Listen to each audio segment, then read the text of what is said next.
Before we get started, a big thank you to all of my supporters over on Patreon and on Twitch, with the Patreon people coming up on screen now. A big thank you to my legendary supporters, Mike, Kira, Truck Driving Gamer, and Obi-Wan Kanzi. Thank you guys. I really very much appreciate it. If you would like to help support me and the channel, then you can head over to twitch.tv/mandatoryquest and drop a sub over there. Or you can go over to patreon.com/mandatoryquest and become a Patreon member for some early access to some videos and some behind the scenes stuff. Okay, so we are doing Ice Floes again. So for those who weren't here on the last episode, or you skipped an episode for some reason, this is Ice Floes again. We're still playing on +1 difficulty. So I'm still playing on solo, but increased by 1. So scenario level 3. And the reason why we lost last time was a bit of bad RNG. I wasn't particularly happy with the way that I played the first room either. I got lucky RNG with the enemy actions in the first room. Like, the ability cards were great for me, but I didn't really, like, I had a couple of misses. I had a very important miss on the Deathwalker that really screwed me over, stopped my economy with my shadows. And I just kind of like, it just took a long time to get through the room in the end. And that length of time meant that I had less stamina going into room 2.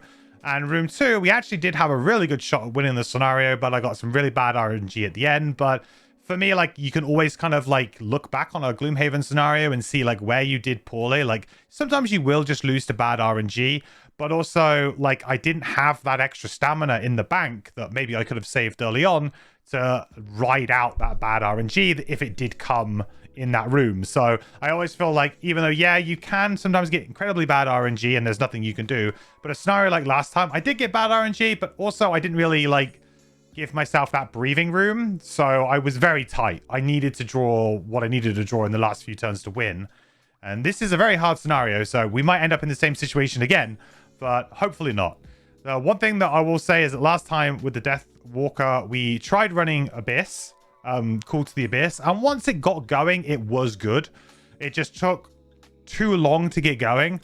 We didn't really get any great attacks off for, wow, for many turns, and that, I think, it's just a bit too slow, really.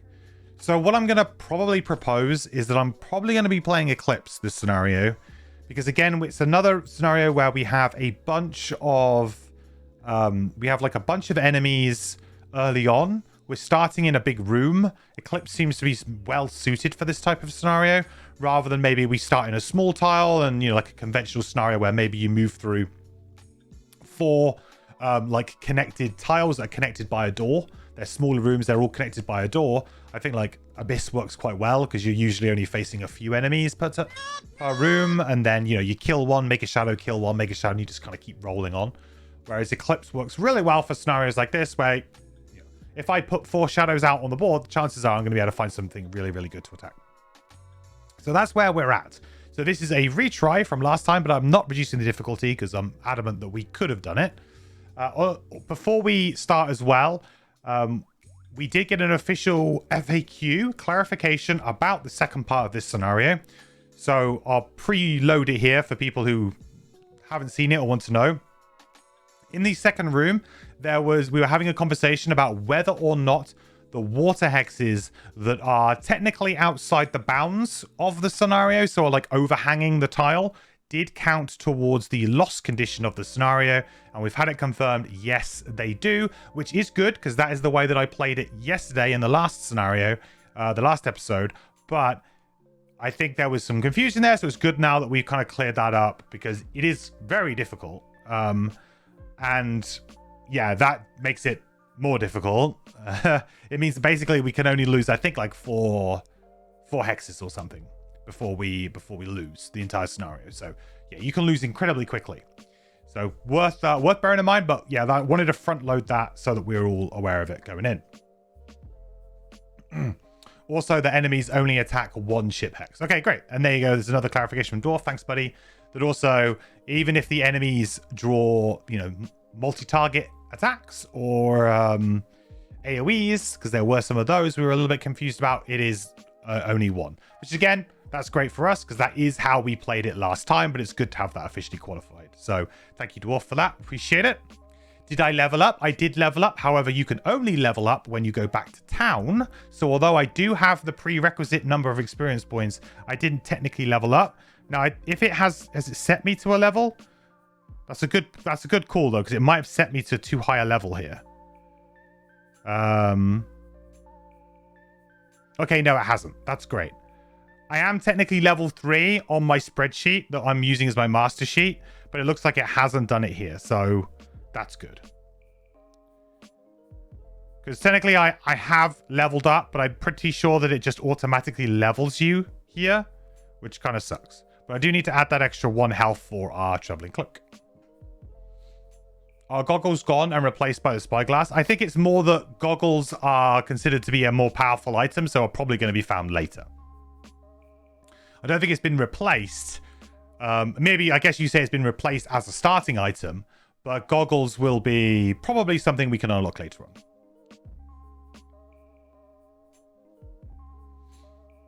Okay, so first up, let's do our battle goals.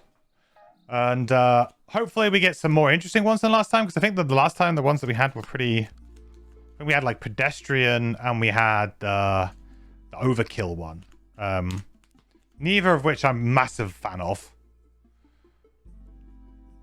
Right, so on the Drifter, we have Insomniac. Suffer damage from an attack in the same round as you long rest. That's actually very easy for us to do. Tormentor, apply a different negative condition to an enemy that already has 1 or more negative conditions. That's very easy for us to do, because we literally have a card that attacks and applies poison, then an attack that applies wound. So... we literally have a card that will immediately do that as long as we burn it. And then we have Peacemonger, never kill an enemy. Absolutely cannot play Peacemonger. That will never, ever happen. I think we will go with Tormentor, because we have a card that actually just does that. So that's basically one of the easiest battle goals you are ever going to see for the Drifter. For the Deathwalker, we have Shirker, Specialist, and Aesthetic. I can't say that word very well. So we have Aesthetic is collect fewer loot tokens than any other character. That will definitely happen, because we are prioritizing loot on the Drifter. So 100% that will happen for 1 tick. Specialist, never perform a basic action. Kind of tough on this one, because there's going to be the odd occasion where I'm just going to want to move 2 maybe. So I feel like that one's maybe a slight risky one. I never like ones like this, because then we may get down to the wire and it would be like, I need to do a basic move 2 in order to get into a position to perform a really good attack. And I don't want to be screwed over by that. Like, it's just awkward. Shirker, kill an enemy not adjacent to you while you are adjacent to another enemy. That one is pretty doable, especially with our shadows. But I feel like collecting the fewest loot tokens is incredibly easy for us to do on this character.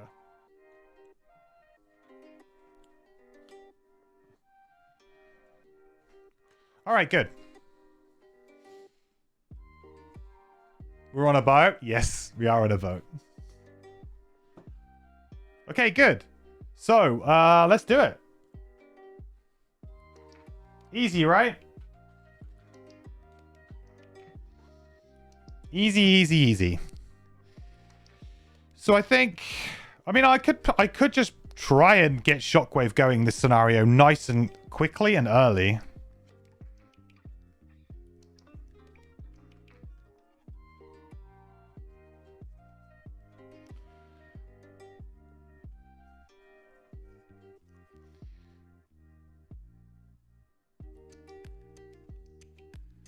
I think it makes a lot of sense. I mean, I kind of liked what we did before. I actually really liked getting the summon out early. We just got unlucky with what we drew. So I think getting the summon out early is pretty good. So Deathwalker will get that summon out. We'll go really late here. I got to be careful with my initiative and stuff. I'm not going to be playing Call to the Abyss this scenario. I'm pretty sure I'm going to be playing Eclipse, and I'm going to be keeping this to just give me some nice shadow generation if I need it in the last room if I run out.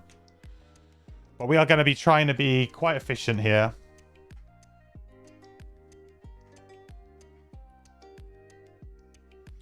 And then...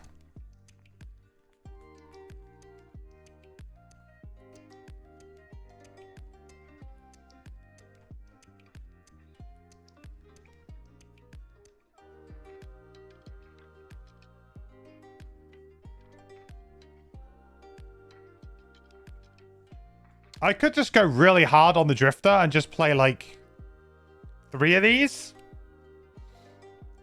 I think maybe that's what I do.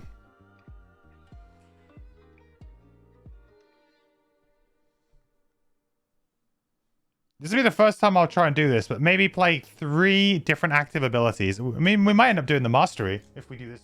If we time this right, we might end up doing the Mastery.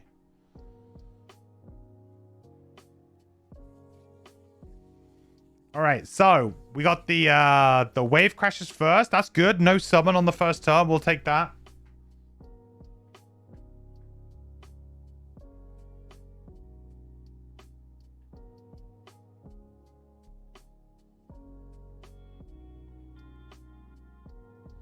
Then we got Crabbies. Big boys.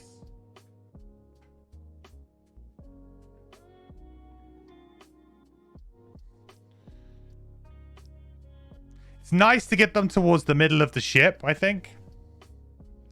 So now onto our Drifter. Nice and easy. So we'll play Continuous Health. And we'll play Shockwave for the very first time. I'm a little bit nervous about this because I say this is going to be going very hard.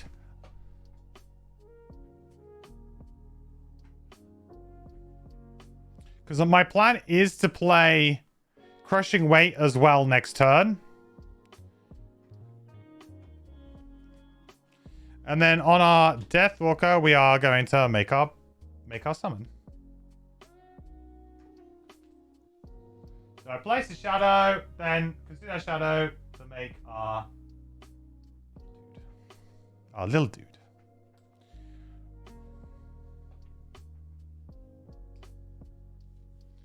We'll put that down here. And that will give us 1 XP.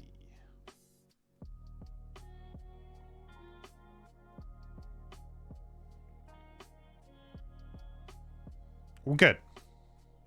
The wave throwers? Yeah. Are you crazy? Or are you missing them? No, they should be there. Are they not there?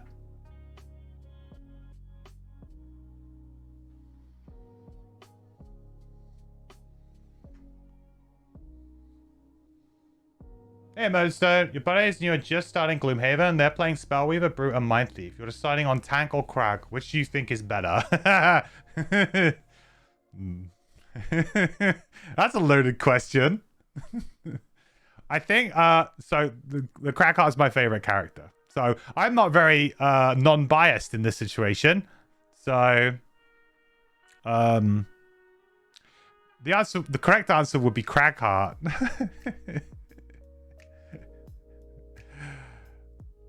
Yeah, if it's between the Tinker or the Cragheart, the correct answer is Cragheart. However, if you're asking me purely on the basis of you would like to have a more even team composition, then probably the Tinkerer.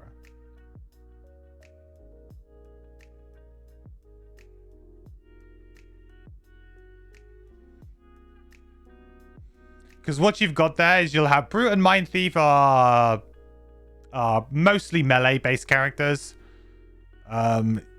Brute's obviously a tank. Mind Thief is like control and damage. Spellweaver is... depends on how your person wants to play your Spellweaver, but it's probably big damage. Most people play big damage Spellweaver, at least to begin with. So Tinkerer will give you access to heals, and will give you stuns. We'll give you a couple of really nice big attacks.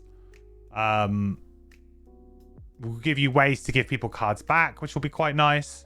So in terms of like party composition, it's probably Tinker. But, I mean, Cragheart's my favorite character for a reason. Being able to, like, once you get Rock Slide, the character is a lot of fun. It's still fairly fun at level 1. There's healing in Gloomhaven. I know I don't use it very rarely, but yeah, it actually exists.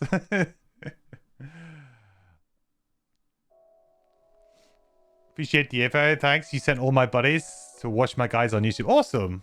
Well, I hope they find them useful, man. That's very good. I hope they enjoy the game and enjoy playing their characters. Okay, so let's... What do we do this round? Next round. Next round is the Eclipse round, really, right? Late and Eclipse. And probably play Lingering Rot. So we're going to play Eclipse top to get ourselves 3 shadows. And we'll play... Oh, no, that's not Lingering Rot. Lingering Rot, so maybe poison something? I kind of want to go late again and hope that these Claw Crushers move. That would be fantastic for me. Not a fan, Tinker, just not your style of play, and have more fun playing the Crack Cart. With your other 3 player members, you will be solid with Tinker or Crack. Yeah, the good thing about Gloomhaven at 4 player is really there isn't a bad team comp.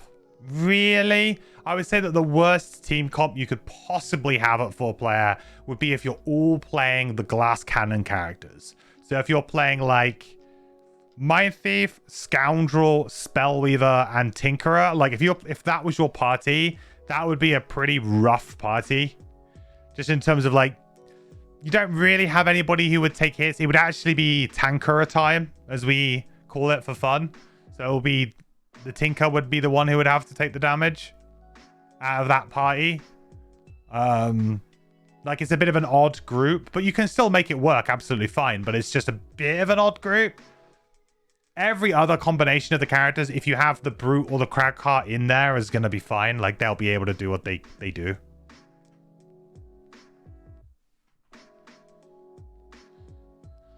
So I'm going to go late again here, and I guess I'm playing Crushing Weight and moving myself into some kind of crazy position here.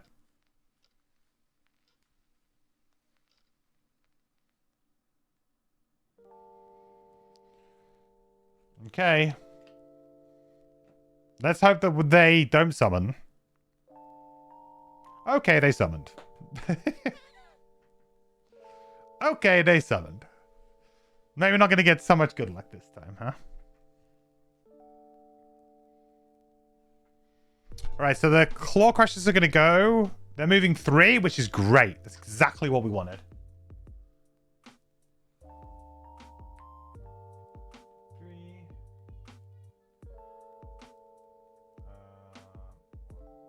Three. That's like perfect positioning for them, though. Like, we can absolutely, like, go at them this next turn, which is going to be really good for us. So, although I don't love that draw out of them, at least we got a good draw out of the Claw Crushers. So, we got Crushing Weight.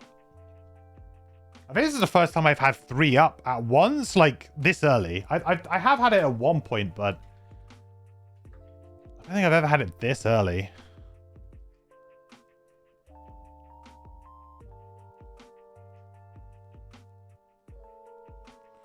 Then we're just going to move forward with Deadly Shot. Get ourselves nice and close. Actually... Oh, yeah.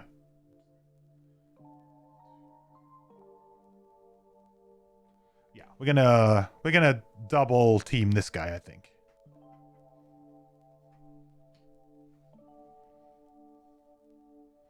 Oh, I need to make my summon. I didn't put my summon down. Okay, so Deathwalker's turn. So this is going to go doop doop. And it is going to attack for 3. Into shield 1. 4. So 3 damage. Good start. Probably already makes it worthwhile. Probably already got the value back from that shadow from that. And it'll tank an attack at some point.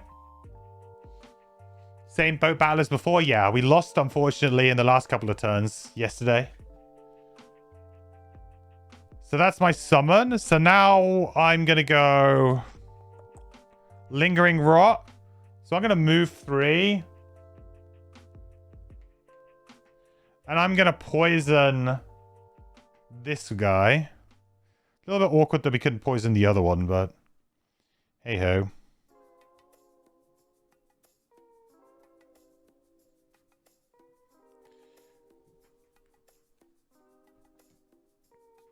Then I'm going to Eclipse, place 3 shadows in hexes within range 3.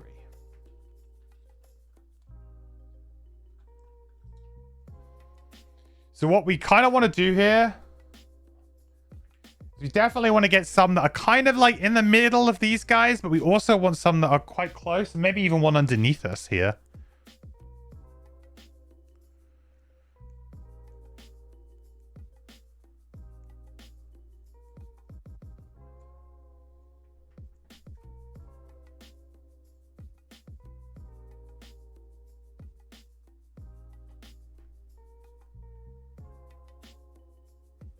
Yeah, I think I want one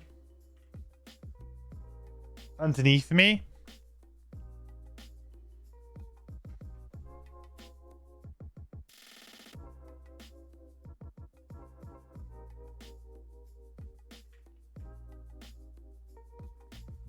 I like that. And we make dark.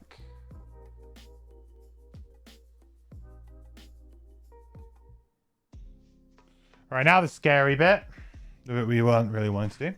Which app am I using? I am using... I should make a command for that. Exclamation mark helper. That's a great idea. I am using Gloomhaven Secretariat. But that's a great idea. I'll try and make a command for that. But if you Google Gloomhaven Secretary or Gloomhaven Secretariat is like the branch that I'm using, but you should get that. Or if you just go to my YouTube channel, I pinned it in all of the pinned comments in my playthrough. Because it's like the question that I get in every single video. There's always a comment. So I pinned it in the comments of all of those too. But it is, yeah, it's great. Okay, so the Elate's going to go first. It's going to place a water hex here.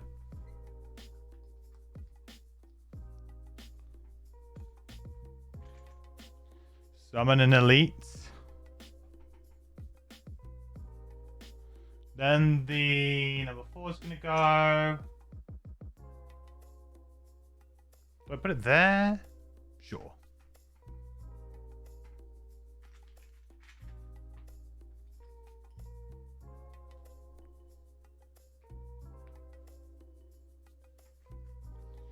And then this one is going to put it there.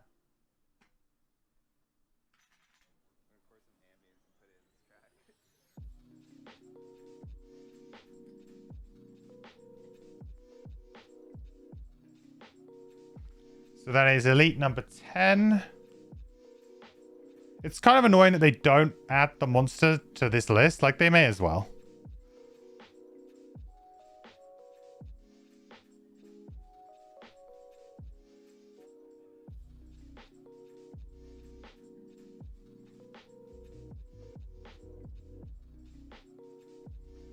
It's also really annoying that they draw a card when I guess they shouldn't. I mean, actually, should they draw a card? I haven't really thought about that.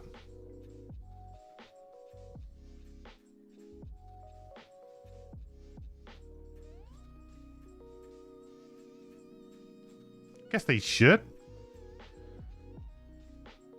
Never really thought about that. Spawn or summon? Spawn. No, sorry, summon. Summon. Spawn, yes, they should, absolutely, because they would go. But summon, they don't go, right?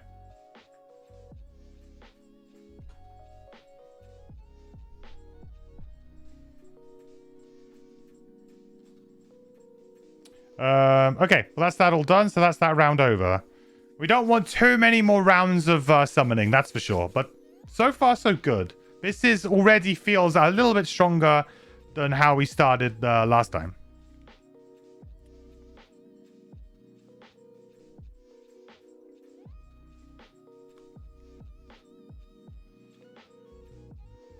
So I'm going to go nice and early on the Deathwalker here. And we're going to go for our Restless Spirits top. So we can attack for 6 with Curse on this guy. He's got poison. I'll probably use my Spyglass here, actually. And then all I'll do is I'll probably run away, create Dark, kind of just dodge. Bit of a dodge turn.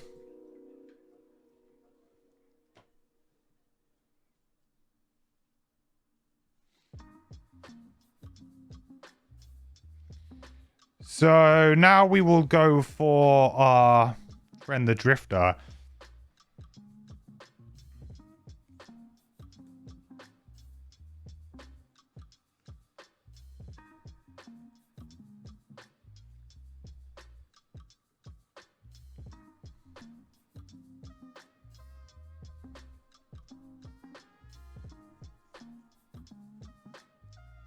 We'll go 31 on the Drifter.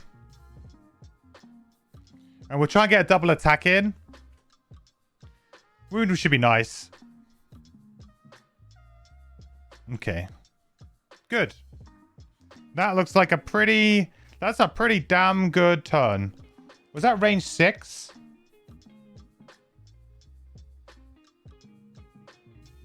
Focus on the enemy furthest away within range. Oh, that's actually pretty miserable. That's the first time I've ever seen that come up too. That never came up in our last round, I swear. Like, the last time we played, I do not remember seeing that at all. Focus on the enemy furthest away. Like, we never drew that card in the last episode. That's crazy. I don't think that's really going to affect how we play this turn, though. So I think we're okay. Right, first up the Deathwalker. So it's going to be our friend, the Summon. So Summon's going to attack for 3 here. Miss, but at least he missed. A little bit annoying, though. Because obviously that would have been nice to get some damage because we're about to use our Spyglass. Yeah. It begins. It begins. So we'll use Restless Spirits. So we're going to attack for 6. With Curse. He's poisoned. We'll use Spyglass. We could just draw the ×2 here, I guess. We'd be very lucky to.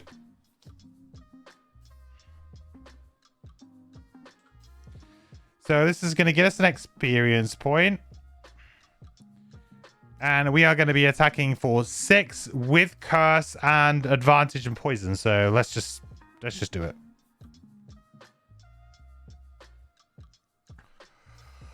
Okay. So that's 6 with the poison. 7. -1, 6. Shield, 5. So it's 5 damage and a Curse.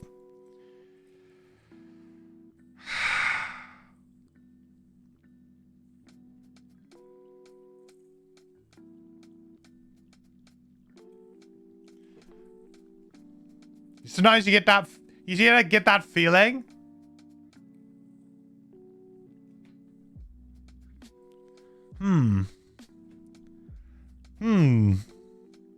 Is it gonna be one of those days? I'm gonna move. I mean, my summon is also probably dead here. Most likely, yeah. Most definitely.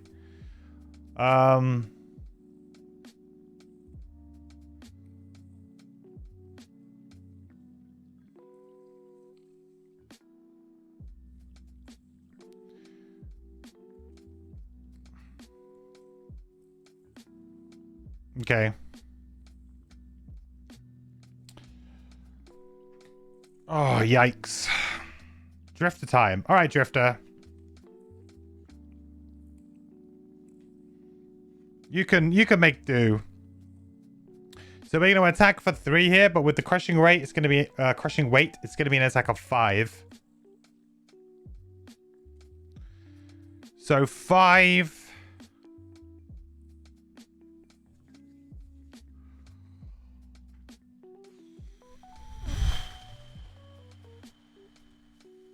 Three.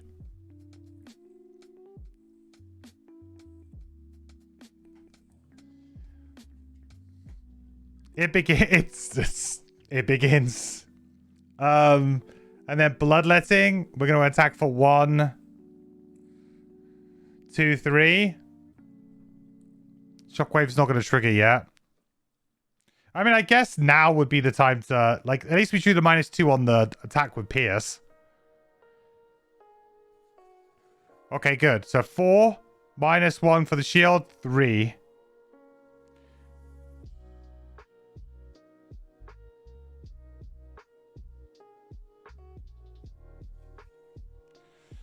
Oh, that could have been, like, so much better, though.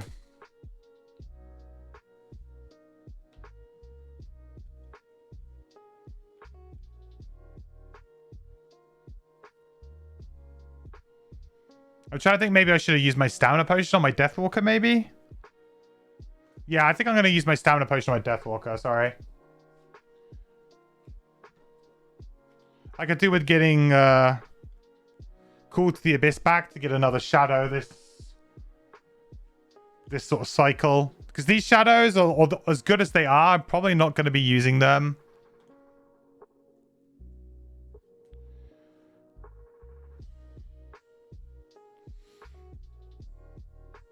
Okay, so first off, this lurker is gonna attack for 3. Sorry, attack for 1, target 2. Gonna suffer X damage, where X is the shield value for this attack. Okay, so it doesn't do anything. So he's gonna attack this summon for 1 first and foremost. Dead. Then is going to attack the Drifter, but with disadvantage because of our crude hide armor. 1. So 1 damage to the Drifter.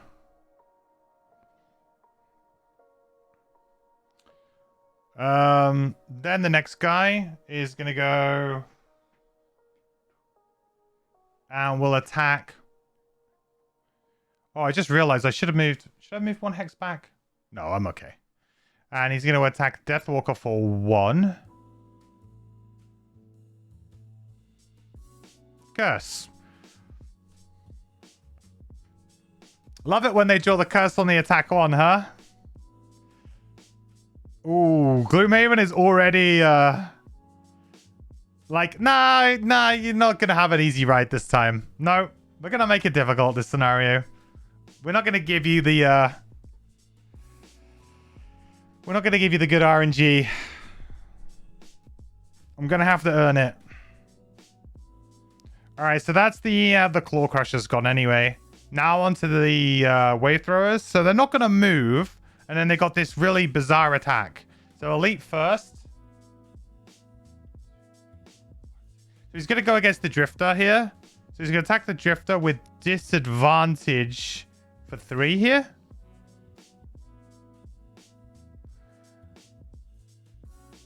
Three damage.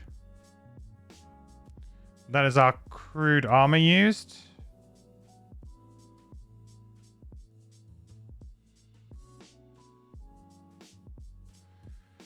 Then this one. 1, 2, 3, 4. 2. Oh, he can't reach actually. I don't. No, this is a hex, right? Yeah, I'm pretty sure that's a hex. I think we played that as a hex before. Just an No, that doesn't count. It's still on the Drifter, I think. So Drifter's going to take 2 more attacks, I think. No, 1 more attack. So we have 2, 1. He is immobilized, though, but I don't think that's too much of a problem. The Elite immobilized him.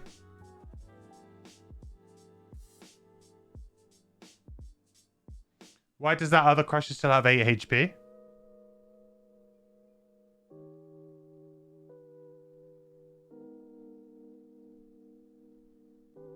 What's their starting health?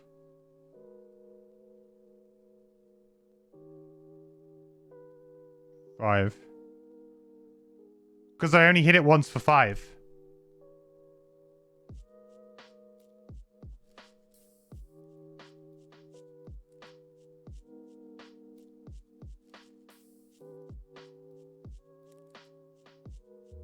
Yeah. Because I attack for 6.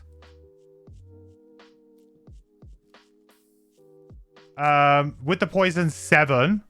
Then I drew a -1, 6.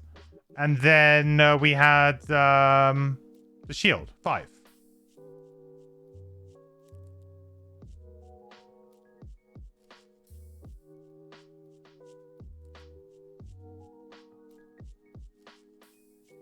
Bear in mind these guys have 13 health.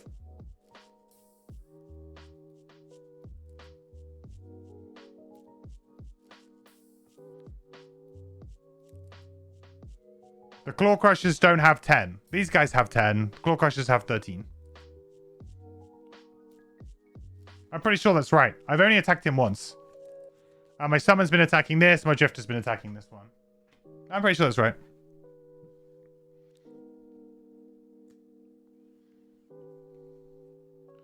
So they're done. These guys don't do anything. Next round.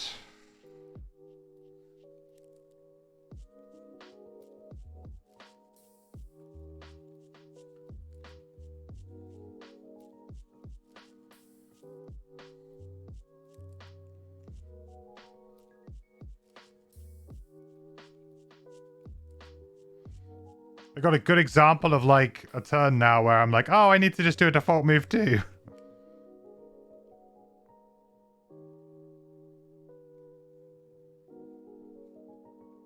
I think we're going to try and do Forceful Spirits on both of these. Hopefully get a kill. I still have a summon in the app. Oh, good call. Get rid of that though. He should be gone as well.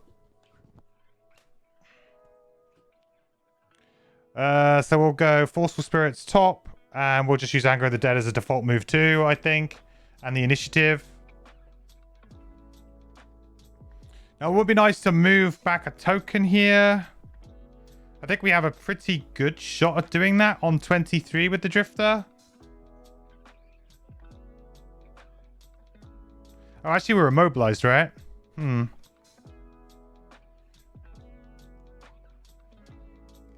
Yeah, I think I still have an okay thing to do here.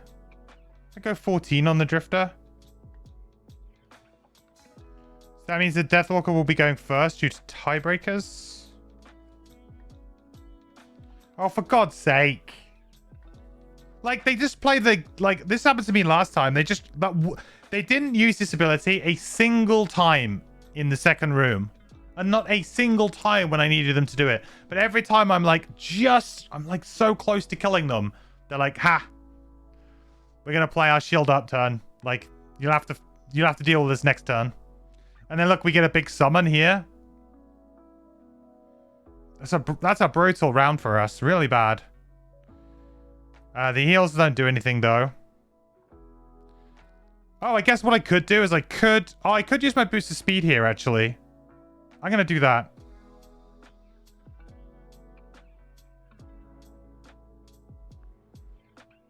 I'll use my boost of speed.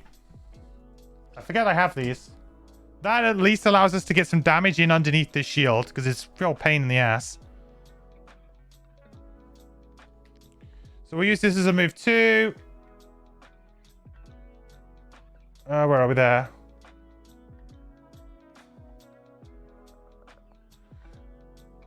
I don't have enough range, do I, to get both of them? I mean, I do, but I'd have to attack a disadvantage on one of them.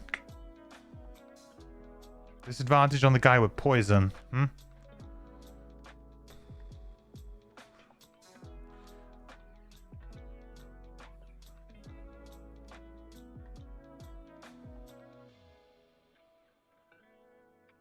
Might be worth doing the disadvantage attack. Might be worth doing the disadvantage attack here. Really wish I had one more movement. Okay. So we'll use Forceful Spirit's top, consume the dark, gain an XP, and we'll attack the guy with poison first. Damn it. 2. With the poison 3 shield, so 2 damage. Well, when you draw +2 off of a disadvantage draw, sometimes you can get lucky. Draw +1 as well, and you're fine with that. On the other guy.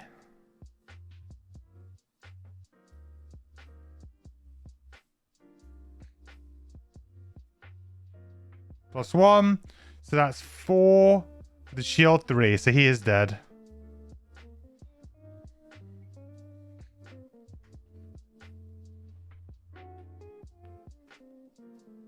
Okay. Alright, Deathwalker done. He's gonna go create his earth. These guys aren't gonna do anything. So then onto our Drifter. So I can't really do anything because I'm immobilized here. So all I'm gonna do is I'm just gonna heal to gain an XP. We'll heal for 4 here. Gain an XP from our continuous health.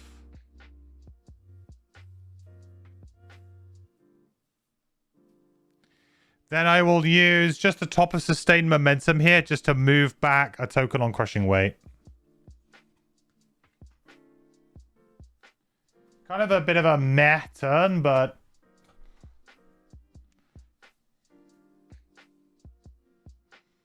we healed up.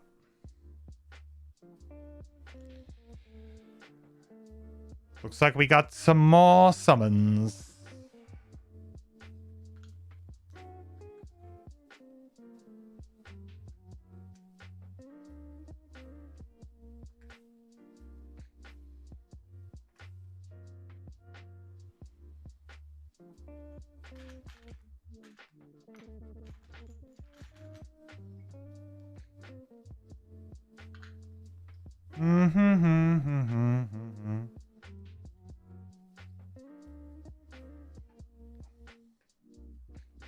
More lightning eels, my favorite.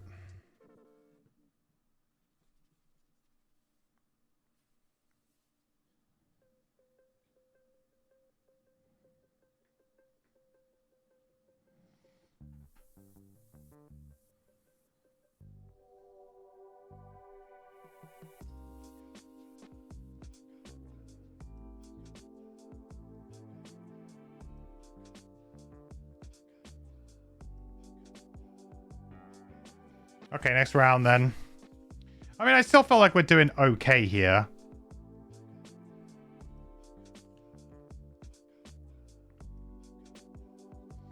I'm hopeful that the Death Walker can kill this. We're going to go on 24. The plan would be to use that Call to the Abyss to get a token underneath us. And then we just Fluid Knight and attack for 5 with the poison 6. Hopefully we don't draw a -1. Who knows today, though?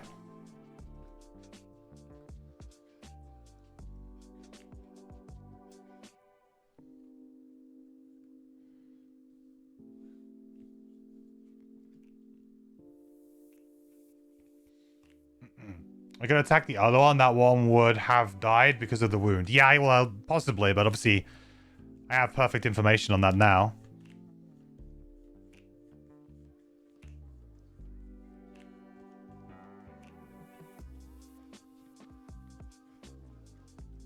Yeah, I could have maybe not. I could have probably done what? I could have done some extra damage to that guy by not going for the target 2. I probably got greedy with the target 2 there. I didn't actually need to because my... Oh, no, I did need to because my... well, I mean, I guess I could have risked it with my Drifter. It would have been a risk for my Drifter to attack it. So I guess I could have. But depending on what my Drifter drew, I could have ended up taking some retaliate damage on my Drifter. And I would have used another charge. I don't know. I think it was fine. There was probably a slightly cleaner way of doing it, but I don't think it was like oh, I have no idea what I would have drawn on the Drifter.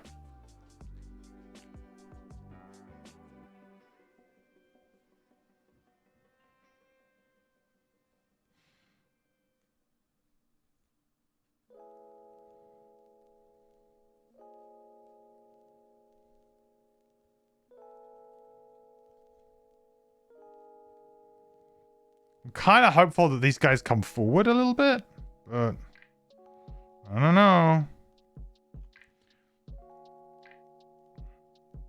Let's see what they do. Okay, they're coming forward. That's good.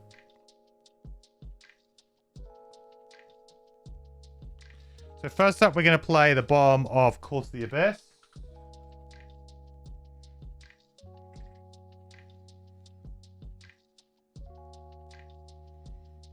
It doesn't really matter where I put it. Put it there. Then we'll play the top of Fluid Night. And we will use this. So we're going to consume this. We're going to gain an XP in Dark. Oops.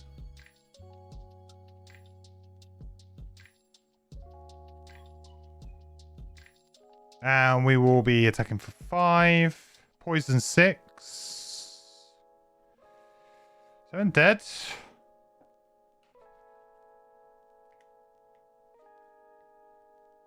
Okay, good. Alright, that's the Claw Crushers killed, like, fairly decently early. I'm happy with that.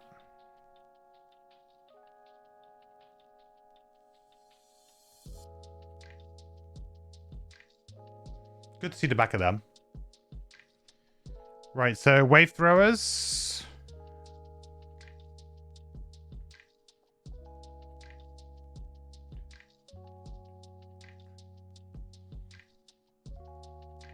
Yeah, I think that can get me, right? He angles it back.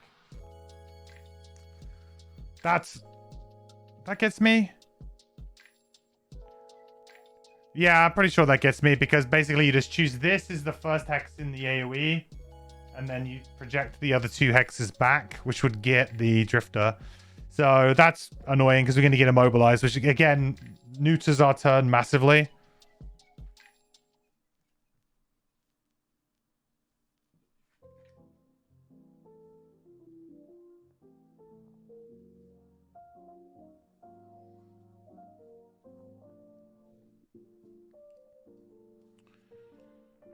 Well, it is what it is. There's not much I can do about it.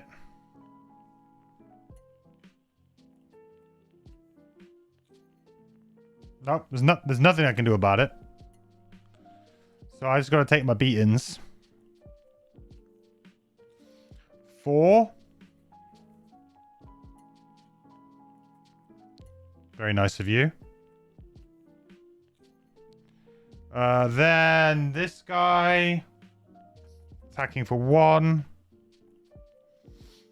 1.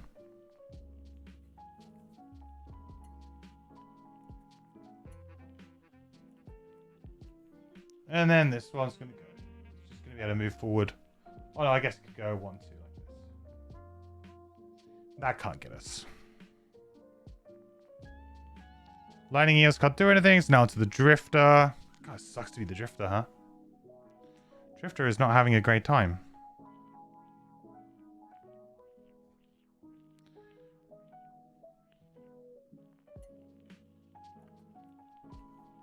So I will just move the character token back on my heel.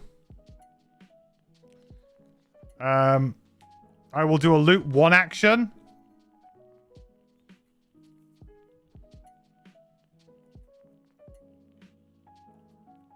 Come on, Lumber.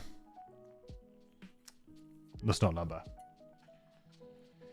Then I will use my Amulet of Life, which to heal for 1, but because of continuous health, that'll give me +2 and an XP. So 3 and an XP.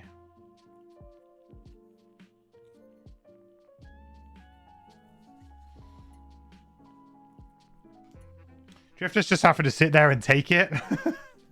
He's not having a good time. Poor guy.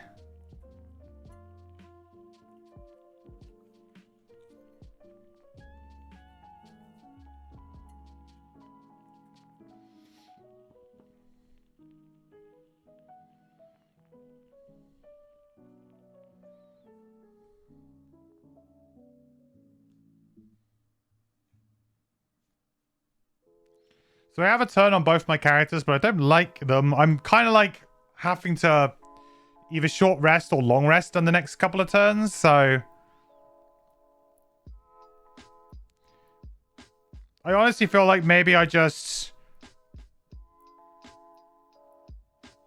kind of move away here.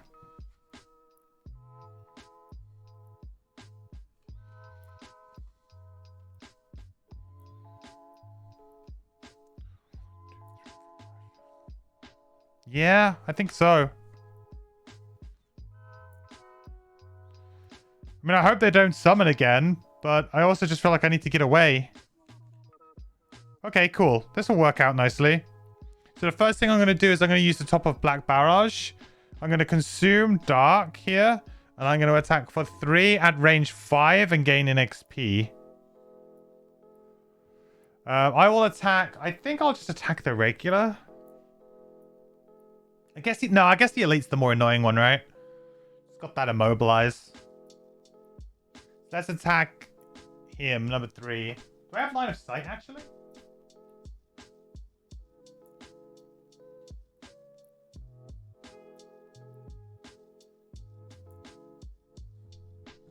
Do I even have line of sight?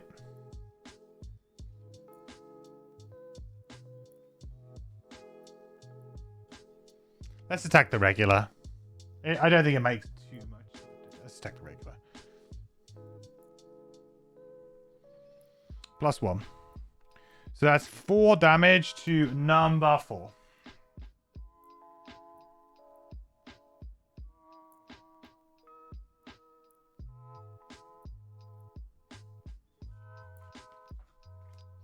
Then honestly, I am just going to be running away a little bit. I'll probably... I mean, I could just go grab this loot. I'm also conscious that I just want a long rest next turn.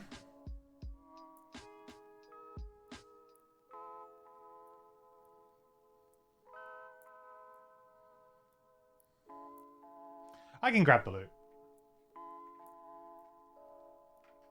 We can grab the loot, right?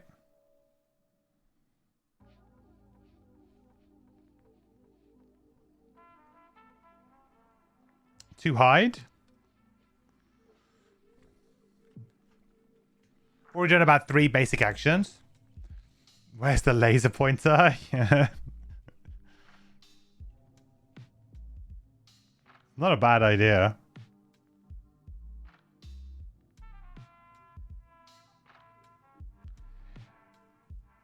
Right, drifters go.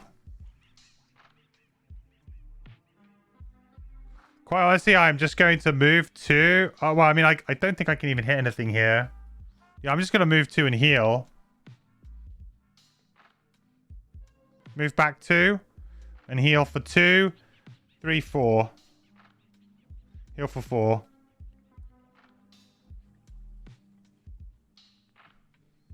I can't get my training arrows in because it's only range 2. Water is still difficult for the eels unless they're jumping, yeah. What? Probably too late to reverse it, but you think the Wayfarers wouldn't have moved last turn since water tiles are difficult terrain for everything except the eels. Hey? Did I walk? Oh, did I walk through it? Oh, did I walk through some? Oh, you're right. I did, right?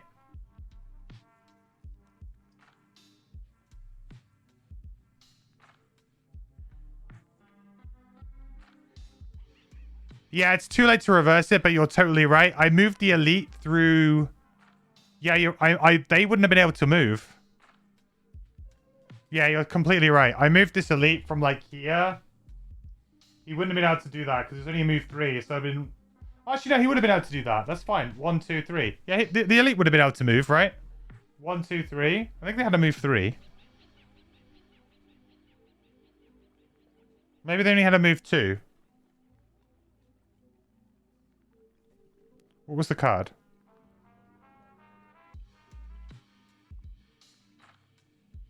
That was a move 2. They couldn't have done that. Neither could this guy.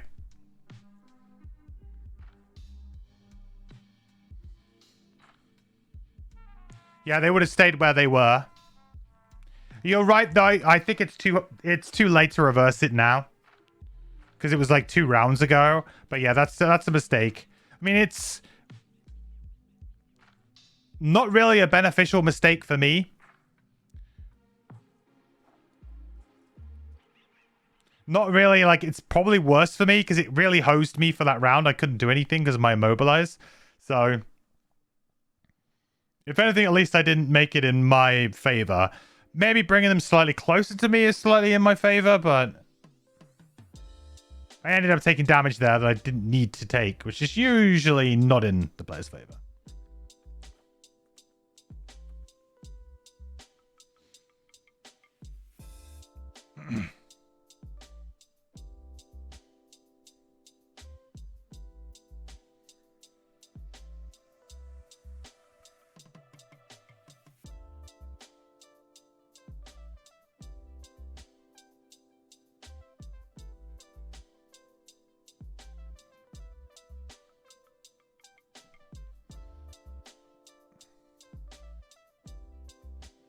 Oh, sorry, these guys got to move.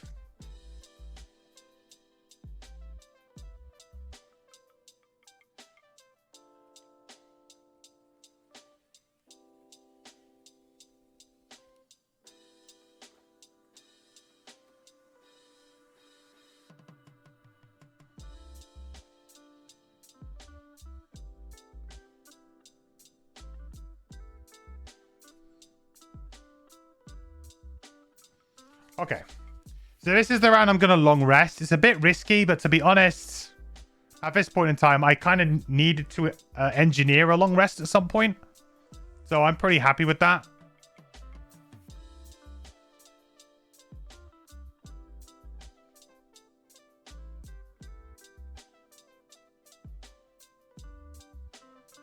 Hopefully it's just not a summon.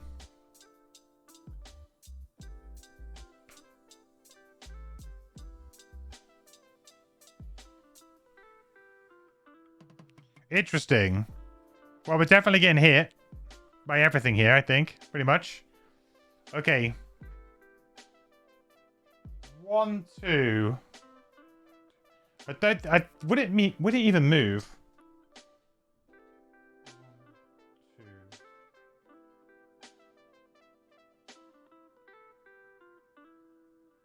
No, I don't think it would even move because it could hit everything there.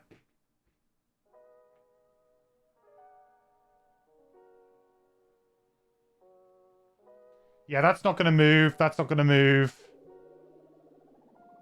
This guy will move. But these ones here will not move. Okay, so the elite is attacking for 1. And immobilize. So we'll do Deathwalker first. So 2 damage to the Deathwalker. 2 damage to the Drifter.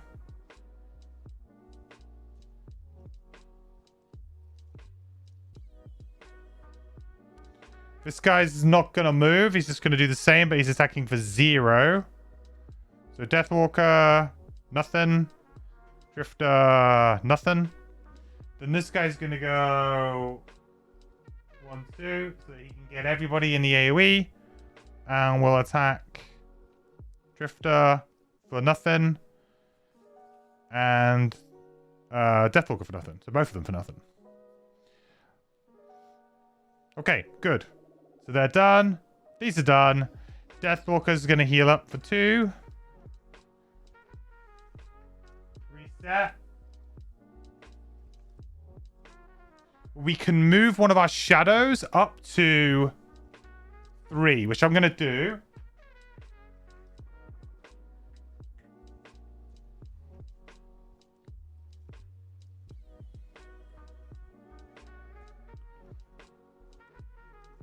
That's the Deathwalker die. We need to get rid of a card. Feels like there should be a new movement category, swim, for these water-based enemies. Yeah, that would be... I guess they don't want to introduce too much stuff for like one enemy, but yeah. I think it'd be kind of cool. Question is, do we get rid of the summon? The summon is not great this scenario. But then maybe the teleport is just like the teleport can be absolutely clutch at certain points. So maybe we just need to keep that around.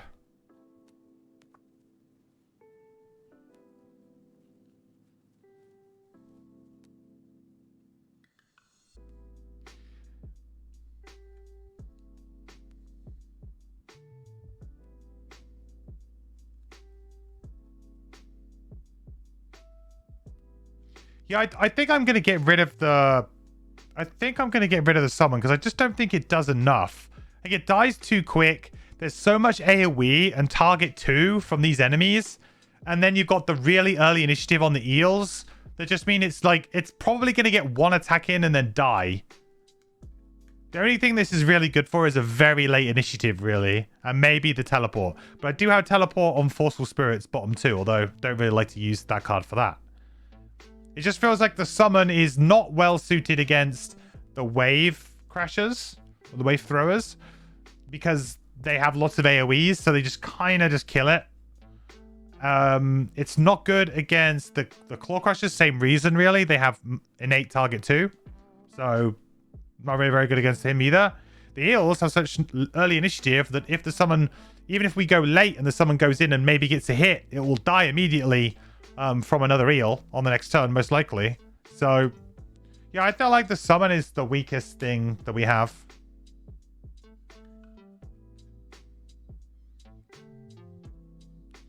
Plus, it's obviously using a shadow, which we could use the shadow for like just one really big, powerful attack on an enemy that we need to kill.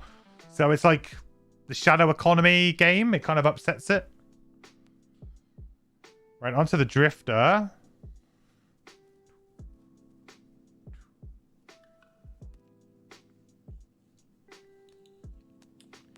What to get rid of on the Drifter?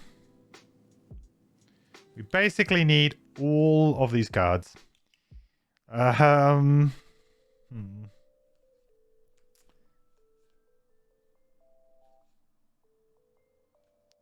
enough, Deadly Shot is probably the worst. But it's also like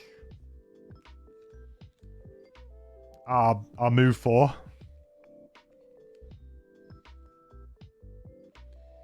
Can I do without that move 4? I've got a burn move 4 with jump. Could get me pretty close to some of the wave throwers in the final room.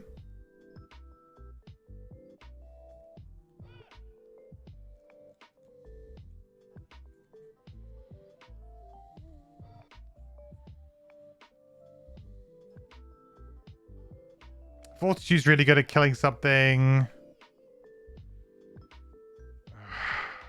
Yeah, let's get rid of Deadly Shot. It's just... We need like really good value attacks. And ways to keep our tokens going. Conserve our tokens. Okay, so the next round. Right, we could have a really good round here. The Deathwalker especially. Deathwalker, we could just burn a card here. I really think we should burn Lingering Rot. We've got such a really good opportunity to pull this off. Lingering Rot here will attack 4 things for 3. That's really good value with that card. Super good value. And we're going to poison them. We'll poison the 3 kind of main enemies that we need to kill too. So that's, to me, that's a huge play.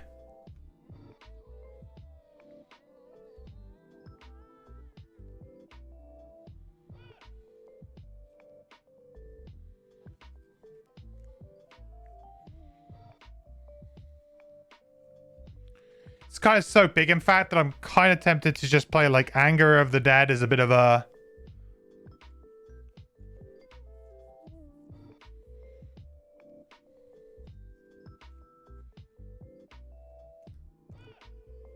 Maybe I'll just move some stuff.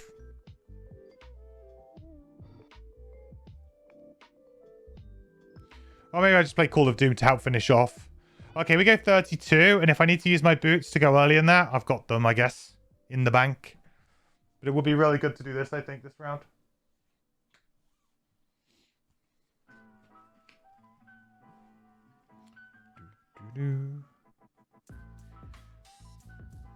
Oh, did I not heal the Drifter? Did I heal the Drifter? I don't think I did I?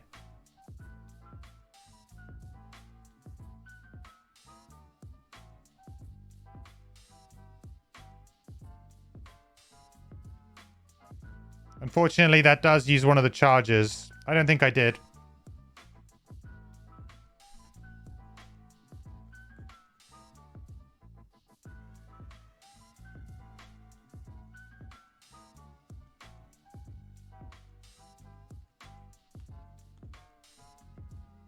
Right, now we can get Shockwave going too.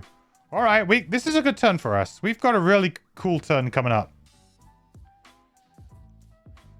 And I think I will definitely use my boots here to go 22 because we got some really good abilities here. Eels, you can do whatever you want, but I am going to use my boots of speed here to go on 22.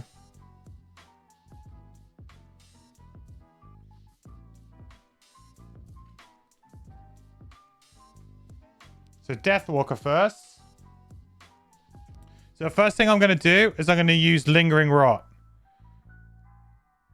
Attacking from here. We are going to get 2 experience points for this. And we're going to be attacking for 3 with poison. So let's start with the elite. I guess we should do the eels first because we'll do initiative. So on eel number 8. I'm going to probably use the spyglass on the elite here, I think. So +0, so that's 3 damage to number 8. Oh, did I not add the extra eels? I didn't, huh? I was just like, these eels aren't going to bother us. There's definitely a 1.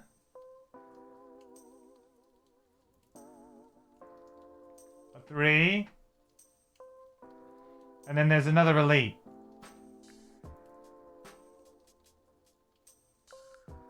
I just never added them. I was like, oh, I'm not dealing with them. So number 8 takes 3. And poison. Okay, good. So let's go on to the elite.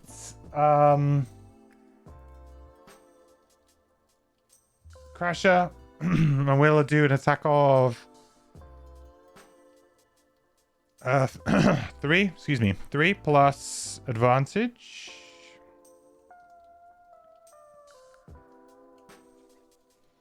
That'll be 4. Maybe should have saved the advantage for when we actually had like a really, really good attack. Then on to number 4. Takes 2 damage and a poison.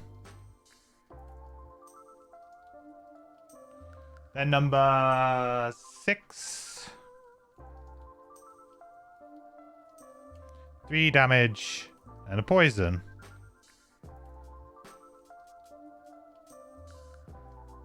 Excellent. Great turn. That is burned. Then we need to play Call of Doom. And we are going to be trying to, well, stay, I guess, slightly out of range of these guys. I guess I could actually get pretty close here because they're not... They're doing a melee attack, which is kind of interesting. And they're only moving 1, so they can't get up the ladder. Stuck behind the ladder.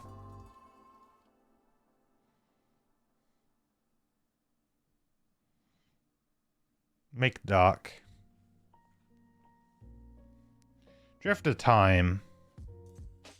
Right, so for the drifter, I'm going to use the bomb of draining arrows to move up to this guy here.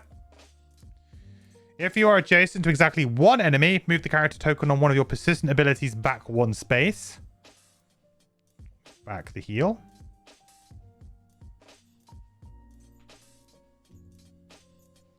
Then I'm going to use Sustain Momentum. We're going to be attacking for 4. On number 6.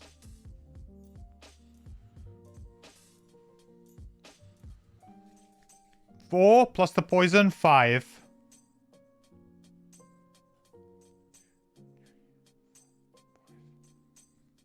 Now, because he was adjacent...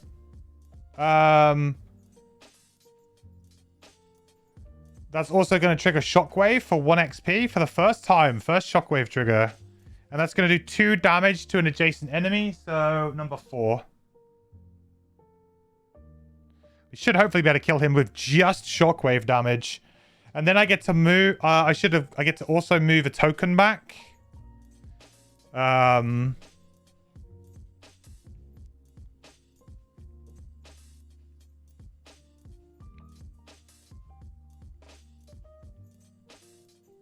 move it back on crushing weight right now, I think. We'll keep that kind of going. Good turn. Really good turn. Does that card also poison other enemies that are adjacent to the target? No. No. It just says attack, like, so attack 3, target all adjacent enemies, poison. So it's just a all adjacent enemy AoE. But I should remove this now. Reminded me. So no, it doesn't also poison the other people.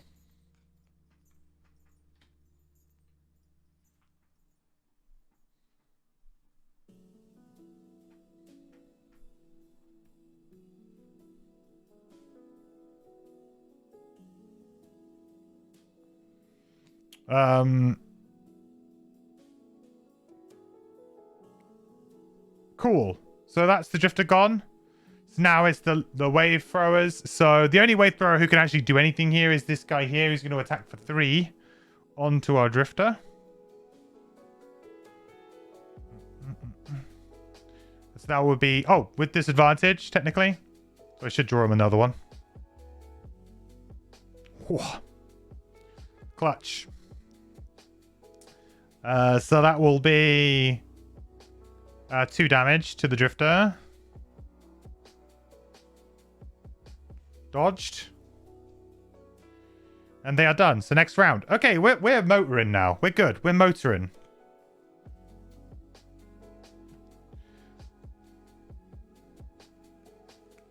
We got Forceful Spirits this turn. We're flying.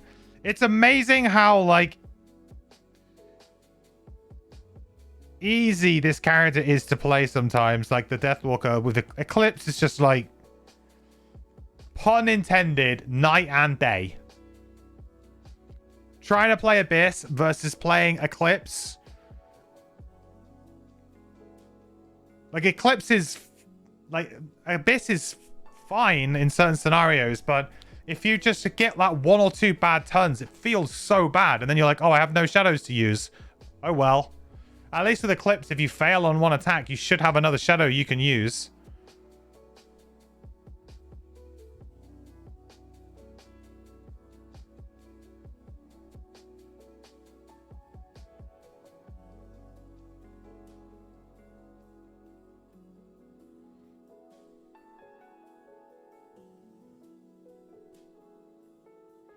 Is 34 a good initiative on these against these guys? They're going to summon, aren't they? They're totally going to summon here. This next turn has got summon written all over it.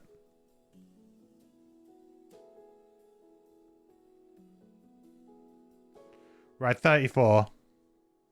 And hopefully we can place another shadow here. And get Forceful Spirits going. Okay, so this should, in theory, we should kill... Maybe not the Elite. The Elite's the troublesome one.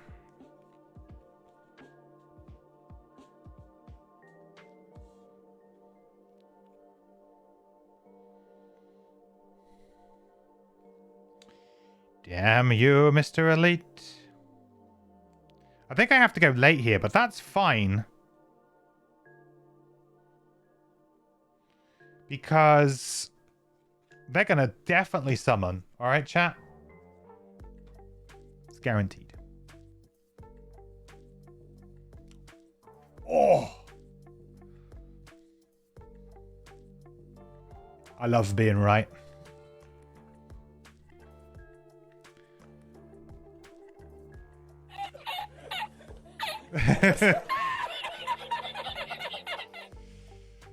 Okay. So we're going to use Forceful Spirits now. So we're going to consume the Dark here to attack this guy and this guy. So we're attacking for 3. Gaining XP. Look at how much XP we're on already as well. We haven't got to the second room yet. We're nearly there. Damn. Eels don't do anything. Get out of town. So on the elite first. So that's 3 plus the poison, 4. Then on this guy here, 0. So that's 3 with the poison. He is dead. What are you, number 6?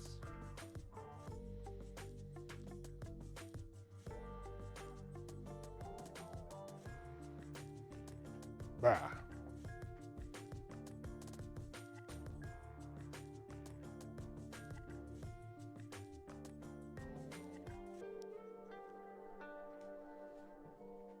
Then I'm going to place a shadow.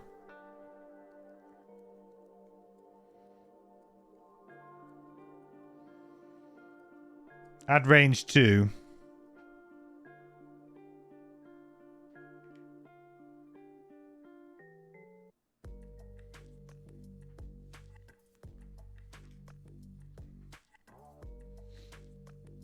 Hey Brent, how's it going?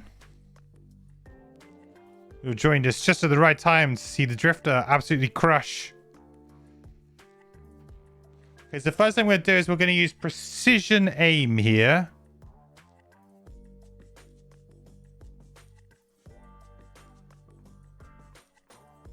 Actually, what's the best way of doing this?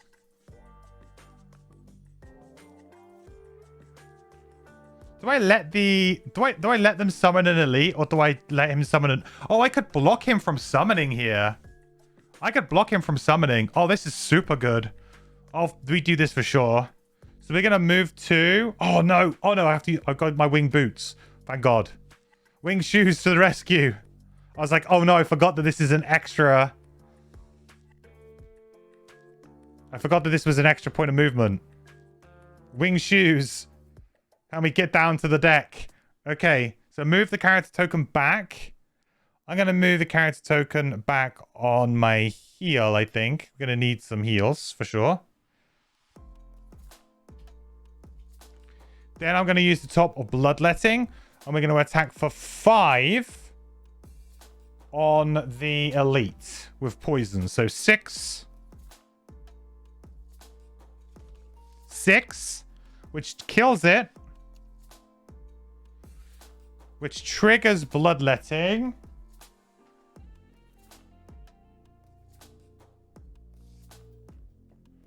So we get to move back, and we'll move back on Crushing Weight. Ooh. There we go.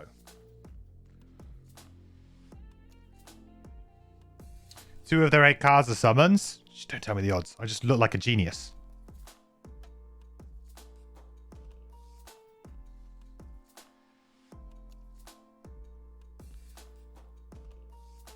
So, Drifter is gone. This guy can't do anything. He can't summon. There's no empty hex for him to create the water. So, nothing happens. The old ooze cultist trick. With the fact that like loot tokens doesn't block it anymore, it's probably quite unlikely that kind of thing happens anymore. We did it.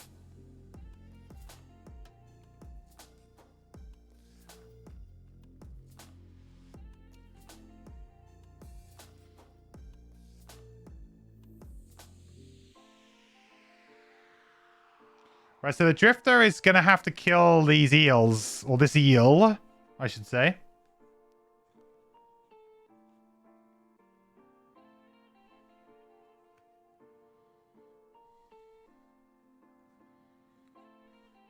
Is he taking much damage? He's on 10. No, not really.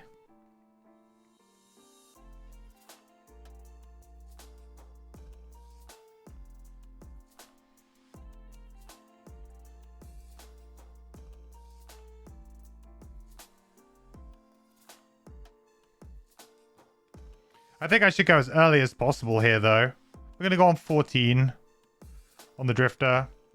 Deathwalker, I think, can probably start using Fluid Knight to just start attacking the back line a little bit.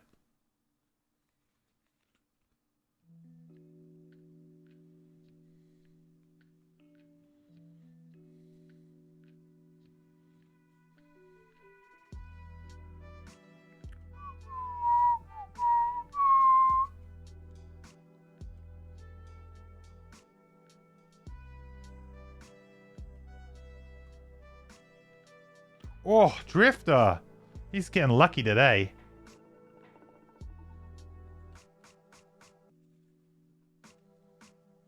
Right, so first things first, we're going to do an attack of 1 with Crushing Weight.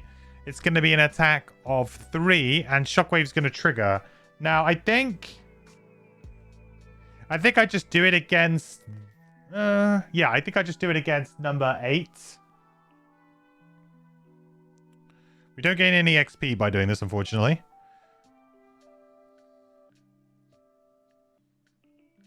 So we're attacking eel number 8. -1. So that still kills it.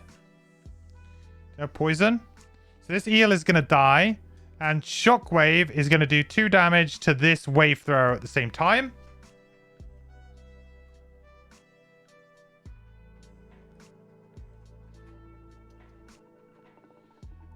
Oh, you know what time it is. You know what time it is. Oh, baby. Oh, baby. Loot. 1.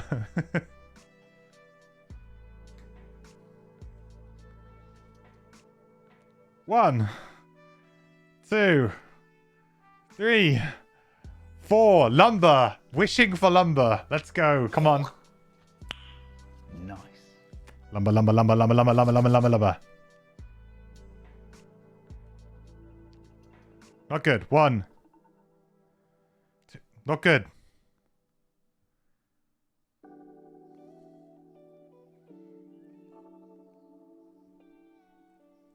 Really? There's so much lumber in this deck. There is more lumber than anything else. There is literally only lumber left in it. Surely. What?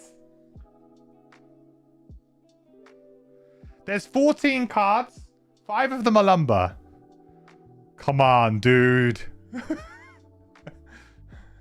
Time to farm them eels. Yeah, I guess so. The next thing I'm gonna do is I'm just gonna move 2 and get out of the way of these eels.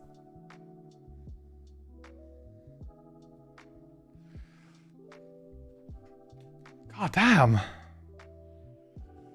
Right, eels take a turn. Don't do anything.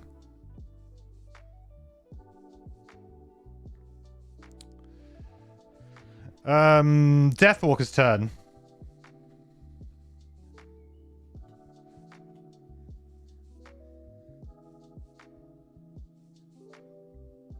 So I will move this.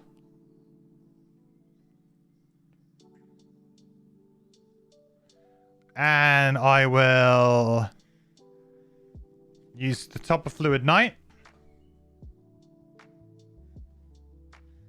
I don't want to move the other one. I think I'm pretty happy with this positioning right now. And so we'll do an attack of 5.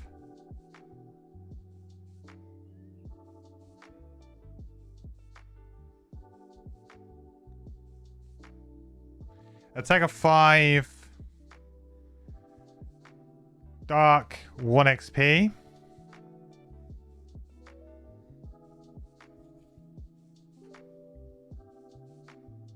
Remove this.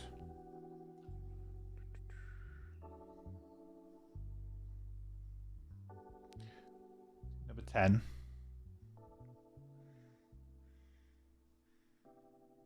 4.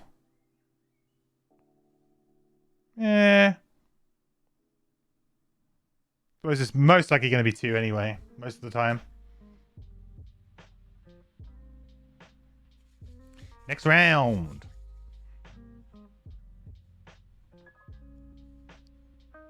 So I've got 3 cards left on my Deathwalker. I got 2 cards left on my Drifter. Drifter's got like a very meh turn here.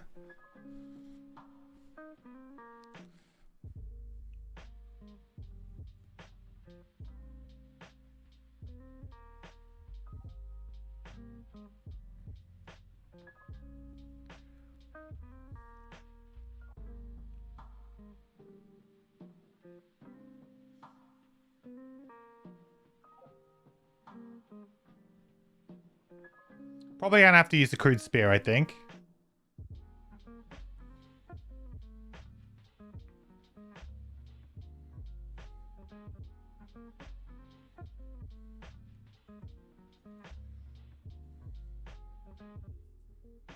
I'm probably just going to move, I think, on the Deathwalker and just waste a couple of turns. Yeah, I don't think the Deathwalker can really do too much. Just gonna waste a turn. Alright, there's the jump. But the jump isn't going to do anything here. Again, just managing to avoid the eels here. It's been good. I haven't taken a single attack yet. Deathwalker is literally just going to move 2. And I'm not going to do anything more. And then we'll be resting. We'll be long resting next turn on both characters, I think.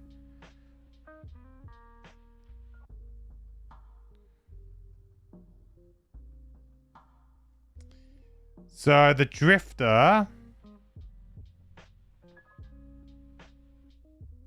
I'm going to use the crude spear here to attack the elite.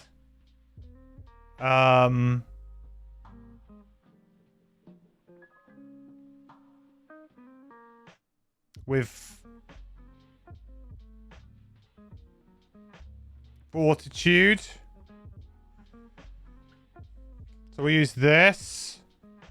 So we'll be attacking him for 5.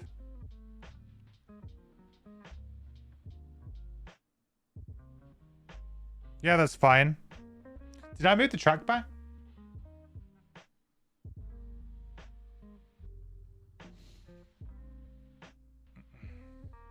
Could Drifter Shockwave kill the elite? Yes. At this point, that's what I really would like to. I could move, like... The thing is, I put myself in a little bit of danger here if I go for that play. Because I kind of want a long rest next turn, you know?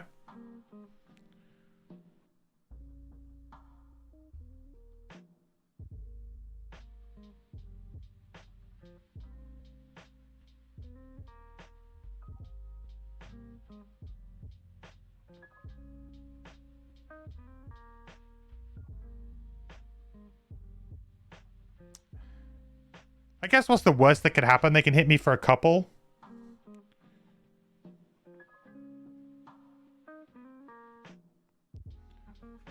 Okay. Well, I'll just use Vile Assault as a move 2. I won't use the heal on it. And I'll still do what I did before. So I'll use Fortitude. And I will use the Spear. But this time we're going to attack here. And we'll use some Shockwave as well. So we're going to be attacking number 6 here for 5. 5. That will kill it. And the Shockwave will also kill this.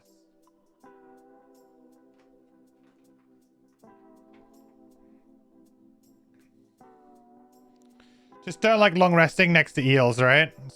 It kind of feels bad.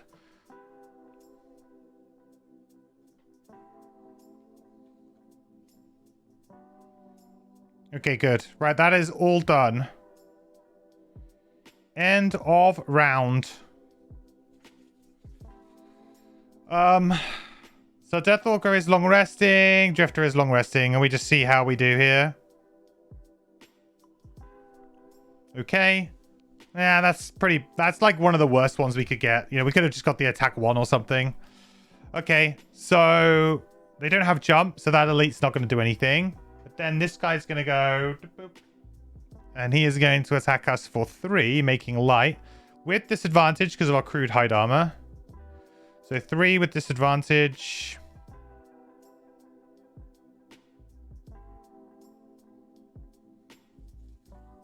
Two. And same again with this little chap. He's going to attack us for 3. But not with disadvantage this time. 4. It's like unnecessary damage taken, really.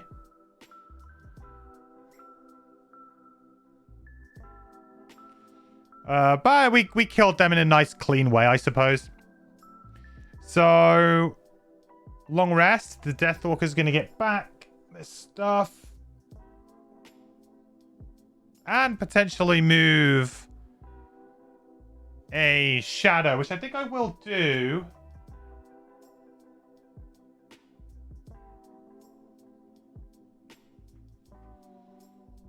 trying to angle a way to kill that elite.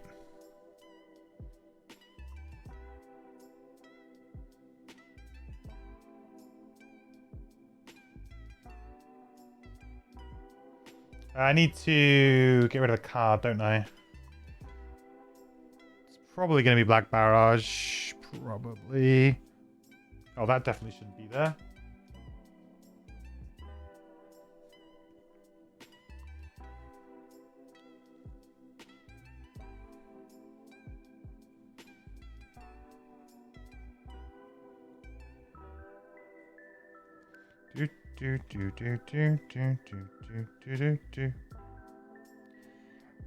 Probably got to be Black Barrage now, I think.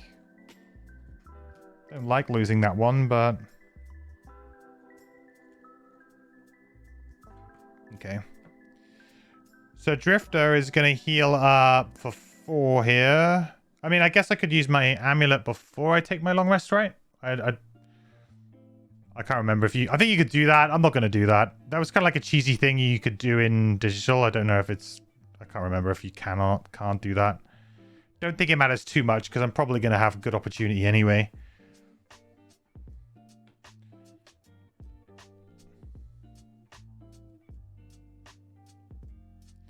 Then we need to get rid of a card.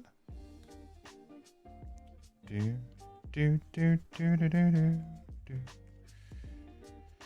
I get rid of the loot card, huh? The thing with the loot card... Actually, the loot card bottom is actually pretty good. Move 4, attack 3. Like, if I can combo that with my winged shoes to jump over and kill a relevant enemy quite quickly, it's actually, like, pretty good as a burn ability.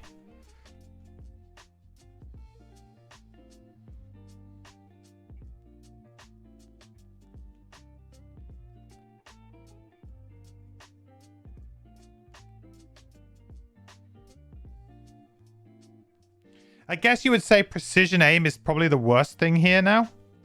Especially considering the fact that we've already got 3 actives up.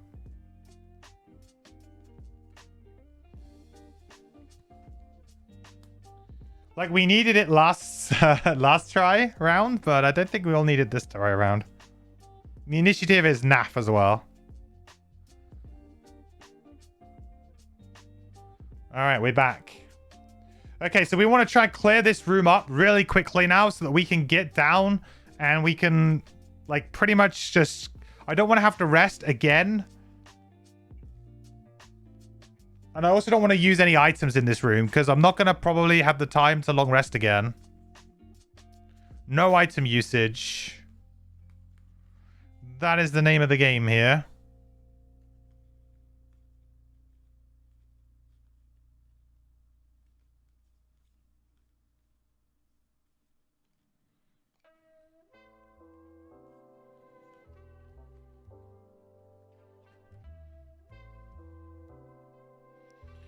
So what I think I'm going to do is I'm going to teleport to this hex and try and kill this with a nice big attack. We'll go like 34, see if it goes before, I guess. Nice big Restless Spirits attack on that elite over there.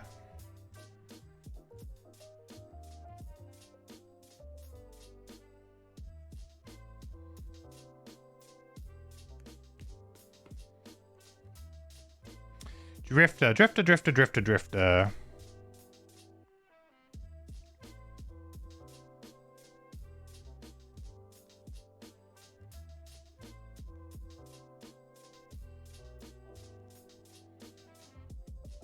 Little bit of an awkward one here, but I think I could use 2 charges of Crushing Weight. I'm a bit worried that I'll end up using too many charges of Crushing Weight. But it would be a nice sort of usage. I suppose I'll have plenty of opportunities to kind of claw it back. Okay.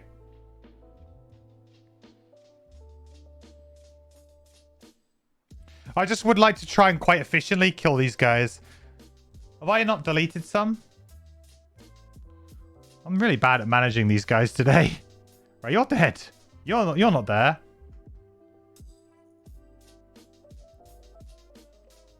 Neither are you.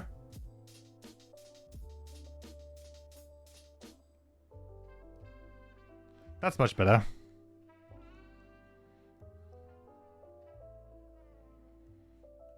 Ooh, 82? Ew. Okay. So the first thing I'm going to do is I think I'll use Bloodletting Bottom here. On... Let's go number 1. So we're going to gain an XP and we're going to attack him for 3.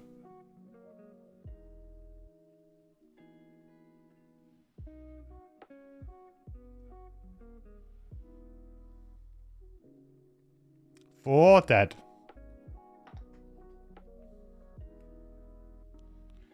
So he's bottom of Bloodletting. Then I think I'm honestly just going to use the top of Prudent Preparation as a default attack 2 here. So now it's going to be an attack 4 on number 3. Oh, wrong deck. Wrong deck. Well, we know we're missing on that attack, huh? Jesus.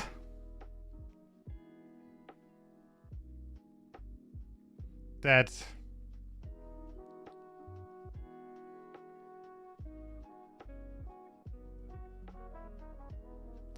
That's a really stupid thing that I just uncovered there too. Because I'm just about to run into that and attack it. Oh, big yikes. So now I know that I miss. I suppose I have the spyglass, but I said I'm not using the spyglass in this room. I already said it. Well, it is what it is. This was what I was going to do, and I'll see it out. Even though the game is hosing me, I'm going to go do it. So basically, we do this. We teleport here. We consume this. We get an XP. We attack for 6. We draw that miss, unfortunately. But we do get the enemy a curse at least.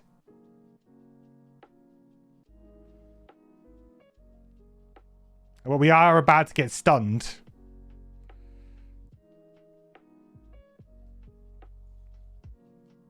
What a lot of fun. Look at all that lumber stacking up there. It's getting close, right? So we're going to get attacked for 2 here. 1. But we are stunned. Which is the big blow, really.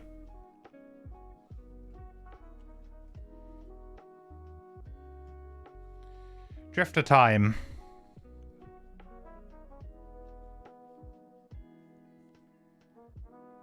Can the Drifter save the day? That is the question.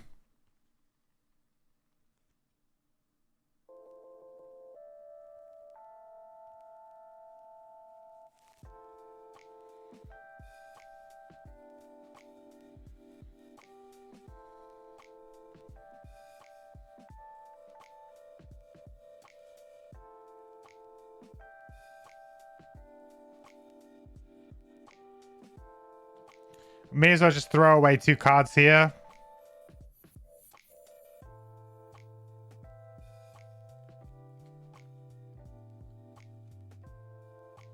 We'll just throw away 2 cards on the Deathwalker.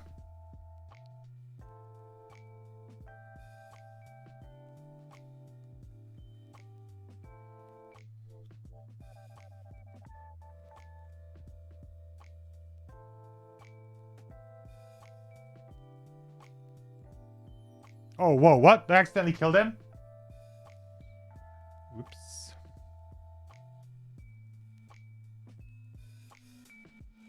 He's not full health, I think.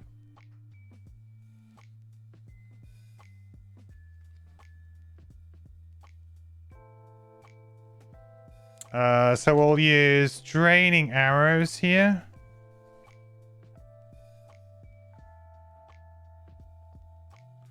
One, 2, 3.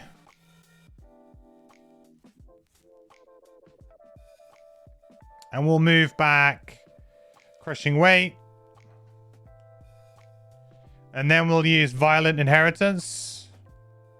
Putting this forward. So we're going to be attacking for 3 here.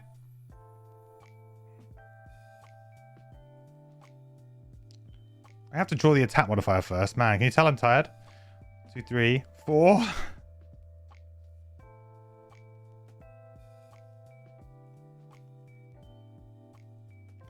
Then we get to do a loot 1. 3 tokens. I was kind of hoping maybe I killed this so then I would get the full big loot. But 3 tokens, pretty good going.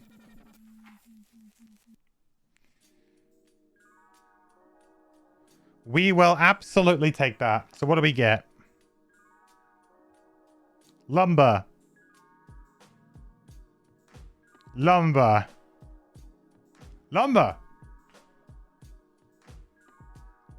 We only need 1 more lumber. Oh, there he is. There it is. Right, well, we still need to survive the scenario, though. If we lose the scenario, it matters for nothing. Matters for nothing.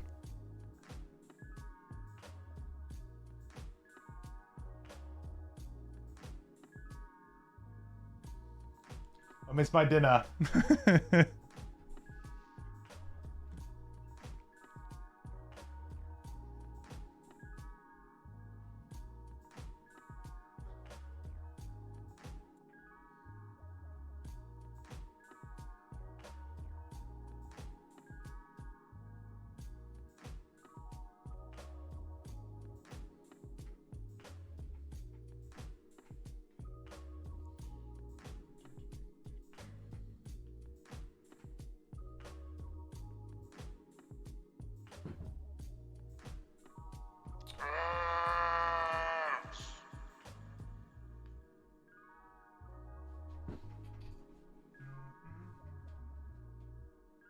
Right, that was an intentional screen takeaway, so I could text my girlfriend.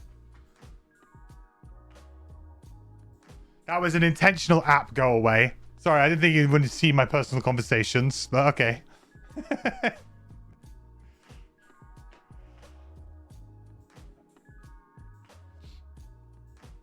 Hey, Anthony, you had to step away for a while. How is this try going so far? Pretty good. Pretty damn good. I mean, we're not doing, like, as good as, like, maybe we could, but we're certainly, I think, doing better than we were at this stage last time. But you know what it's like? This scenario, just a bit of RNG, and it could all just go down the toilet. So Drifter has been, so we're going to be attacked for 3 here with disadvantage because of our hide armor.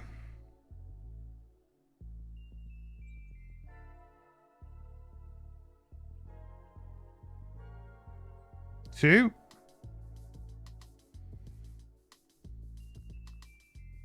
Maybe should have used the amulet last turn. That will be okay.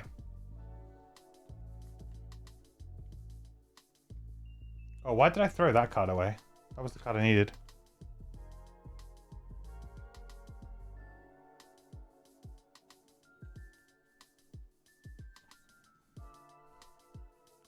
Okay. Next round. 14.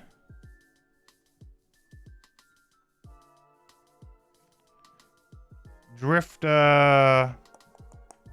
I think we're actually going to have to long rest before the next room. How weird's that? Maybe I've really miscalculated my stamina, maybe? I don't know.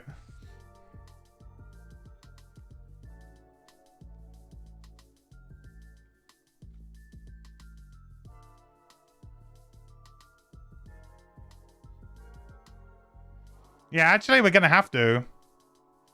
It's a little bit worrying.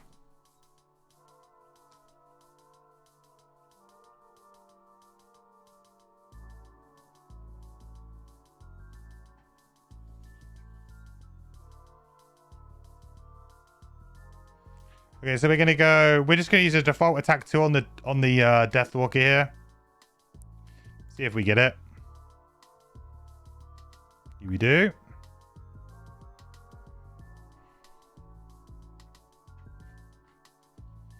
Do.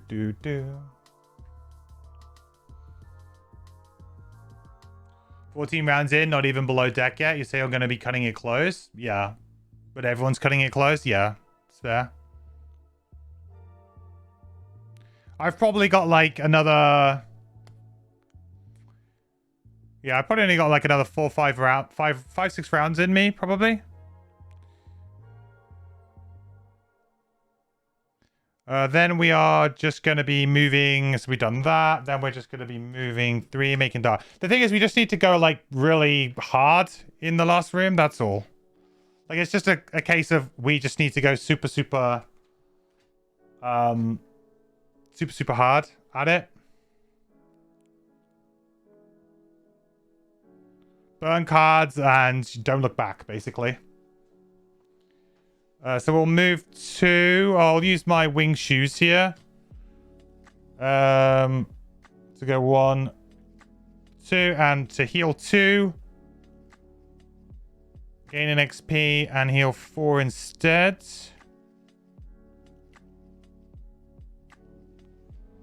Then we can move a token back. We will move a token back on Crushing Weight. Yeah, so I've only got 1 card on each character now, so I'm gonna have to long rest this round, which kind of blows, but I guess at least we get everyone back up to kind of good health. Yeah, you see, like, that means that I probably could have used the Spyglass to kill this, and then we maybe would have been 1 turn in front more than we are here. But it wouldn't have made too much of a difference. The problem that I have now is that we need to... I guess now we killed that enemy, I need to spawn the next tile, huh? And we're in an awkward position to do that. So we killed him. So then basically it should have happened straight away. Ugh.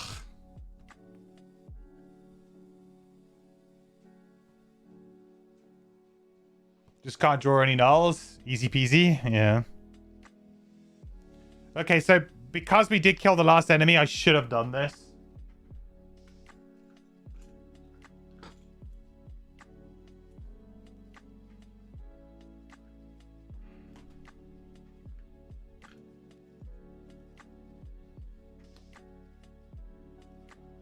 It's going to be really awkward to set up.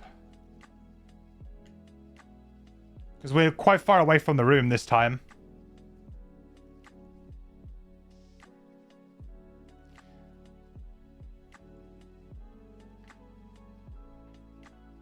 Oh no, sorry, not that.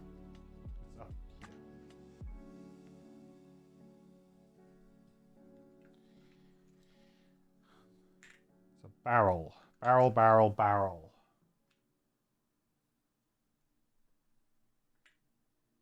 Barrels.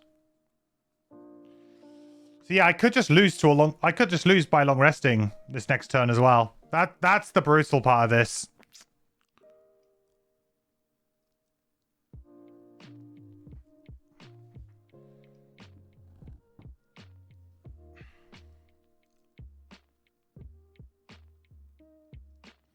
Okay, how am I going to set this up in a decent way so that you all can see it? It's really annoying that I'm kind of like awkwardly not... I'm like in the middle of the 2 tiles here. This can go away. To be honest, like these loots and things can go away. I'm not getting them.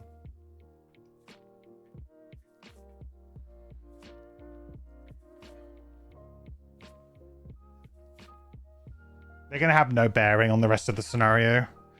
I guess you could say that this might. This probably doesn't.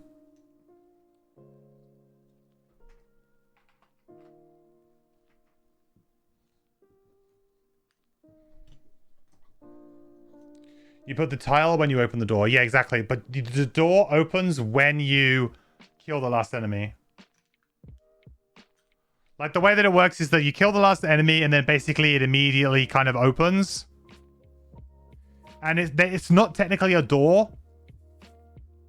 To be clear, this is not a door. It's a linked hex. So when the last enemy dies, there's a linked hex. Which then means, okay, now I need... Basically, they're joined, basically. So they could come up top deck. It's possible.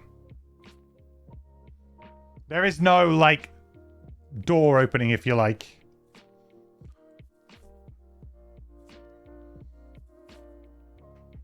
I could probably get rid of this tile.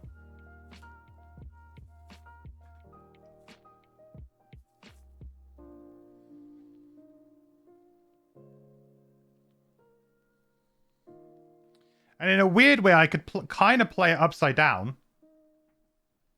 and almost play it like a door.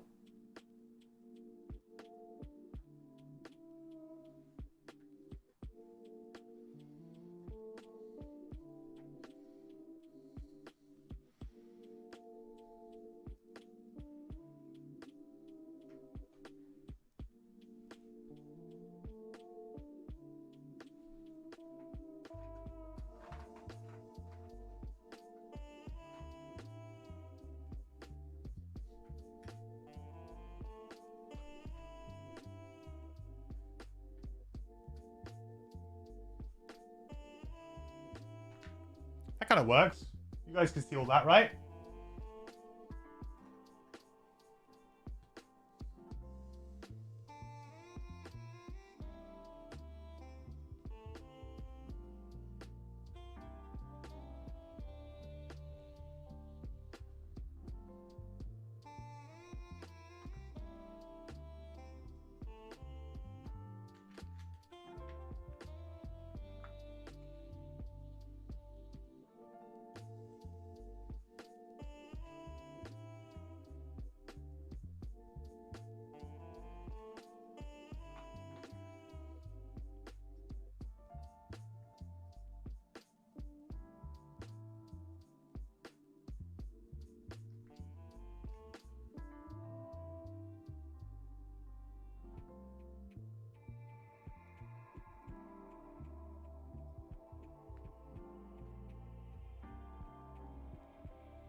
There you go. Okay, so for those who weren't here in the last episode, I'm not going to play the foreteller for this one because we want to just get into it.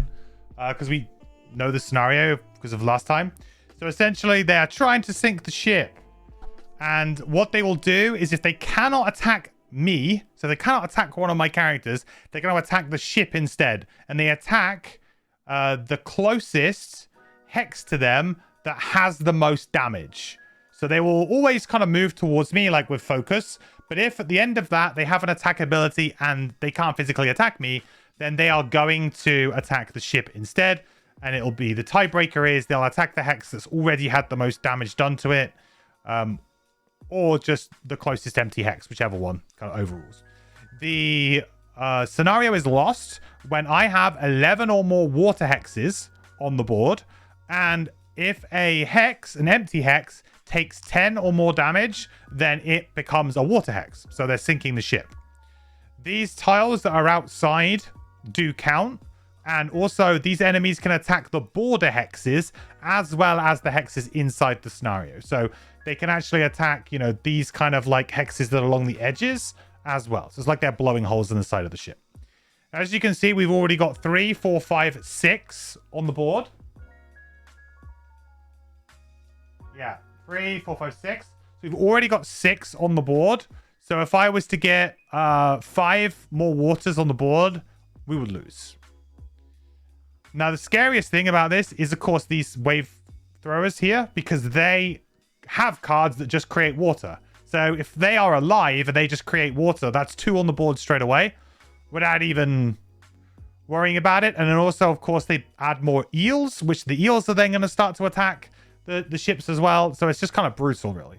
It's really, really difficult. Do my map tiles have the warping problem? Absolutely. My map tiles are like warped to oblivion. It's one of the things that I am like least impressed with. And so, like production quality wise, it's the only component that I'm like just annoyed with. Like everything else has been really good, and the tiles are just not good. Maybe put some weights on them. Maybe they can flatten them, but I just didn't have time to do that. You know, I want to play the game. But yes, I do have quite bad warping. So I need to add these guys now to the board because the door kind of sprung open. And they do need to act this. They need to have acted the previous round, actually. Which kind of... I fudged it here. Because I shouldn't have gone to the next round. They should have acted. So I'm gonna draw a card from the top for both of them and just do what they should have done. 4 and 6.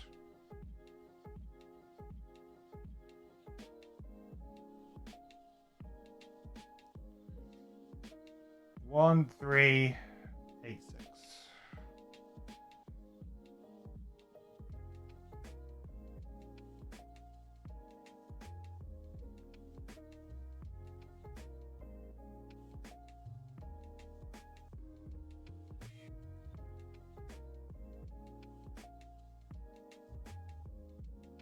So they are moving to attacking 2. So they're just going to attack they're going to attack for 2 and create light on the ship.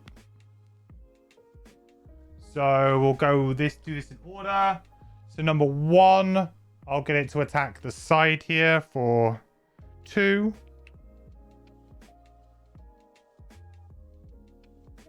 Oh, of course, it's not going to let me draw a modifier card, is it? Because I'm in round? Yeah, it's not going to. I mean, I'll have to manually draw them.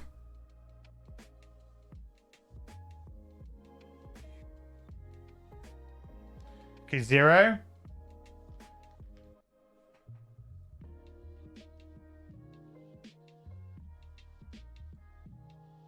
The 3.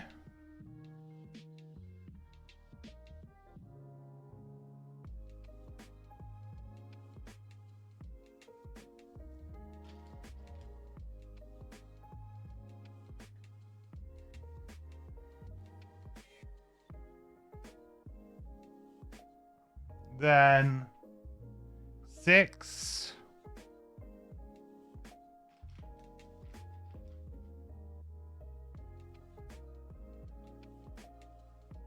What I try and do here is I try and like create separation as much as I possibly can. Actually, I don't want that there. Good there, I think. That border hex. That means that one will become water very quick, though.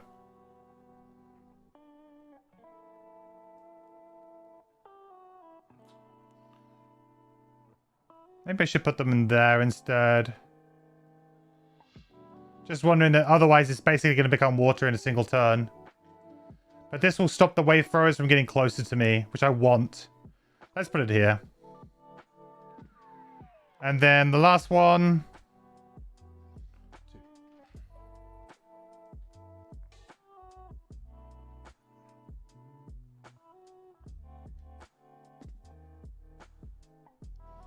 Okay. So let's edit this.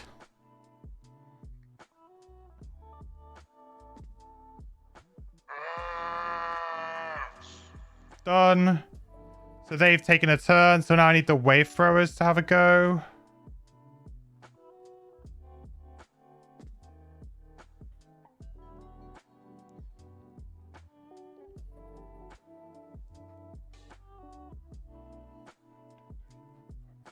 Okay, they can't get me. So they're just going to attack closest to them, which kind of blows.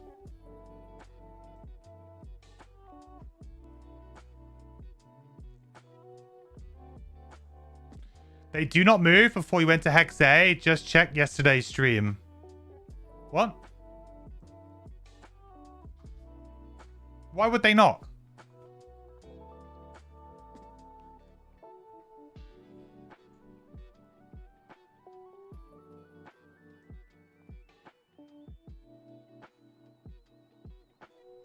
Why would they not? Because I see absolutely no reason as to why they would be. Because otherwise it would be a door.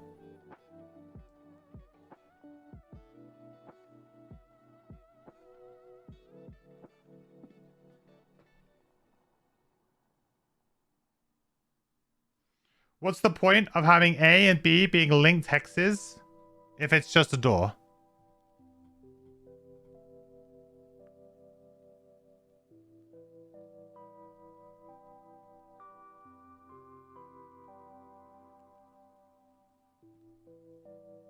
Like, there's no rule written anywhere unless there's some sort of in the FAQ, Vessi. There is nothing in this rule book to indicate that they don't go until I go on A.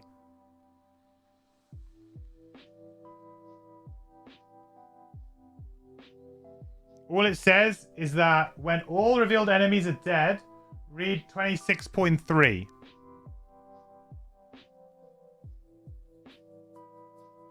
That's all it says. It says that you... No, it does not. It does not. Ice Floes says here... It's hard to show you on the close-up camera. Very hard. But it says when all revealed enemies are dead, read 26.3. 26.3... Oh, right. No, hang on. You're right. Hang on. I've missed a spot. You're right. There's that really annoying bit, isn't there? Oh, no, you're right. I remember now there's another section in between these two sections, which I was like, that seems completely irrelevant. Yeah, you're right. Sorry, my bad. Good catch, dude. No, I was like, no, there's nothing here. But then, of course, there's a stupid bit in between the two. All right, well, fine.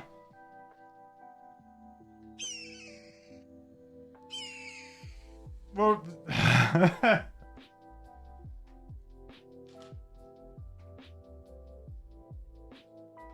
oh, man. I got ahead of myself for sure there.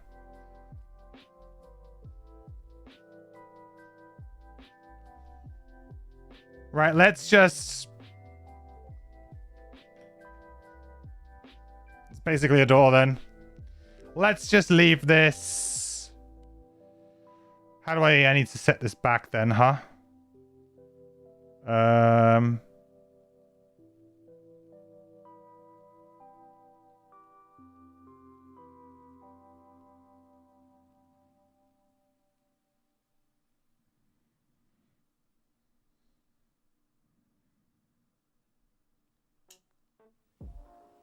Wow.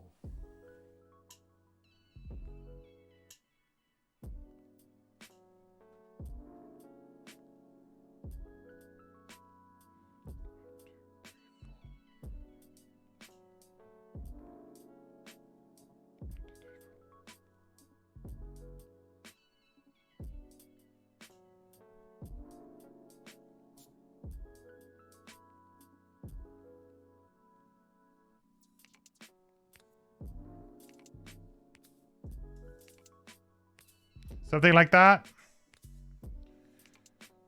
That's roughly reset it. Okay.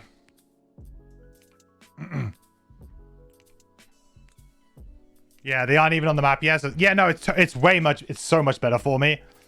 I don't know why I just had it in my mind because I skipped that. There's that little section. It is a bit of a weird one where it's like, hey, you can now enter A. It's a bit odd why there isn't a door. I'm still trying to figure out why it's not a door. Because I mean, in my brain, I was like, oh, they're linked hexes, so that's why. But yeah, like, why is it just not a door? Like, oh, this is now a door that you can open. I don't know. And there must be some reason why it's not a door. But it basically operates the same as a door. Because when you move onto it, now stuff happens. So basically, these guys aren't actually in play yet, which is, again, now super awkward. I'll just do this. Because otherwise they're going to draw cards.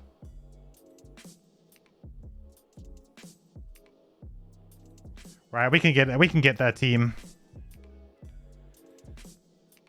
Just super ahead of myself again. Right, okay. So we're long resting. All good. In the hood.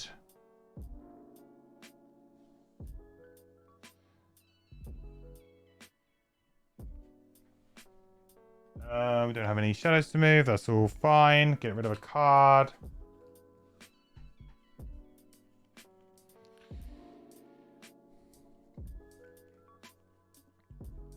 we're going to have to, like, I mean, I don't know how we win this scenario with the cards that we have. I mean, we have a fairly decent amount. We need to get some really good draws. Hey, Tailsman. Love my channel content. Sadly, you can't really follow my onboard progress easily. You wish Frosthaven with digital for that reason. Although this takes a while, right? Yeah, I mean, several years. I've tried to do basically as best I can, right? I always feel like streaming a board game is difficult.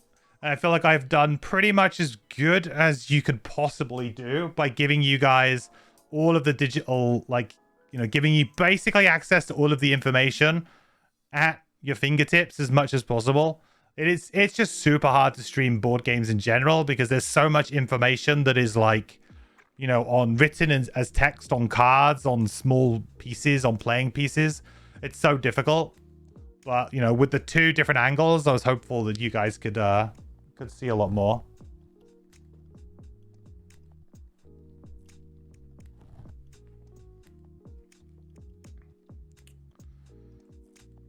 It is unfortunately the nature of the medium, but, you know, I'm super thankful that, you know, you guys stick it out and watch me regardless. It is, yeah, it's a difficult one to do.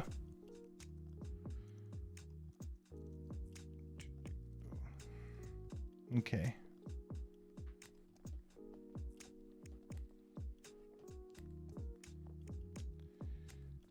What cards to get rid of, though?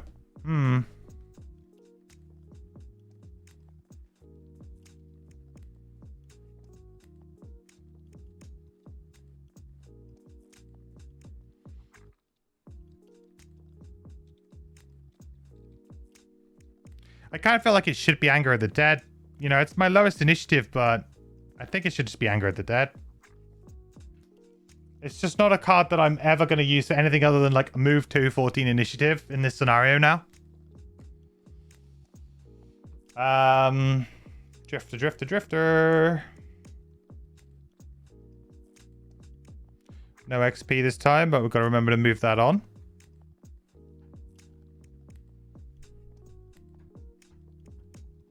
Hey, no problem, Tailsman. Well, thank you so much for being company for me too. Appreciate it. My stupid phone is not playing up.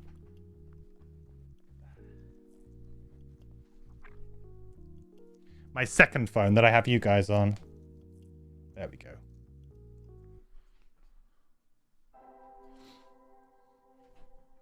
This is the best stream you can find on Facebook. Well, thank you, Vessi. That's very kind of you to say. Appreciate it. I worked very hard on trying to get as much, you know, to give you guys as much information as possible on doing it, you know? It took me a long time to really kind of, like, understand what, like, the way that I approached it was like, if I was watching a Frosthaven stream, like, what would I kind of want to be able to see? And that's kind of like where I started. So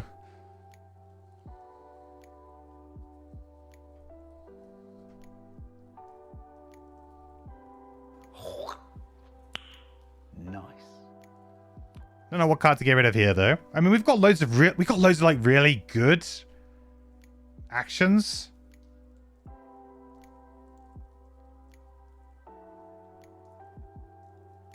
Prudent Preparation feels like the one to get rid of, because how am I ever going to want to use a card that doesn't have the word attack written on it ever again, even though it is 14 initiative? Probably. It's like, doesn't have the word attack written on it. Must be a bad card. Look at live. You've been playing Gloomhaven and watching these videos for literally a few years now. Feels like a whole new experience getting to be here live and support you more than YouTube like and subscribe. Oh, that's awesome, dude. Again, thank you so much for making the spreadsheet and stuff. But yeah, I mean, like live stream is great. It's why I love live streaming. You know, I started live streaming. The YouTube stuff kind of came afterwards, really, because I was like, when I was starting to live stream, everybody, you know, everybody that you watch on YouTube, or, you know, anyone who will give you advice on, like, oh, how you should grow your live stream on Twitch, or how you should, you know, do things. Everyone's like, don't bother trying to grow on Twitch, because it's like Twitch's discoverability is not great. Although I think I actually managed to get quite a few through Twitch, actually. I did quite well. I think I was very lucky in that respect. I don't think that's very common at all. And most people say, oh, you need to start on YouTube, you know, start making YouTube videos and then try and encourage people to come watch you live. And that's kind of like what I ended up doing. But yeah, I consider myself one of the lucky ones for sure. One of the very lucky ones.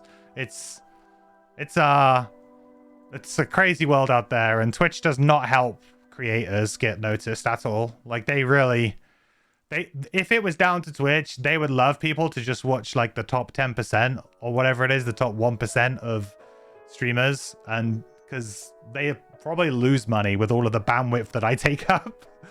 You know, with all the bandwidth, I'm like, geez, this guy's streaming again, like, can he stop please? And you know, whereas like you go and watch like the top 1% streamers, you know, they're making them, you know, millions. So you know,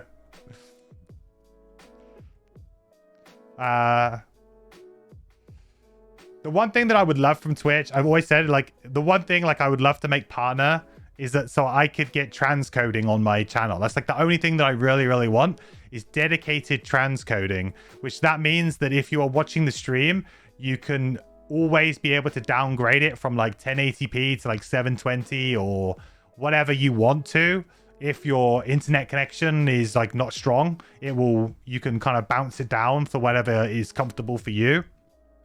And I do get it sometimes, but it's like a lottery if I get it. Whereas if you're a partner, like, you always get it. And that's one thing that I was like, yeah, that would be great, because it would allow so many more people to just watch the stream and not worry if they're like buffering or having any problems like that. Like, that's like the one thing that I want.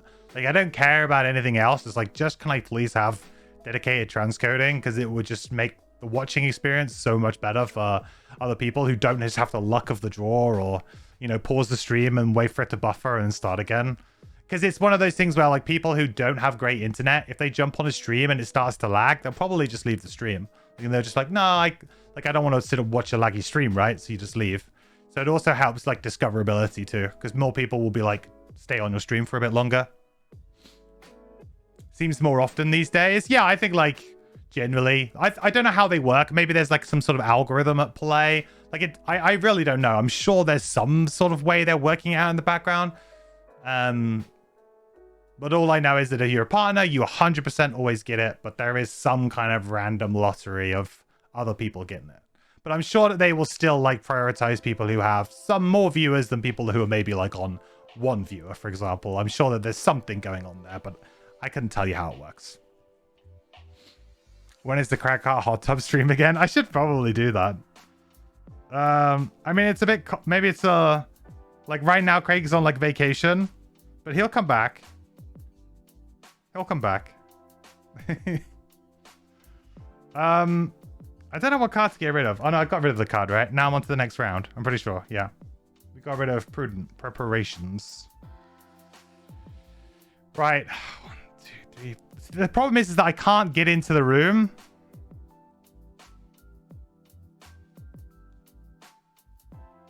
I'm too far back from the start of the room to even get into the room.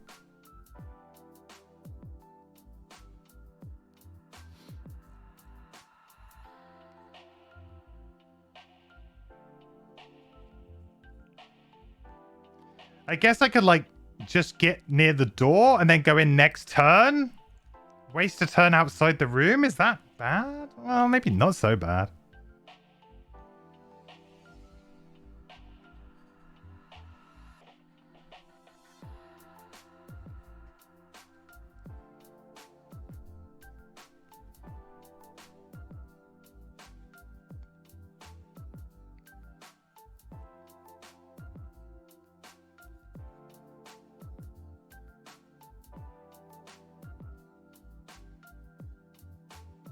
Maybe I just waste a bit of a turn here. I don't love it, though. Because then what am I doing with the other turn? Ugh.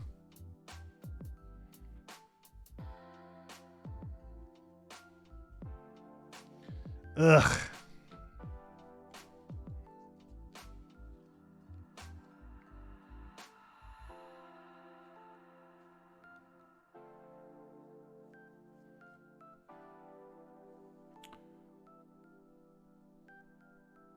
I'm not liking this turn.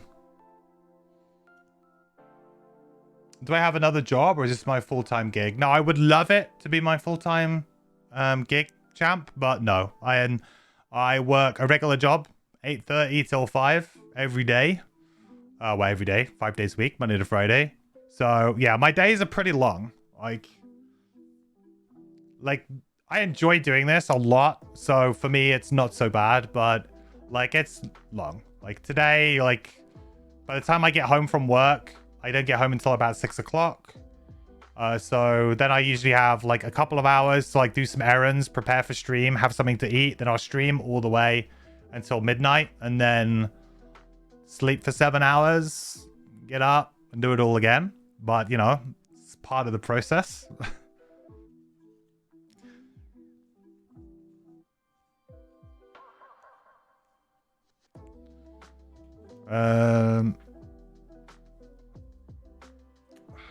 Yeah, this turns just feel bad. But I can't open the door. No, I can't open the door. There's no way I can open the door, man.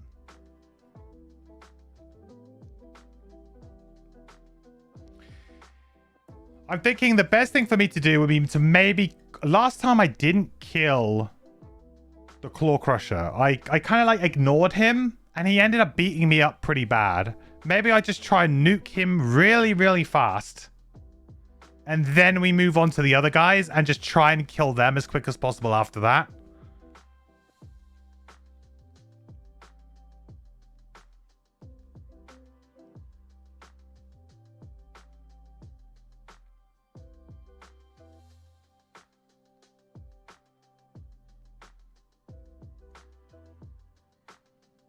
Yeah, okay. I think that's what I'm going to do.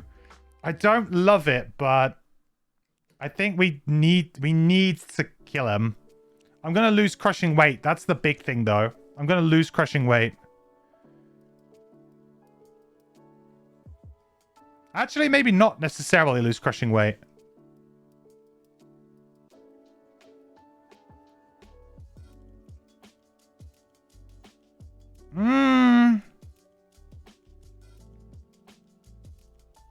No, maybe not necessarily lose crushing weight. Okay, no. This is good. I think I got a turn. I'm gonna have to take a turn off, but I don't know what I'm gonna do with my Deathwalker though. That I'm like, oh.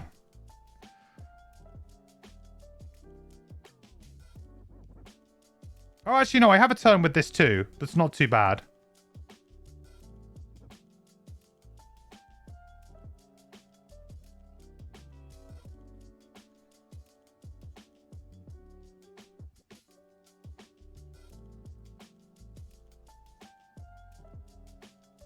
Yeah, okay. We're just gonna have to be like short rests. Kind of crazy with it.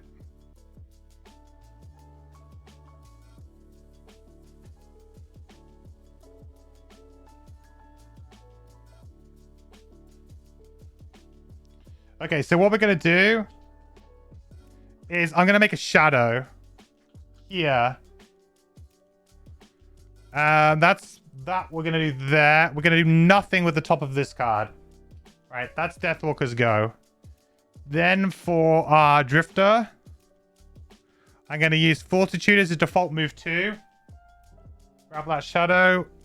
And then we're gonna use Sustained Momentum to just move back, crushing weight by 1. Okay, next round. So this round, we're going in. But I need the Drifter to go first. So we're going to go in on 23. I'm going to burn a card here and I'm going to go crazy. I think I just have to. We need to make a big impression. Because otherwise this scenario is just dead anyway. And 24 on the Deathwalker. And we hope that we can kill the Claw Crusher on this turn. And if we do, and we get an okay draw out of the rest of them, then maybe we can kind of like the next couple of turns, we can just clean stuff up. Like as quickly as we possibly can. This is really like kind of like high risk, but I don't see any other really great way of doing this, if I'm honest. Okay, this is going to be an interesting round, at least. Okay, Drifter first. So first up, we're going to move for 1. That is going to open this. And we are going to draw for the enemies.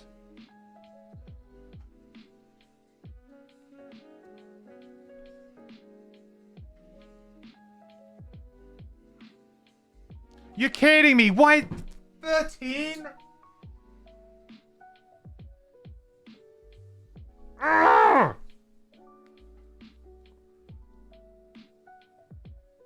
Why the hell is it doing 13?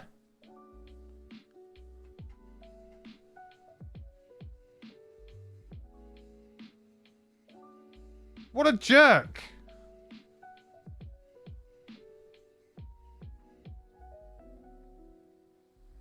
Every time, I swear to God.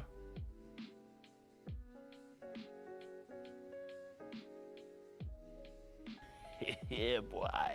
A little bit spicy. Like, just, oh, yeah, like, they just need to have, like, an average card. Like, they never, ever play this card. I swear, I've never seen them play this card.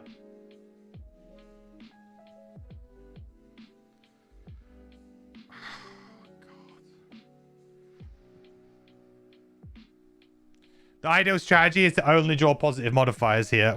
Yeah. Right.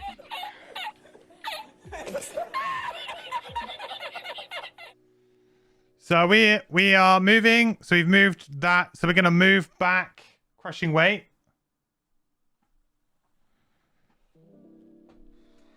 Now I'm going to vile assault him.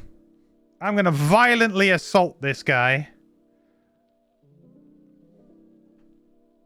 Absolutely violently. So we're going to attack him for 4.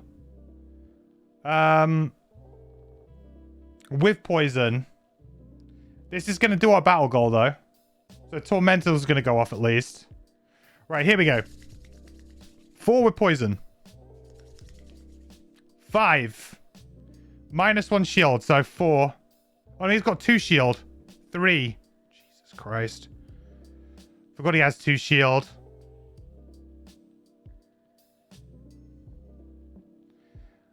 So now we're going to attack him for... That's going to gain us an XP, actually, as well, while we're at it.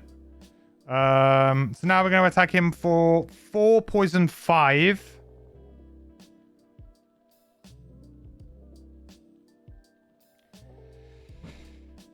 -6.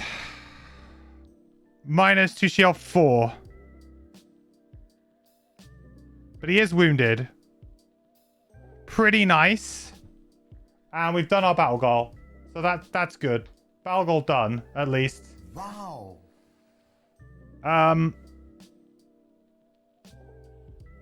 Okay. I mean, that's pretty strong. I mean, I'm happy with that. Like, what more could I really have hoped for there? I forget that he has shield 2, but there's a shield 4 in the card already. Yeah, but he hasn't had his turn yet. So he would gain 4 shield on his turn. But whenever you enter, like, a room or whatever, you will always finish your turn first. So I get to finish my turn, which includes attacking him. Now he's going to go, because he gets retroactively slotted into the order. So it's just because he kind of gets slotted into the order. So now the Drifter is gone. Now the rest of them have to, like, take their turns because they're catching up. So he is going to get attacked for 3... with disadvantage.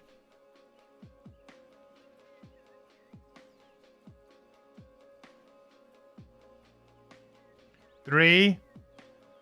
Creates earth, but I am now immobilized and impaired. So that means I can't use items next turn.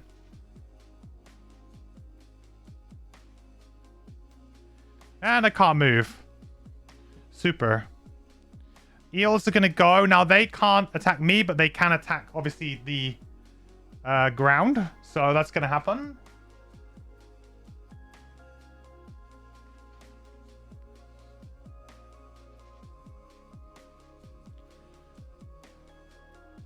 I've got to be a bit tactical here. What are the other guys doing? Moving for 1.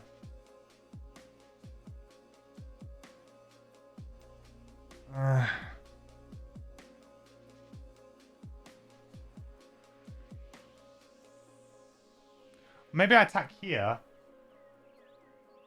That'd be smart.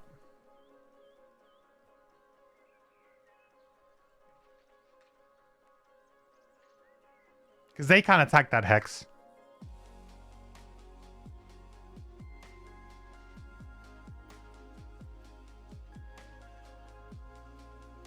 But this one's going down.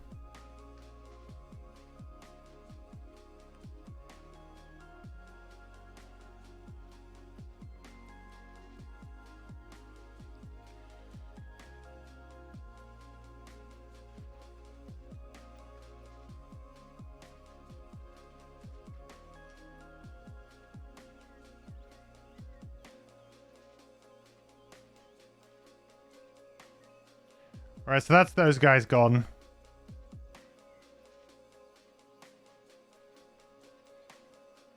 They create light too. The Wayfarers could have been making water, eh? Yeah, I mean, I'll take whatever I can get. So the Drifter's gone. So now onto the Deathwalker.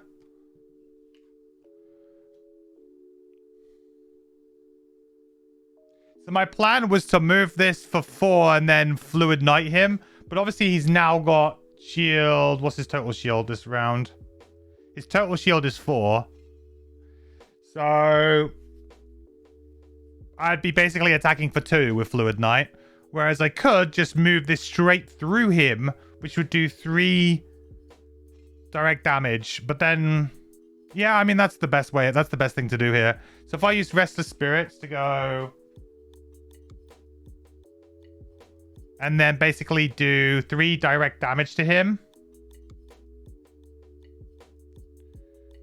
Remove this and gain an XP. I think that's okay. My only concern here is that that leaves me quite far back and without dark. But, I mean, it helps to kill him much quicker.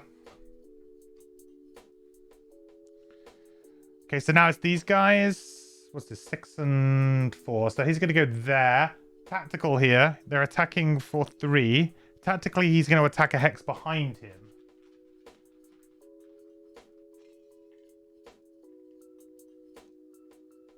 Then it's more unlikely that that's ever matters. But this guy's going to jump here. And he'll have to attack an empty hex. So he'll have to attack one. And I'll make it this one here. Miss. Okay. Could have had that on the attack. It would have been nice on me. But there you go. Ship is the best tanking character in Frosthaven. I don't know. I mean, he takes quite a few hits, but just in very select places. Okay. So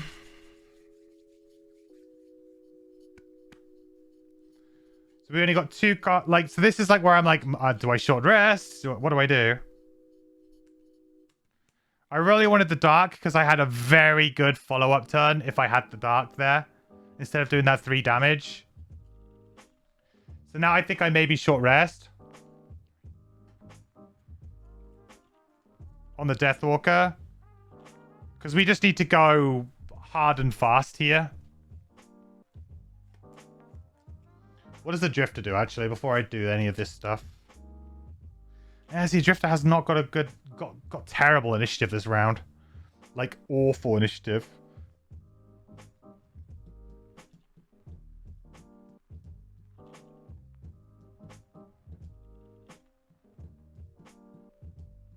Was I supposed to take damage on the Drifter as well? I seem to be at 12 health. That seems wrong.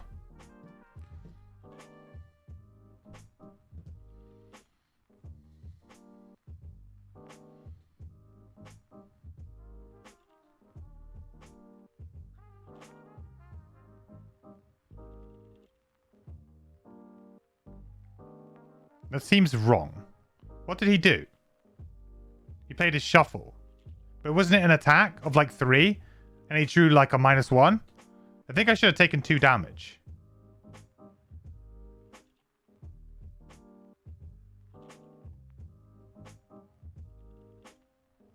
The thing is, sometimes I think I use the app so fast that it doesn't register some of my clicks.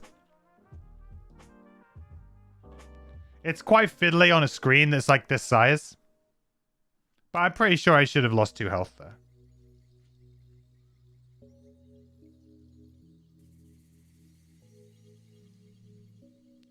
I mean, I could just do this. What would I do with it, though?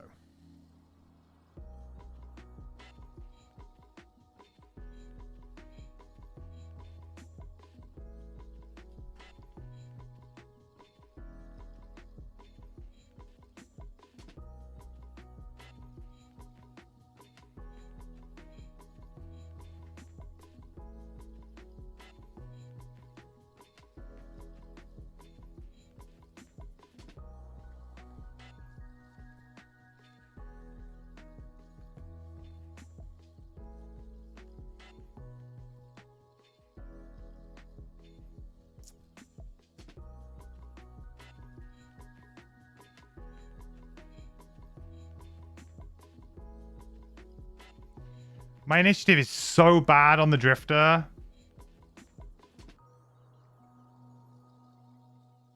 But maybe that's fine.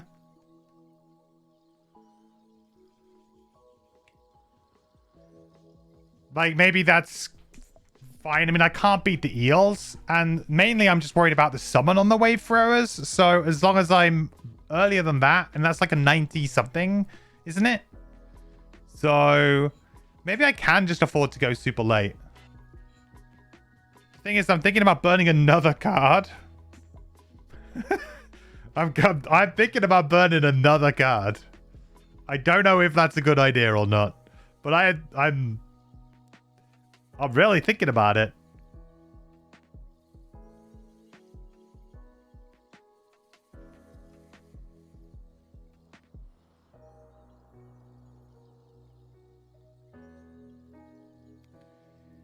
I'm immobilized. I can't move. Okay, I'm immobilized. I can't move. So actually, I can't do what I wanted to do, really.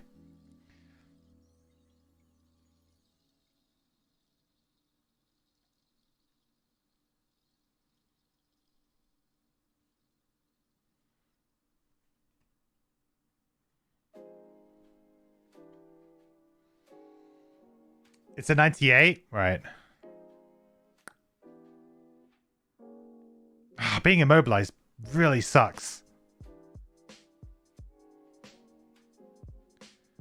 I guess on that turn, I could have maybe not like gone there or something and then wouldn't have taken any damage and wouldn't be immobilized and impaired. But then I wouldn't have got that token back on crushing weight, which could be all of the difference later on.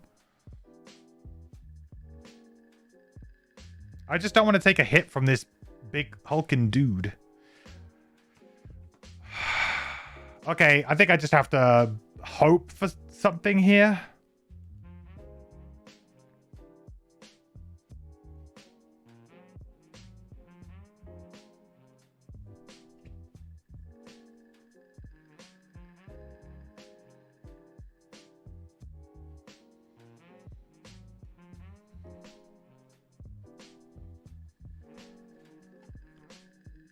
I don't love it. I really do not love it. We're going to be losing crushing weight. Pretty sure here.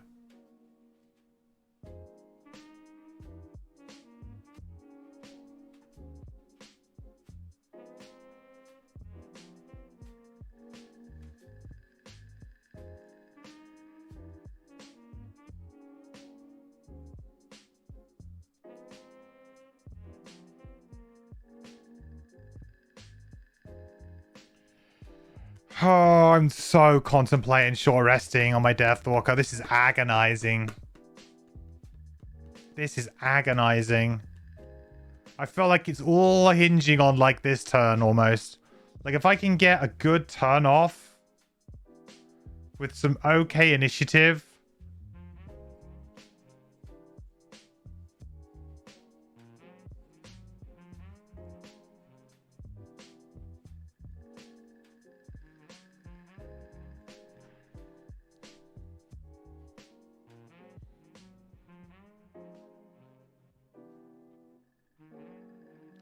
I guess the thing is, do I just lose if they make water? Possibly.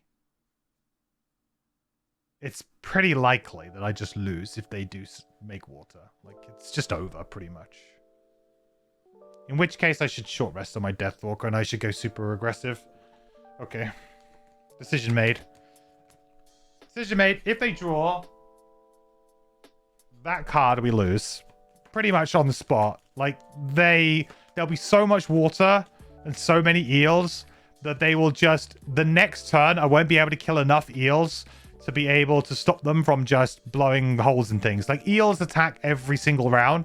So the only option would be for me to go and tank the eels. Which I can't really do. Or I wouldn't be able to do all of them at least. Okay. Okay. Like, Call of Doom. That's fine. We can lose that. That's not part of the puzzle here.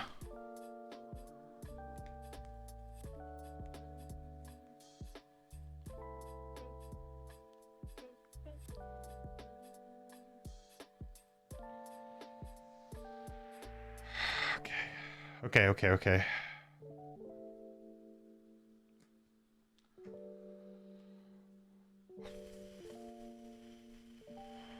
We knew it. I called it. Freaking knew it.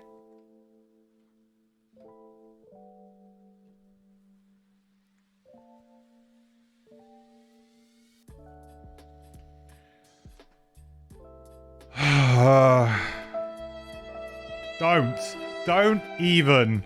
Do not even joke. Right.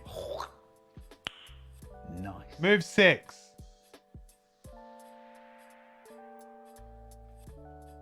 Place 1 shadow in the hex you are occupying.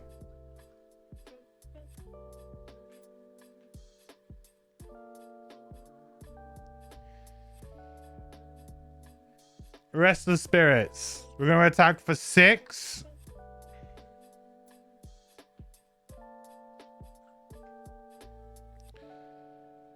That will get us an XP. And we're going to use the Spyglass. So an attack of 6 with advantage on number 6.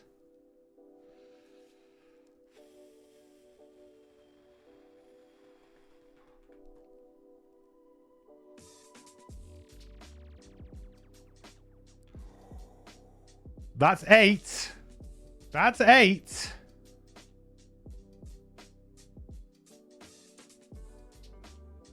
And a curse. That curse could be relevant. That curse could be relevant. Okay. We're not dead yet.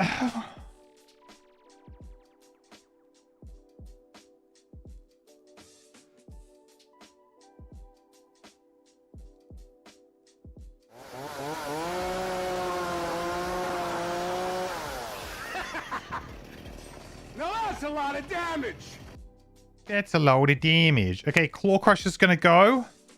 And is unfortunately going to attack for 3 and poison both of us. There's nothing I can do about that. It is what it is. So, it's also going to impair us both. So, Deathwalker first. Just please.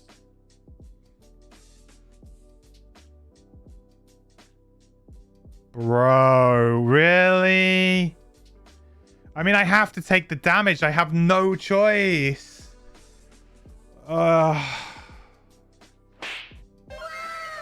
Wow, thanks.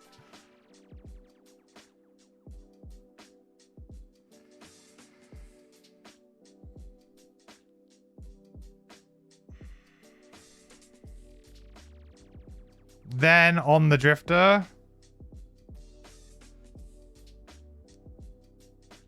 With disadvantage.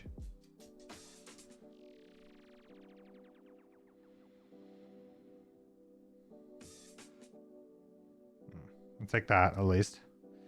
So it's that 1 damage to the Drifter. Poison though. And impair. Fun. Shockwave to kill one of them at least. Yeah, exactly. That is the plan.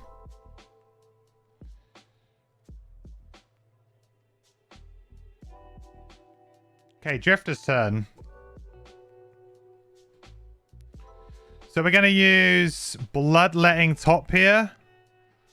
So we're going to attack for 3 on this guy. Using Shockwave. And using Crushing Weight. So this is going to be 2 XP that we earn through both these cards here.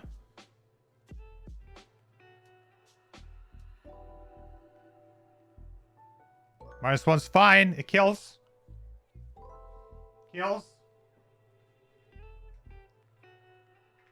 And we get to push a token back. Crushing Weight. I'm going to use my amulet here. That gains me an XP. Removes... Well, these conditions come off anyway. And I still have 1 more heal.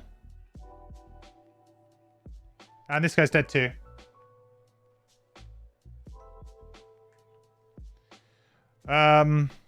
Good, I think. Okay.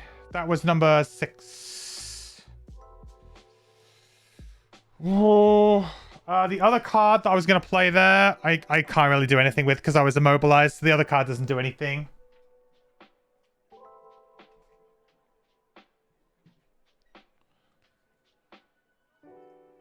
So we are going to be on a rest next turn. Oh, impaired. I can't use amulet. Good call, guys. Good call. I forgot about the impaired. So I'm still poisoned. I'm no longer impaired though, right? But I'm just still poisoned, basically. And that comes back a charge.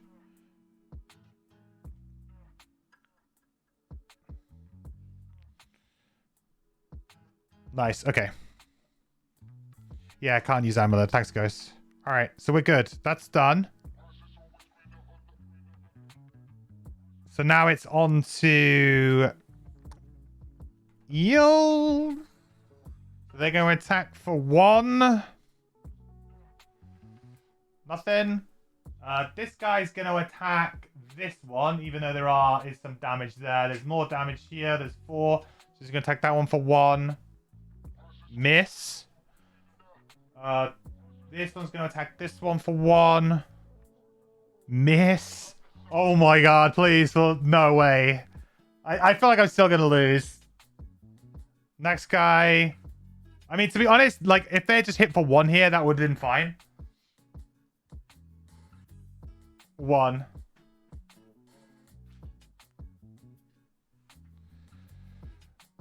Right, this is the kind of scary one, because this is going to blow up real quick now. And it's going to be difficult to get to here.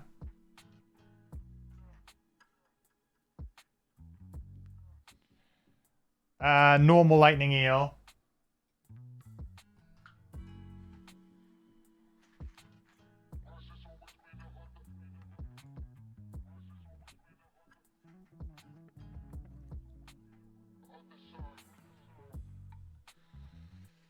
All right, so we're at 4, 5, 6, 7. So we're at 8. So we got 3 more.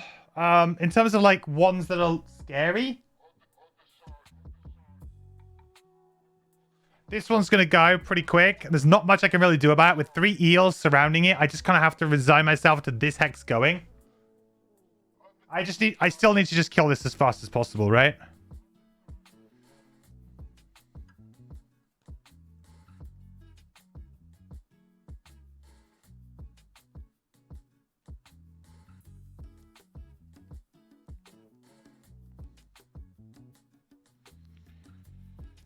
Oh boy, like I think I can... there's a window here. Guys, there's a window here. And if we can do it, this is going to be like one of the craziest... like, just mental.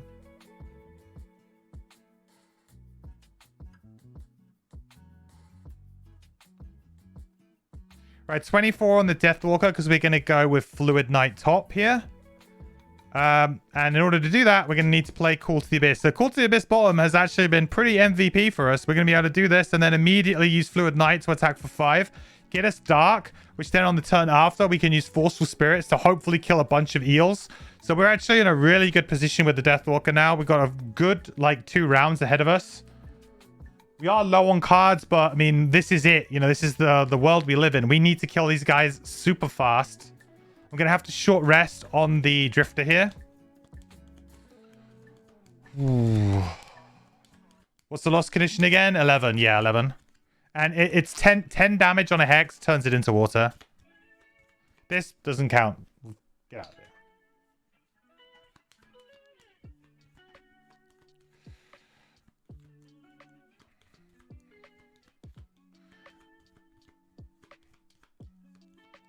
I think I know what card I need.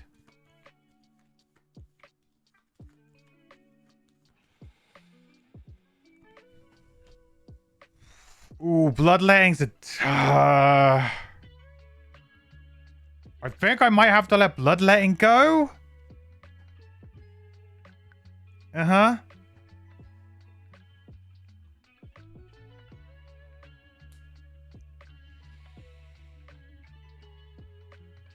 Because we're jumping.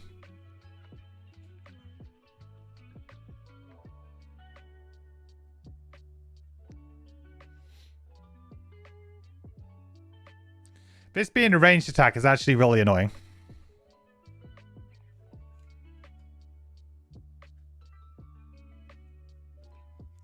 I guess the odds are that they won't summon this turn now.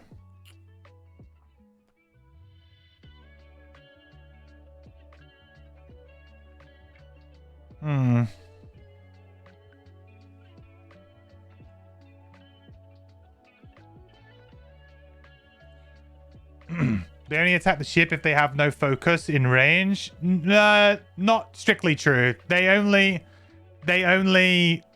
attack the ship if they can't attack you.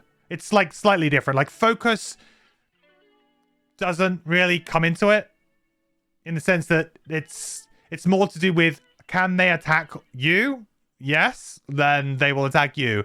If they can't, then because they could still focus you and attack the ship because you're not in range of the attack, right? Like focus is not necessarily really the good way of doing it, yeah? Can you jump in the middle of the 4 enemies with the boots to tank it? I can, but tanking that kind of thing with an enemy that goes on like 4 initiative and also stuns is like not good. There's not 4 initiative, but like super early initiatives. To be honest, I might be better off here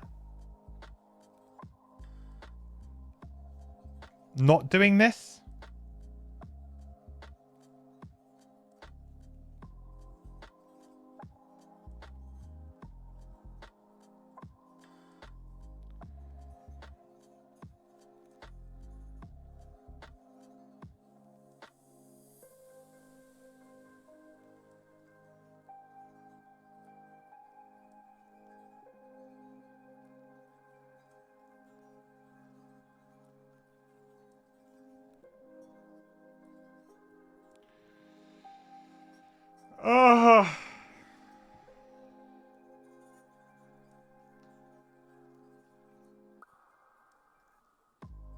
Okay.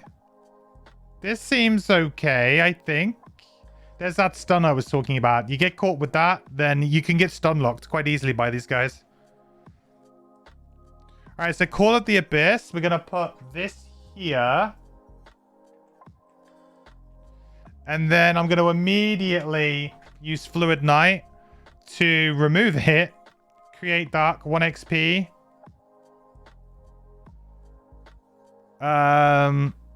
And we will attack this little guy for 5 here. Because he's kind of on his own, so...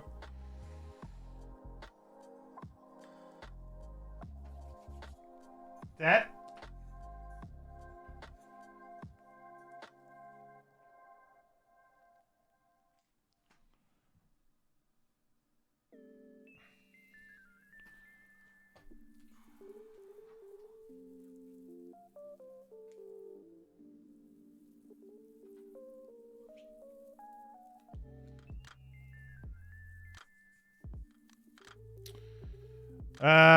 Now onto the Drifter.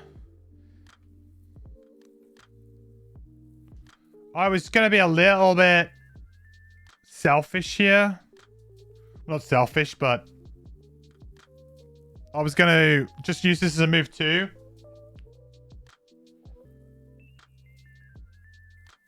Now I can start tanking this one as well, which I think is kind of okay to tank one. And then I'm going to use Fortitude here, but I'm going to use my Crude Spear to reach over the barrels. And I'm going to attack for 5 using Crushing Weight.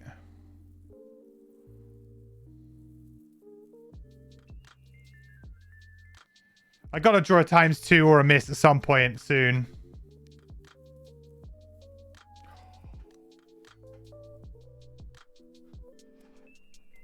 Oh!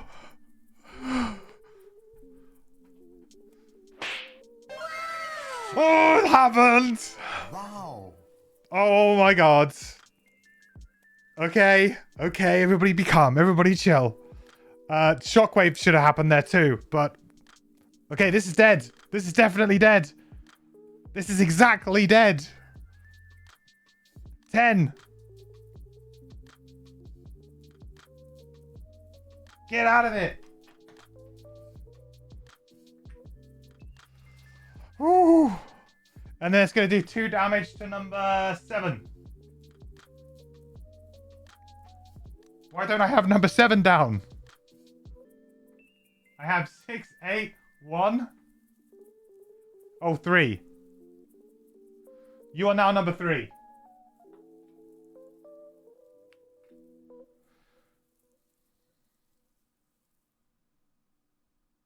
Ooh. Okay, so he will die to another shockwave if we can get over to the other side, right?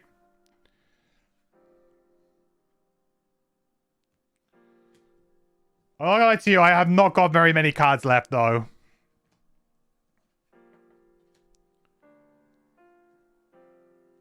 This guy's dead, right? I don't know why he's... I forgot to kill him. You are definitely dead, sir. I guess I could use my amulet now to heal off the poison. I guess it kind of makes sense to do that. Sure, I mean, it's gonna happen anyway at some point. It's better to get rid of it now rather than maybe it cause me an issue later on. Oh, God. Right, so these guys are going. They're going to attack 1. So... this guy's going to come here, and he's going to attack my Drifter for 1. I suppose that was a good time to remove the poison too, because of that. 1.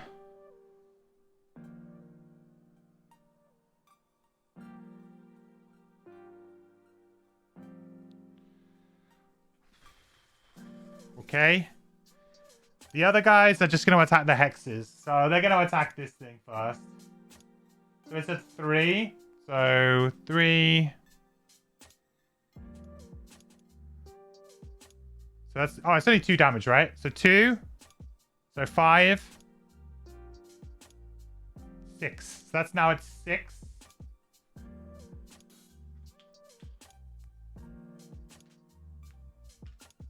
I'm surprised Isaac didn't put like a chest down here just to really troll everybody.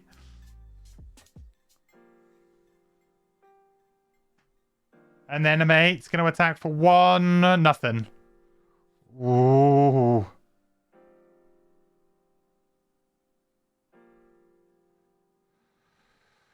There's light at the end of the tunnel, guys. There's possibilities.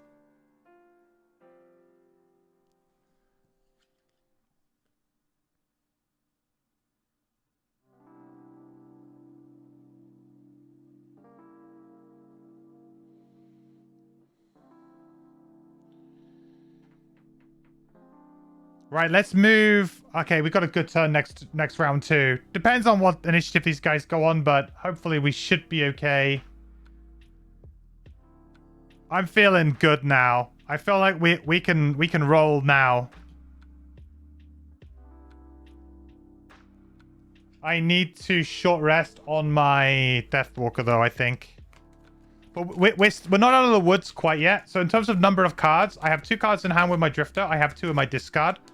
For the Deathwalker, I have 1 in hand. I have 3 in my discard. So we are quite close to losing. But I think... I mean, technically, I could probably long rest with the Deathwalker here. Is that a good move? Just to get, like, my Spyglass back? It might not be a bad idea.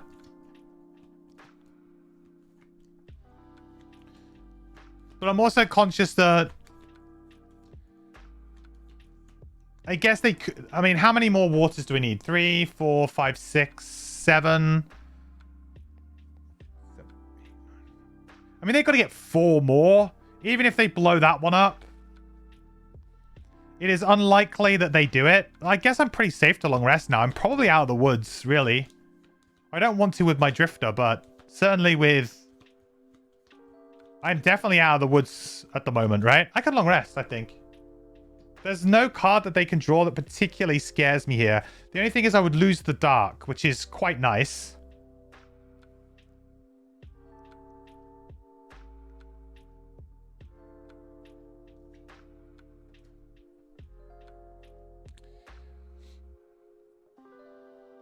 It's all about stamina to kill yours now, yeah.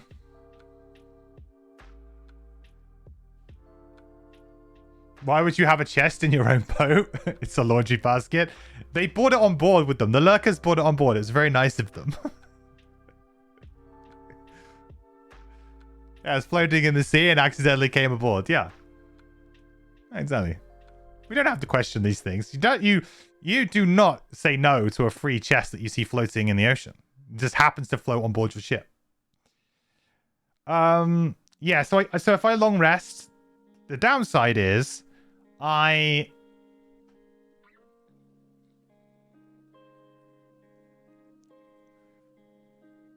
downside is that I lose the dark, and that means that I lose possibly one of my best turns. I think I have to short rest. I think I short rest. I mean, I guess I could miss, and like obviously the Spyglass helps with that, but this isn't Eagle Eye Goggles. Like Spyglass is not Eagle Eye Goggles, so it's not gonna, like, I could gain advantage on one attack, but I could miss on the other, right? So it's whatever.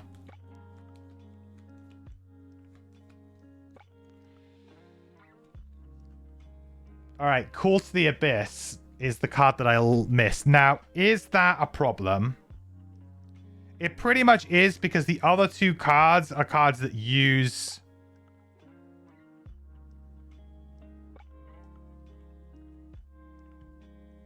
It pretty much is, because the other 2 cards are better. It doesn't matter which of the other 2 that I keep. Can I do the Mastery with the Drifter? That's a very good call. I do have the move 2 in my hand. We could maybe think about it, but I think I'm going to lose Crushing Weight this round. Oh no, I'm not going to lose Crushing Weight this round. I'd have to not heal ever again, which I think is fine. Possibly. So we'll lose Restless Spirits, which is annoying, but I think we needed one or the other. So we know we're going to do this, and I think we know we're just going to do this to move, I think. Yeah, I mean, maybe that was a bit of a mistake. I don't know. I'm just gonna do me as good as I can right now. Do I want to do the Drifter first?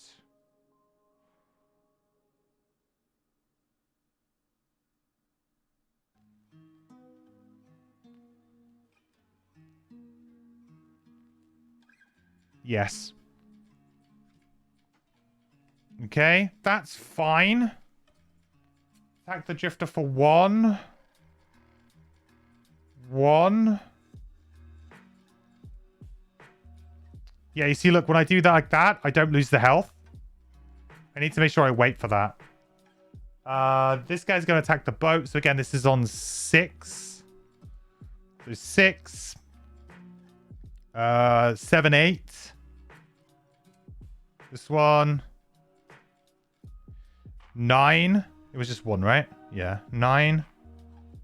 And that one over there stays the same. So this now goes up to 9.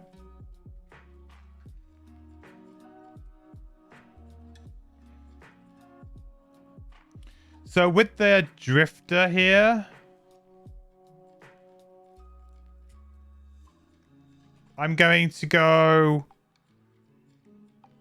use my wing shoes here to jump over the barrel onto this loop and move back a token because I'm adjacent to exactly one enemy. Then I'm going to use sustain momentum to attack for 2. And shockwave will trigger. That's going to give me 2 XP. And we're going to attack this guy for 4.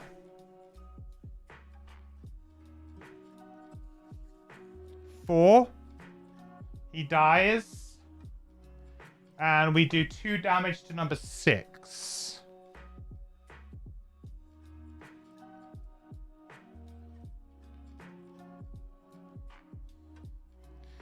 Then we get to move a token back.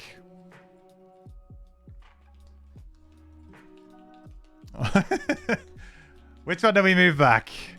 I think maybe I should move back Shockwave here, maybe? Because like Shockwave's just free damage, right?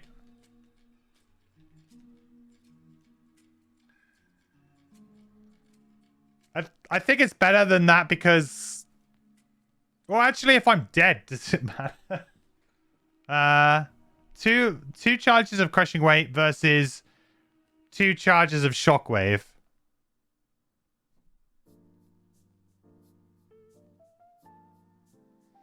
What are my other cards?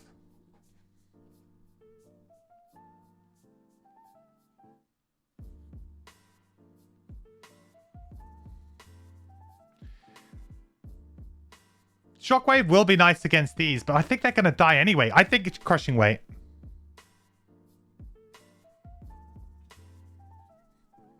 Because I think I'm going to kill the other one anyway. Just a question. How do you end a session with Gloomhaven Secretary? Do you just exit out of the software or do you export the game file and save it for the next session? So for me, it just seems to... It's persistent. It remembers. So it remembers my save. So I honestly just click here. I go success, failure. It'll total everything up. It'll remember. Then all I do is I take that information and I put it on my spreadsheet that I've got, my online Google Sheets, which !campaign, if you wanted to see that. And then I make any physical notes that I need to, and then it's done. And I don't need to do any more. And then I just check it sometimes if it's, make sure that it is correct. But that's all I need. That's all I do. But it seems to, like, the next time I boot it up, it will remember what I did. Now, I don't know if it's because it's saving something like my session in here. But I have closed the app. I have turned my phone off. And yet, it still seems to remember, so. Long rest with the Drifter to get all the items back. Yeah, not a bad idea. Plus, we would heal up for 4. But then, we wouldn't get the mastery. But I don't think we're going to get the mastery anyway. Isn't it 4?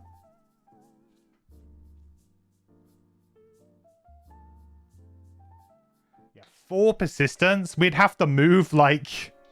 We'd have to move like 6 times. It's not going to happen.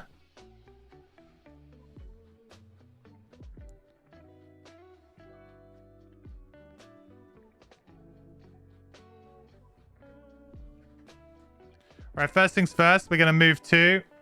Well, actually, we're just going to move... Yeah, we'll move 2. To there. Hang on. Did I use the wrong cards? No, I didn't. I'm good. That's the right card. Then we use this. Forceful Spirits. We're going to consume Dark. And we're going to gain an XP. Then we are going to attack these 2 for 3 each. So number 1. 4 dead.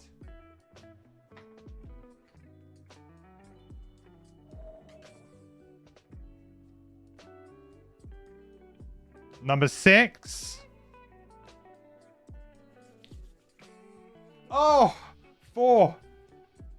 I mean, he's dead anyway.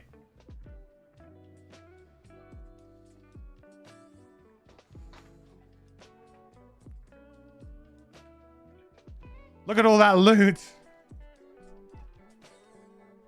Oh boy. Yours seems to save just from time to time. That's all good. I don't know. Mine just seems to work.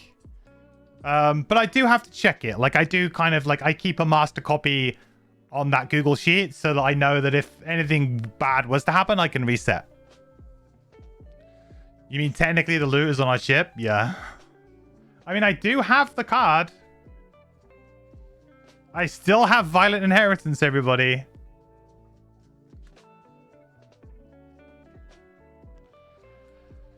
Okay.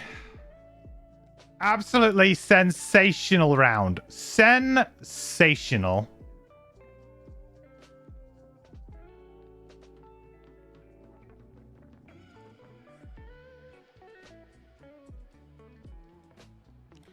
Long rest, long rest.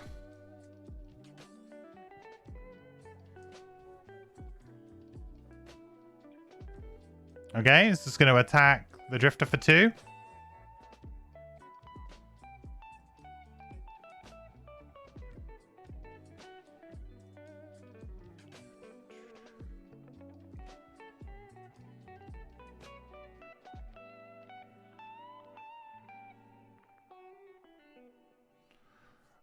Deathwalker, remove that poison.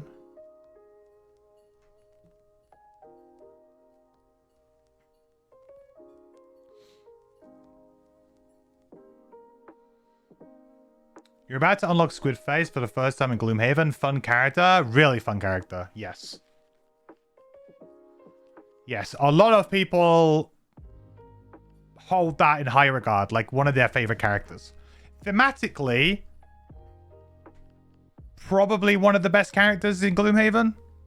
Like thematically. I'm standing on loot with the Drifter. I am.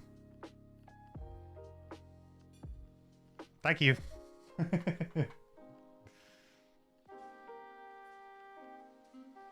I've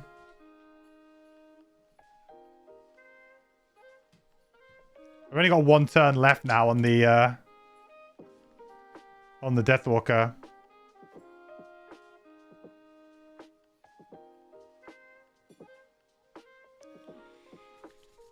One coin. Good job, Drifter. So we're going to go boop, boop.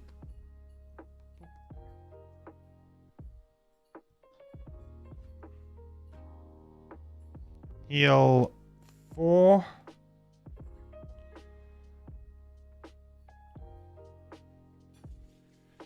Okay.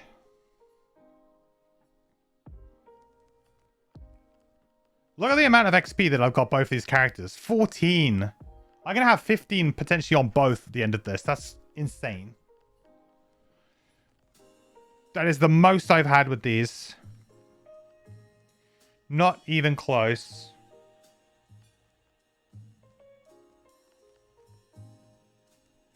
So, shall I just... Do you think I should just go and get... Like, I could get, like, 3 loot tokens here with the Drifter and then kind of be done with it.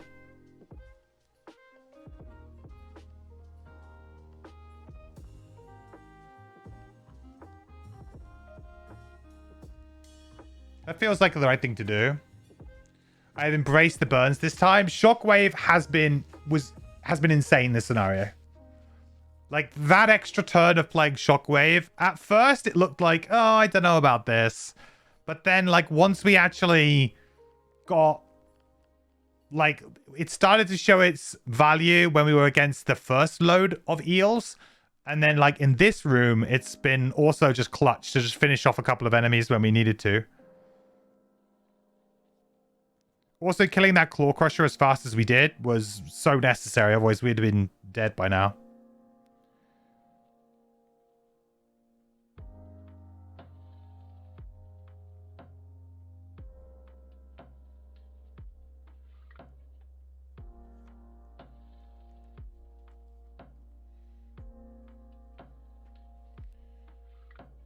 Yeah, I think I'm just going to try and maybe go for one loot here, guys, and not do anything else too crazy.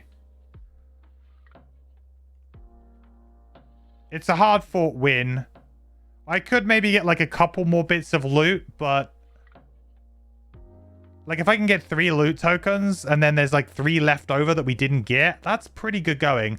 There was 1 or 2 in the first room too, right?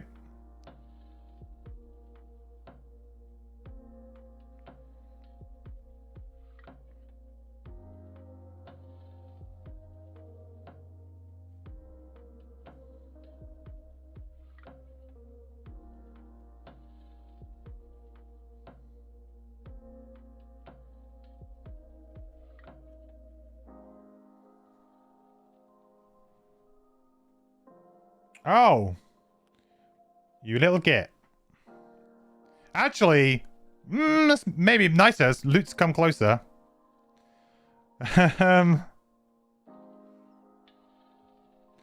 Deathwalker 2. Drifter miss. Or -2. Well, yeah, that's a miss.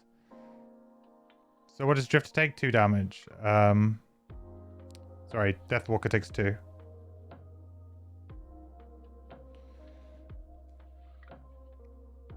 So what we'll do is we'll play Call to the Abyss.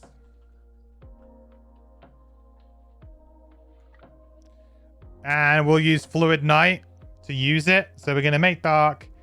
We're going to gain 1 XP.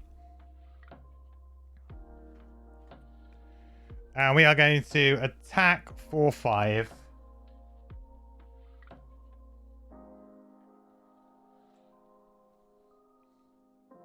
I'll need materials for winter. Yeah, I guess so. I mean, I'll attack maybe without advantage here. Does that make you happy?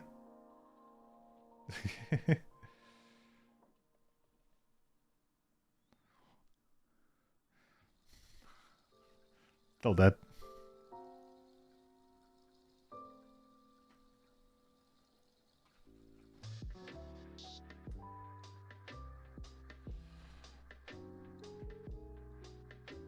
Nice.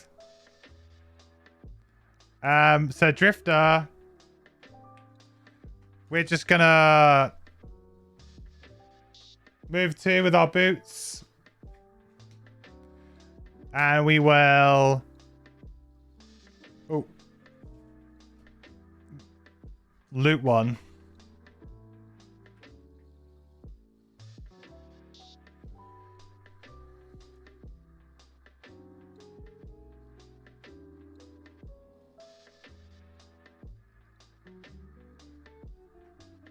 Well, no materials.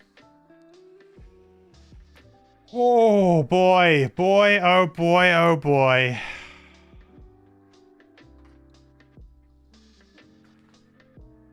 What a scenario.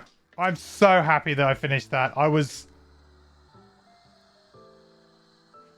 nervous. I was very nervous. I was like, if I fail this 2 times in a row, I don't know how I feel like about doing it again, you know? Like, failing something twice usually makes me fundamentally question if I'm, like, I'm really, like, screwing up really badly. Like, okay, is there something that I'm, like, missing? Am I supposed to bring in different cards? Am I supposed to buy certain items? 96.4. We're ready for some foreteller action?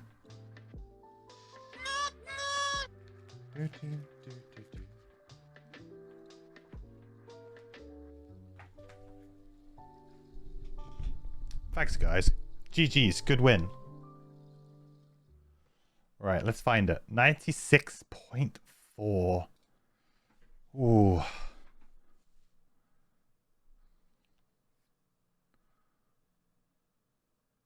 Section book. You don't want to see this scenario anymore?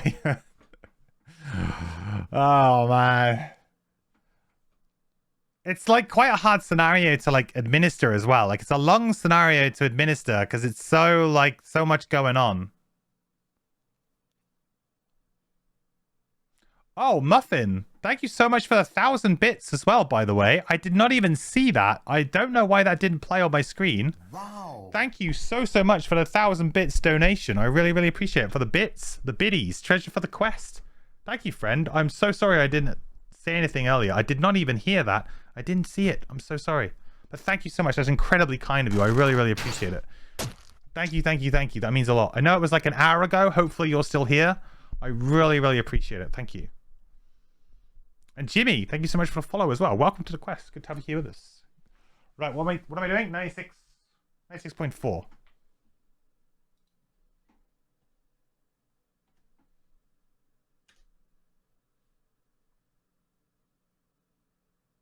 That didn't even come up in the section book when I typed it in.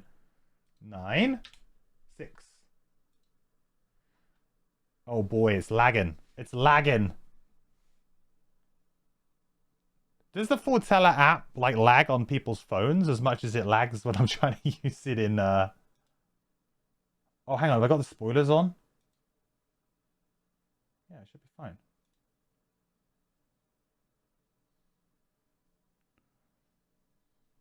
It's okay, you're still here using my YouTube channel to learn how to play your Gloomhaven character. Awesome, dude. Well, thank you again so much for the bits. That's very kind of you.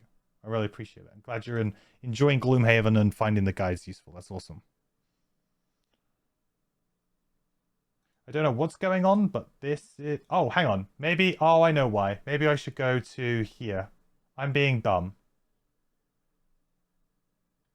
It's been so long since I've had to use Fortella, I've literally forgotten. It's been 24 hours.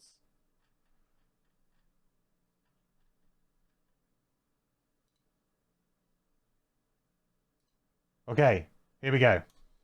The last lurker slumps to your feet and gurgles under the rising pool of seawater. Hunks of ruined hardtack and broken barrel float about your knees. Blood dyeing everything a sickly pink. The attackers are dead, but the ship is still sinking. The crew work faster than they've ever worked before, and together you manage to stem the flood before the ship sinks too far. When it's done, you get rid of the bodies. It takes several people to remove each of the dead lurkers. Their wide, awkward bodies are difficult to maneuver, but they plunge into the icy depths with a satisfying noise. Then there's only one last problem to solve: the shards. You hold the things tight, but they're still directing you downward, deep into the sea. It's impossible. To dive into this water would be certain death. You hate to admit it, but you'll have to return to town until you can find another way forward. Oh, what? Right. I tell you what, this is like the rewards for this quest, chat. I'm not happy. Well, I mean, I'm kind of okay, but this is not cool. So, who was it in chat who said you needed to use wood to fix your boat? Because you were right. Scenario rewards. Lose 1 collective wood for each set of 5 hexes with water tiles on tile 7G. So, is that just 1 for us, though? 3, 4, 5, 6, 7.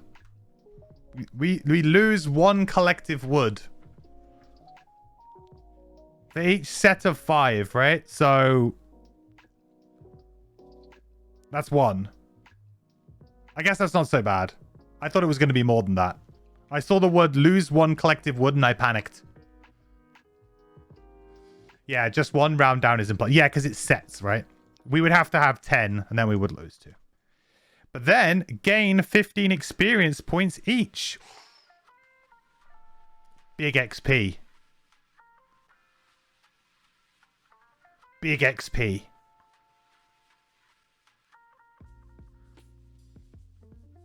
Add 62.2 to the calendar in 2 weeks. That's huge XP. Right, I need to make some notes on these characters before we hit the success button.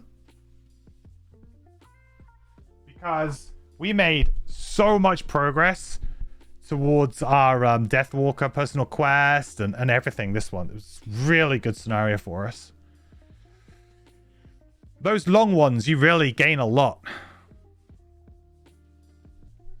Okay, we're going to take a quick look at the spreadsheet. And the Deathwalker gained, through playing ability cards alone in this scenario,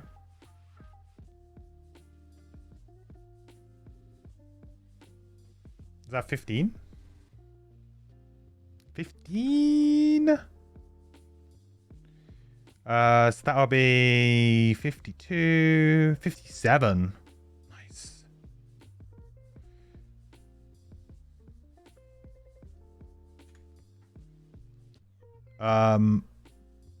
Very cool. We gain 15 XP.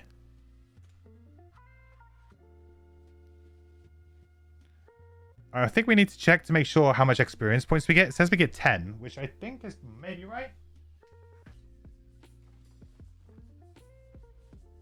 It is right. So I should be able to press the button here, and we should. Everything else should calculate out right for us. So in terms of battle goals as well, we did both of the battle goals for our characters as well. So that is a cheeky tick, which I think gives the Drifter a perk. It does.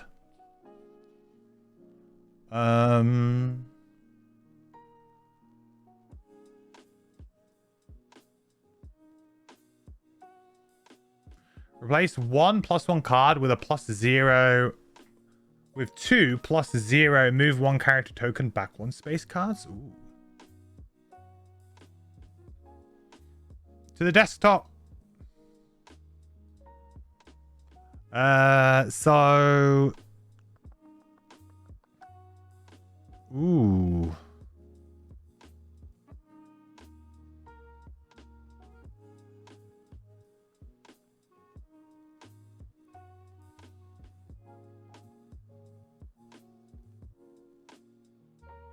I feel like this is the safe one. Like, it's a big damage swing. Drawing -2 really, really sucks.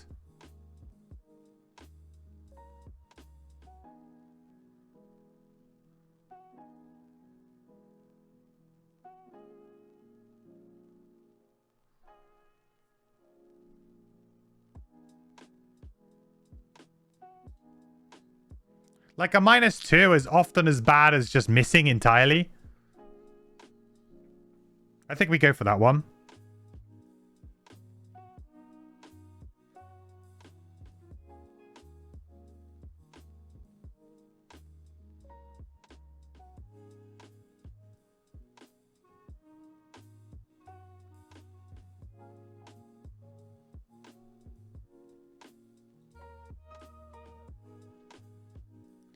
So now at 130 XP.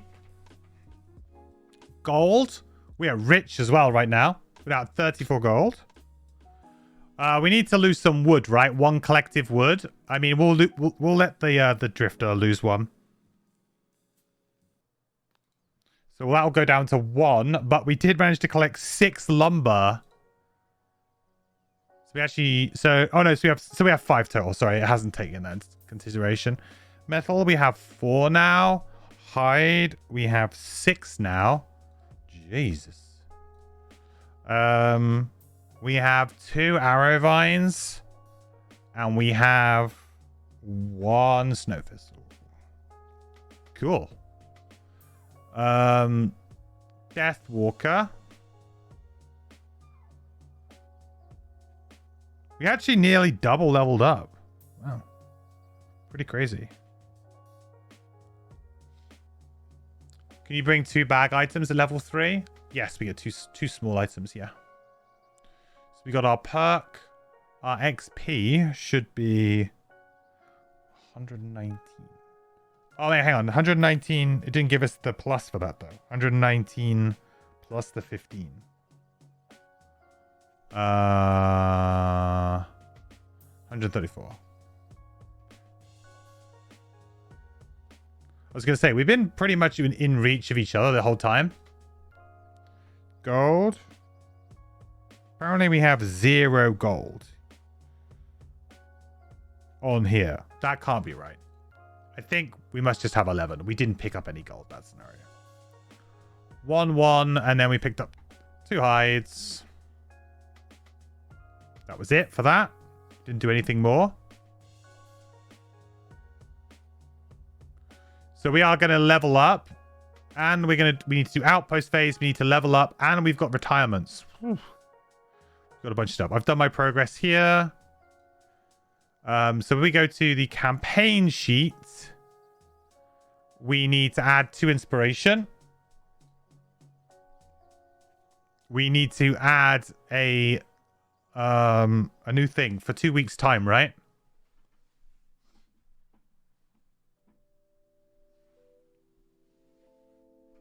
So I think it's this one, right? Are we saying it's 1, 2? And we read it when we cross it off? Is that what we said before? I can't remember. Do you remember we said that?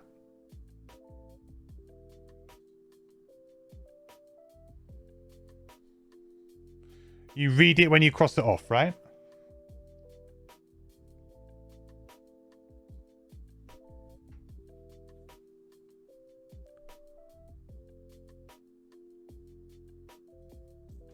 And then we don't need to do anything else here.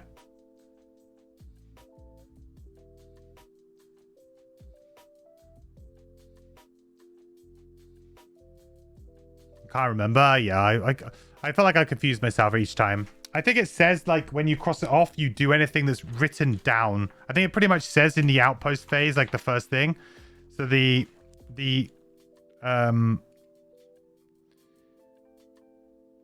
passage of time. Yeah. Yeah, so you read the section number when you cross out the time. Yeah.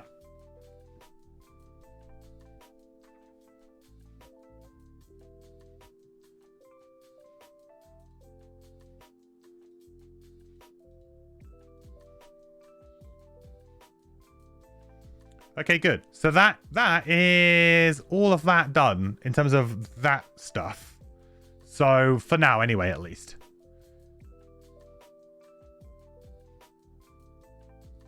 It's all that sorted for now, at least. Okay, so back over to here.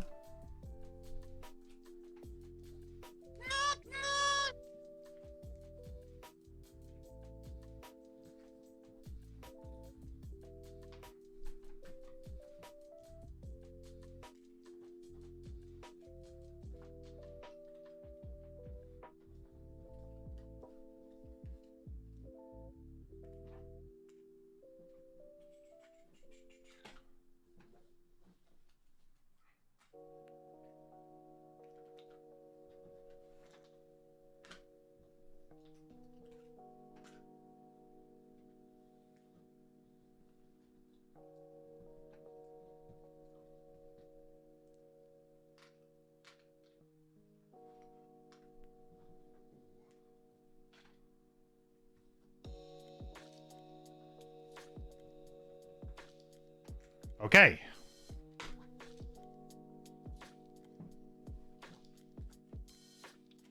So we have done... Well, now we have to do the outpost phase. Let's do things in order.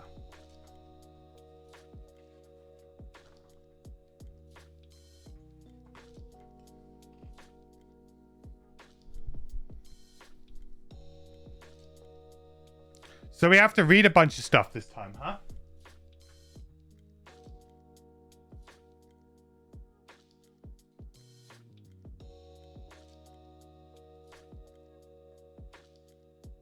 Did I not mark one down last time on here? I don't think I did. I think I didn't mark one down on the spreadsheet. I guess you can always trace this back, huh?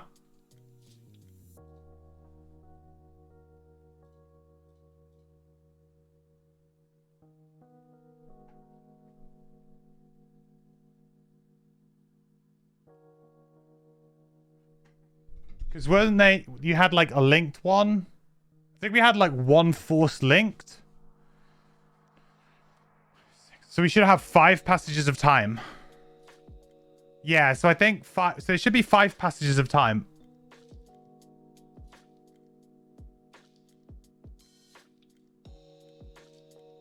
This is our 5th passage of time. That makes sense. Okay. So we do have some stuff to read. Okay.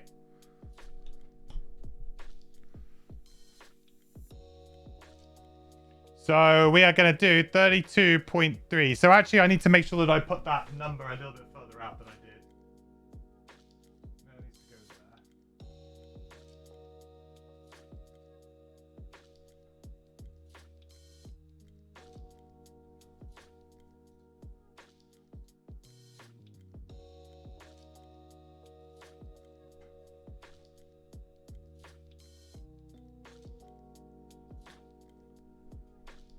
So we're going to be crossing this off.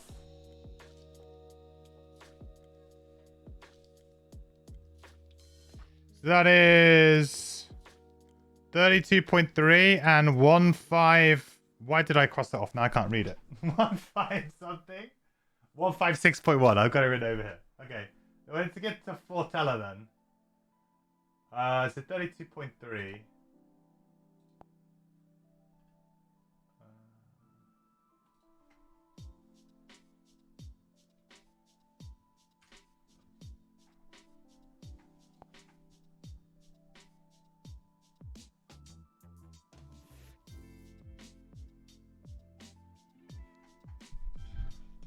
Let's see what we get. Later, getting foe with the wife. I hope that's not a euphemism. See you, Kara? Did I make this spreadsheet? I did not make this spreadsheet. This was made by Gaming Numbers, who's in chat or was in chat. If you go to the first page of my spreadsheet where it says start here, there's a link to it. If you want to go to yourself, he's got it up on Etsy for you to be able to purchase.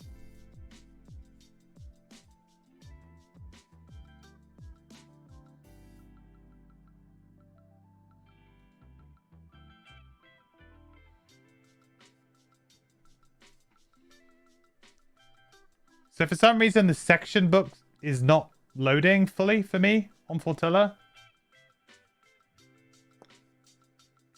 I am very confused right now.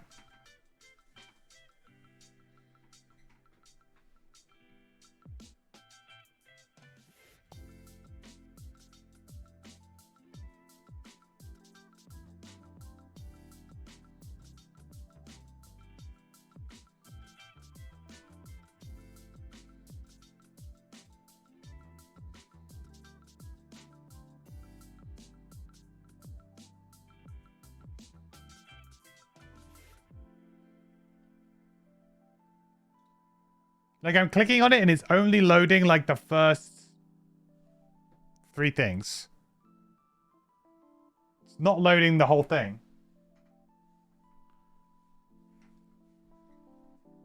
Right, let me try it.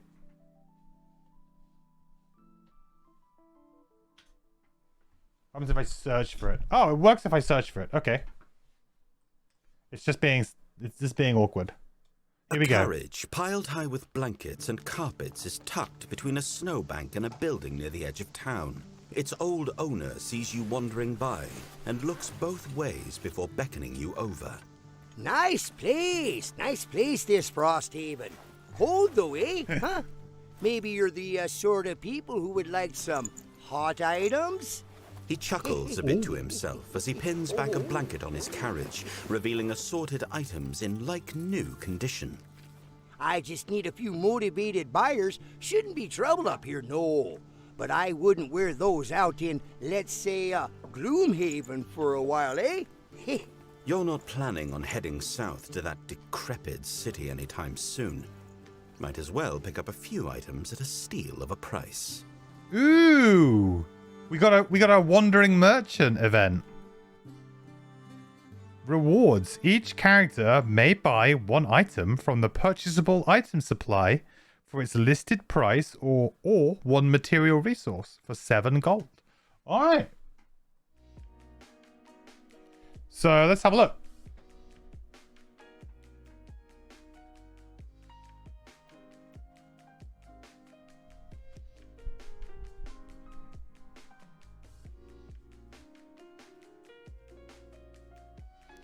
So these are all the original items we had at the start, right?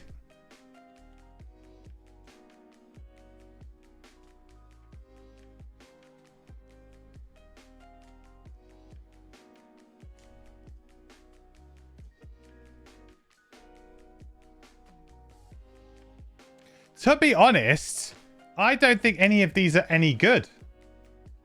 Like, for our characters right now? Do I not have a hand? I mean, I could buy a weighted net on the Deathwalker.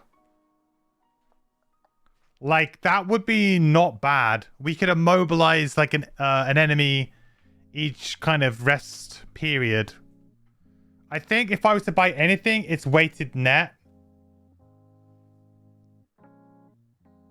And I could maybe use 2 resources. And 3 gold.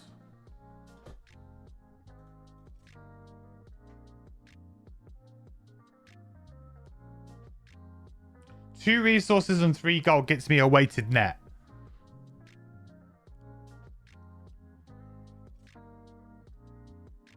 Because the thing is that the other... I mean, I guess Poison Dagger's also pretty good. That's only 15. So it would be 1 gold. Right? Yeah, no, sorry. I messed up with the way net. It would be 6 gold. So Poison Dagger would be 1. And I've got plenty of melee attacks.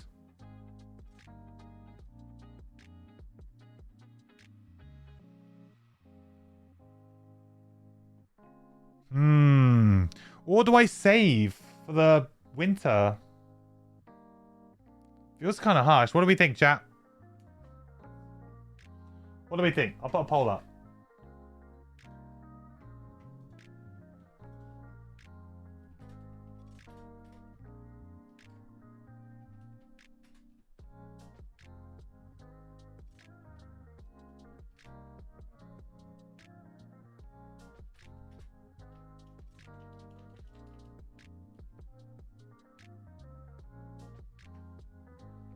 Okay, I put a poll up. The options are... This is for the Deathwalker only. I don't think I need anything on the Drifter. Weighted Net, Poison Dagger, or neither. Bear in mind we would have to give up 2 resources, 2 hides, to do either of the 2.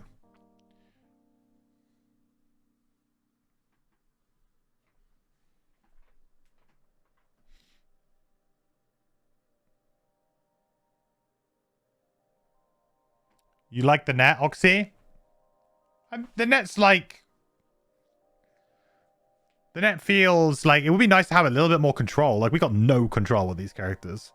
We are literally just running in and hitting things as hard as we can and hoping they die. So that would be a nice thing to have, but... I mean, we've gotten this far without it. We just beat one of the hardest scenarios, supposedly. Or, well, I mean, I don't know if it's the hardest in the game, but a hard scenario. Either way. Okay, so it's weighted net or neither. What was that? Was there any results for Dagger? Oh, you guys are like not hot on Dagger, huh? Oh, 1 person voted for Dagger. Okay, who was the 1 person who voted for Dagger? Deciding vote.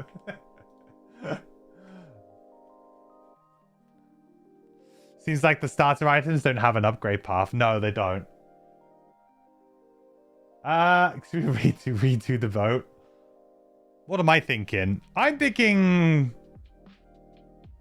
Okay, I'll go weighted net with you guys. All right.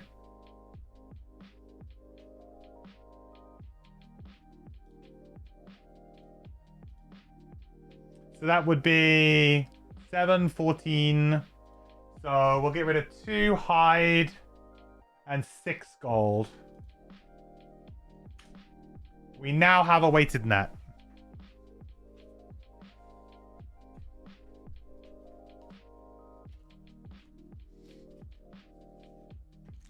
You actually like the crafted bow on your Deathwalker? Makes the range 2, target 2 attack a little bit easier and safer to use. Yeah, that's not a bad one at all.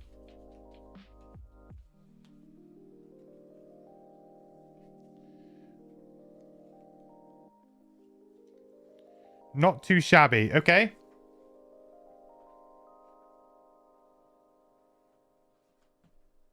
Well, that was nice.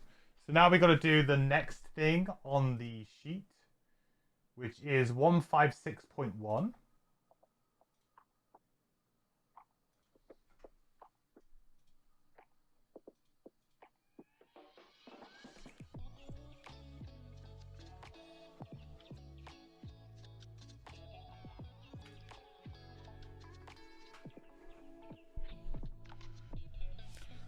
Wasn't there a scenario in Gloomhaven where net kicked butt? Yeah, there's a couple. Like net is the kind of item that if piercing bow and like certain other items, hand items didn't exist, it would be a very good item. It's just the reason why weighted net wasn't really played that much is because it's two-handed and the characters who would maybe use it will just use piercing bow instead. So like it basically just had too much competition at the point that you got it.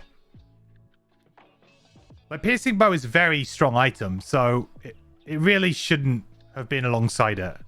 But net is not a bad item by any means. It's just by comparison, it wasn't used very much. But Frosthaven seems to have done a good job of rebalancing the items a little bit more so that they all feel a bit more useful. And weighted net's like a good example of that. Fascinating, yes. A fascinating challenge. Oh, and an opportunity for the Outpost, of course, yeah. A quattrel wrapped in a thick green cloak paces the floor of Satha's cabin, lost in thought as the mare looks on from her seat by a map-strewn table. Satha raises a hand in greeting as you open the door, and the quattrel whirls toward you, startled. Oh, yes, perfect, perfect. You must be the one Satha mentioned. Pinter Droman, tinkerer extraordinaire at your service. He bows with a flourish. Satha clears her throat, cutting Pinter's introduction short. A recent landslide changed the landscape of the frozen pass. The mayor explains. Between the rocks that fell out the way and the valleys they filled up, we think we can create a shortcut through the copper necks that could save days for supply teams and merchants coming across the mountains. You recall your own recent journey over the pass and agree you'd have appreciated a shortcut. That's the spirit. A shortcut means more merchants bringing goods, and more goods means more outposts to survive the winter. Pinter here is in charge of the engineering. Pinter jumps back in, unable to contain his excitement. Yes, the place we're looking to build. He points to a map on the table. There's a landslide area that's almost clear of rocks. I've created explosive devices to help remove the rest, but the fauna of the area are quite aggressive. I can't get a team close enough to plant the charges. That's where you come in. Satha explains. I told Pinter you're the only ones I trust to get those bombs where they need to be and handle yourself against the local animals. We'll have the charges packed and ready to go at dawn. You nod and turn to go prepare your own supplies, but Pinter interjects. And not to worry, the charges are completely safe. He says, unprompted. I've learned so much since my unfortunate incident in Gloomhaven. Somehow his assurance does not increase your confidence. Who is this guy then? Are we supposed to know who he is? He says, since his unfortunate incident in Gloomhaven. I don't remember him. Who's Pinter? Is this like a cameo, returning character? I don't remember him.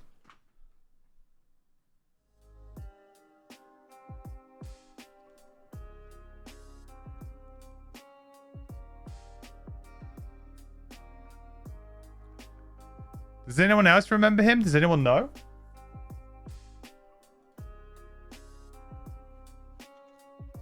But we got a new scenario, 114.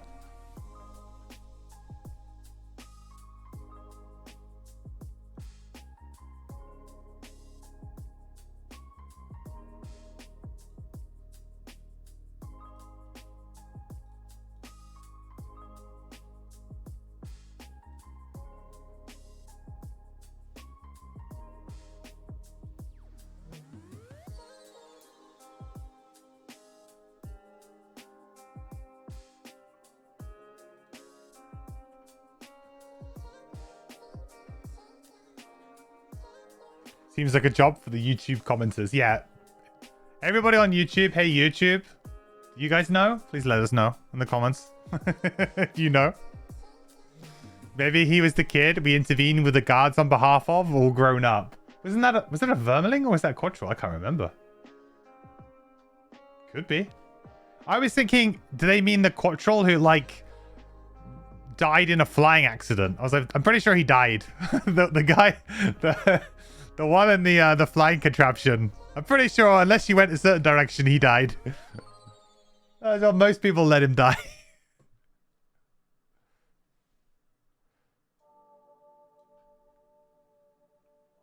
So we don't have the new scenario for Ice Floes yet, right? No, we don't. That has technically linked, but not actually linked right now.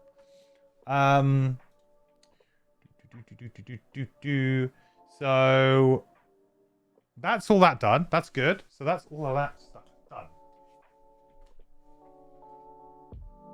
I need to get the stickers out.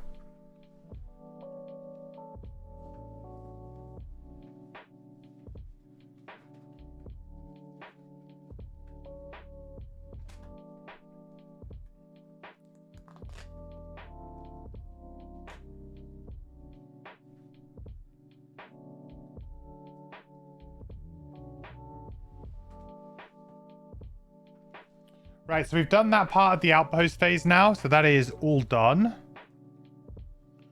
So now we go to the next part, which is, I think, the building deck, right?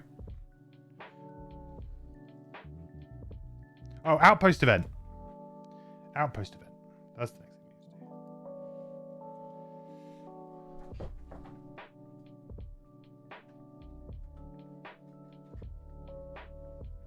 Number 14.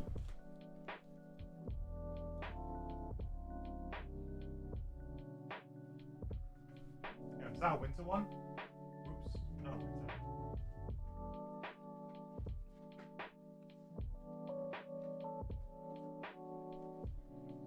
Number 10.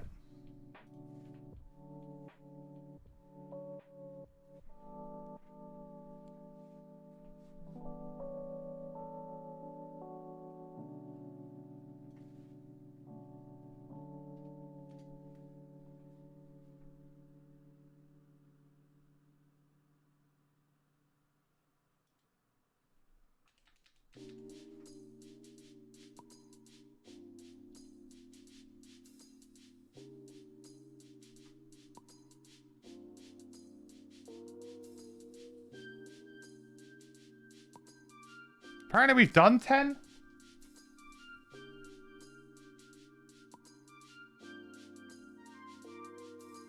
We have done 10. Oh, but it was a shuffle one. Did we shuffle a new event in?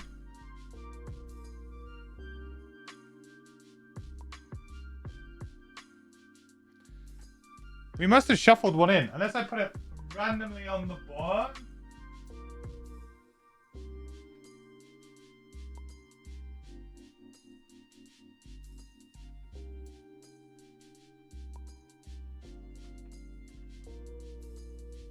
Did we shuffle something in? Because this is a shuffle, because we couldn't do it before, so it was definitely one that had to go back on the bottom of the deck, but I don't know if we've actually shuffled the deck yet. I don't think we have. Maybe we have.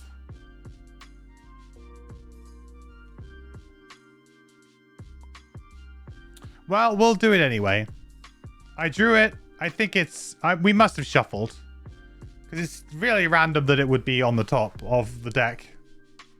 So this is the one where we can order some either wood or metal. So we can order 5 wood and 2 metal for 15 gold. Or we can order 5 metal and 2 wood for 15 gold. So 5 and 2, however we like it. For 15 gold, it's quite a lot of gold, but do we need gold to build walls? Maybe we build walls this round?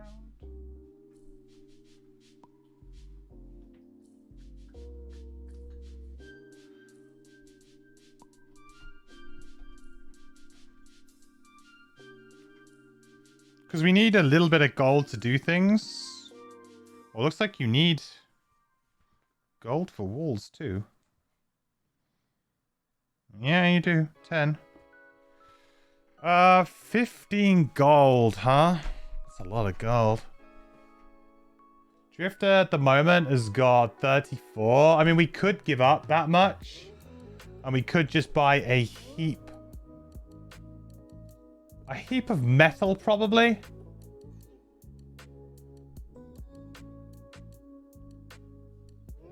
Although wood is what we need, I think, more for the walls.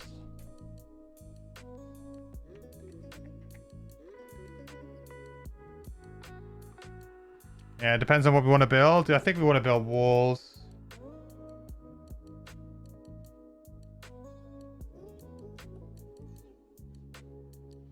It's about time we build a wall. Yeah, let's get wood, because you need a bunch of wood for that. Okay, so we're going to spend 15 gold. Well, the drifter's going to spend 15 gold. And we're going to get 5 wood and 2 metal.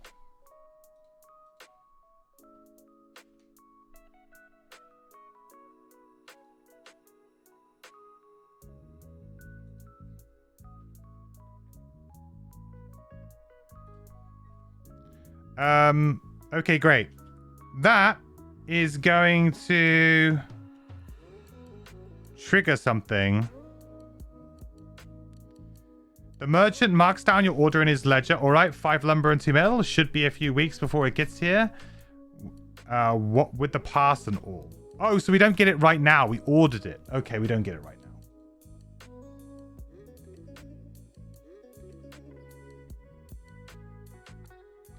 That will be why that is. So we need to add 103.2 to the calendar in 3 weeks. If that week is in the winter, add it to the 2nd week of next summer. Okay. Oh, that's kind of good that we did that then. So 1, 2, 3. 103.2.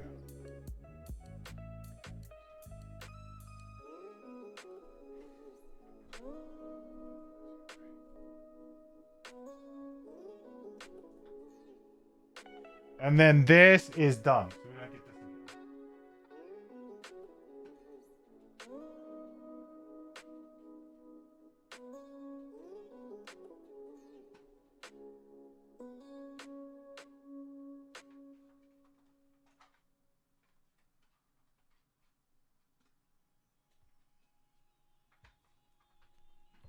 Nice. Is this game even more bookkeeping than Gloomhaven? Yes. This bit is.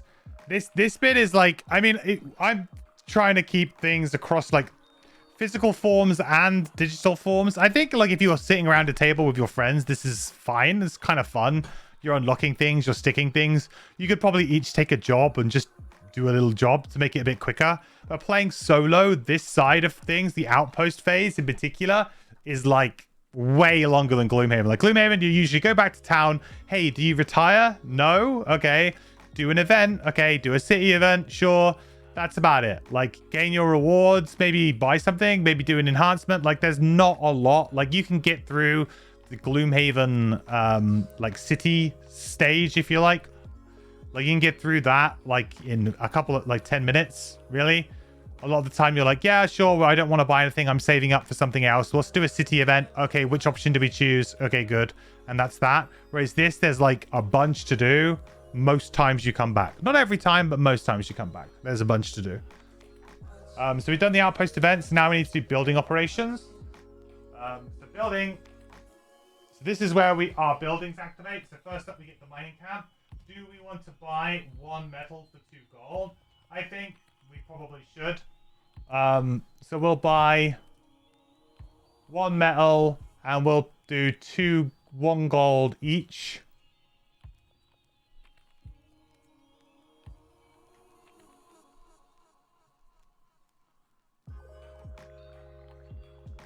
Then we have the hunting lodge. I think we're pretty good with hide. I think we're fine with hide right now. Wood. We got a bunch of wood coming, so we won't do that either. I've just realized this is there. I'll turn these things off now, guys, so you can see a bit better, actually.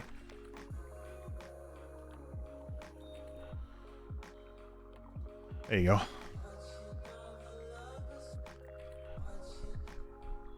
Don't know if your smooth praying can handle that. It's like, once you've done it a few times, it kind of comes around. It's okay.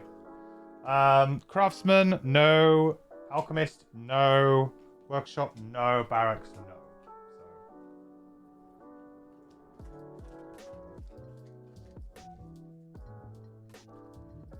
Right, so that's building operations. Now downtime. So downtime is basically what you would usually do in Gloomhaven. So we have level up, retiring characters, creating characters, crafting items, brew potions, and sell items. So the first thing we need to do is we need to do our personal quest before we forget. So we have unlocked Sacred Soil, which is number 69. Nice.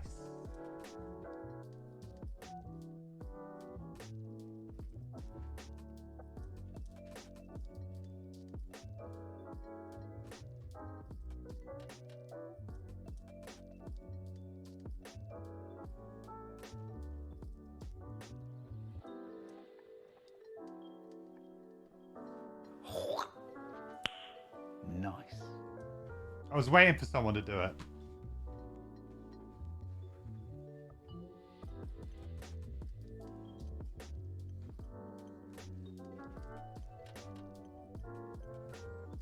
$69. Ooh. Sacred Soil.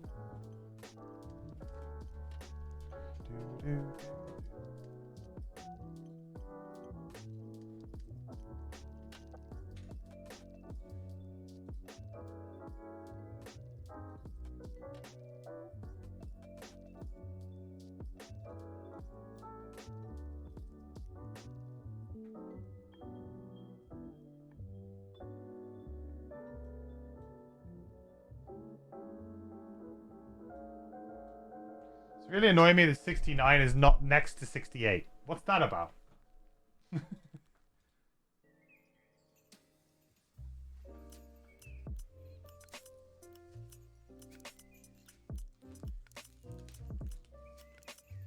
Leveling up as well now. So we have to do our level ups. So we're going to get an extra perk and we're going to get to look at the level 3 cards. Actually, so I'll switch this on for that. So we can all look at them.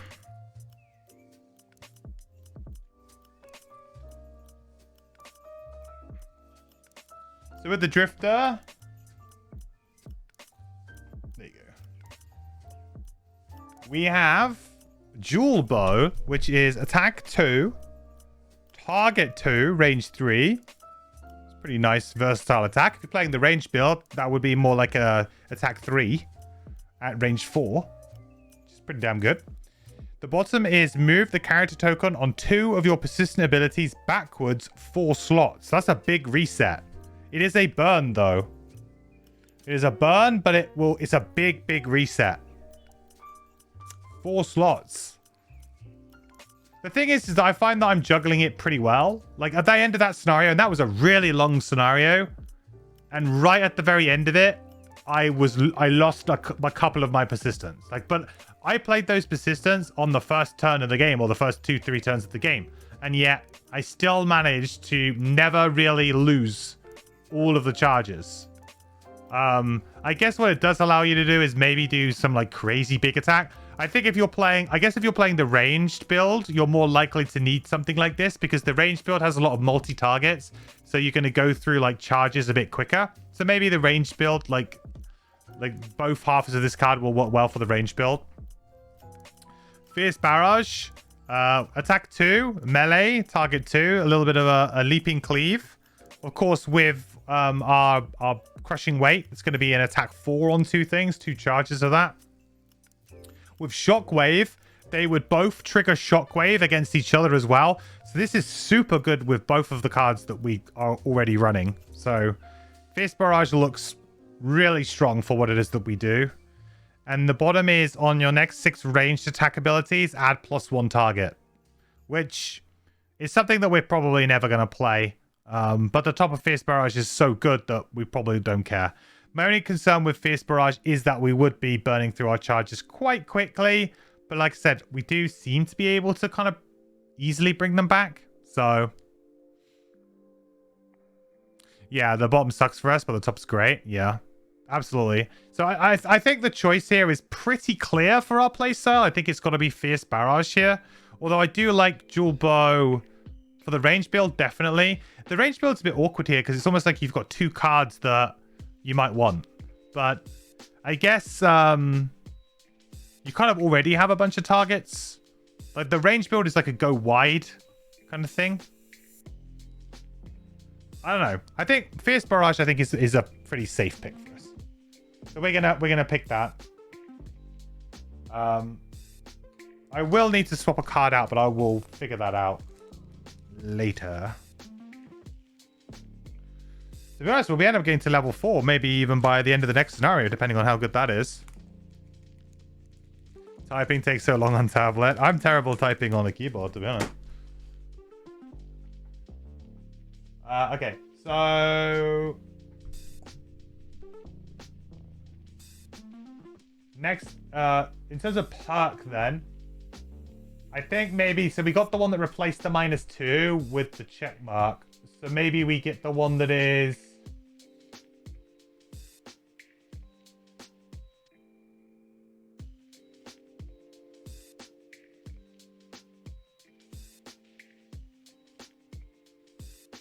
I think we just removed the -1s now. We want consistency, so I'll just remove the -1s. I'll make sure to do that in the app now, because if I don't, then next time we will forget. Okay, so that's him done.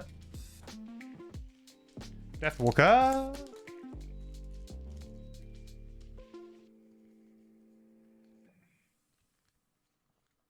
Okay. Two cards we have as Ritual Sacrifice and Deadbolt. Ritual Sacrifice is 3. Add +1 attack for each shadow in or adjacent to the hex occupied by the target. Okay, and it doesn't consume. So one thing that there's like a couple of different builds here. There are builds that like use the shadow up for a very aggressive attack, and then there are ones that actually you kind of like play Eclipse and then you keep them around for a long time. Of course, this works insanely well with Eclipse because you could play 3 shadows on the first turn of the game, surround an enemy with 3 shadows, and then immediately hit them for 6 without even having to remove any on the next turn. Like, that is really strong. Like that, and then you can then begin to remove them over the next couple of turns if you need to for your other abilities. So, like, to me, Ritual Sacrifice and Eclipse are just like a match made in heaven.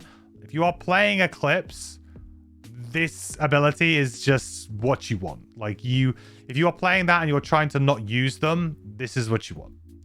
100%.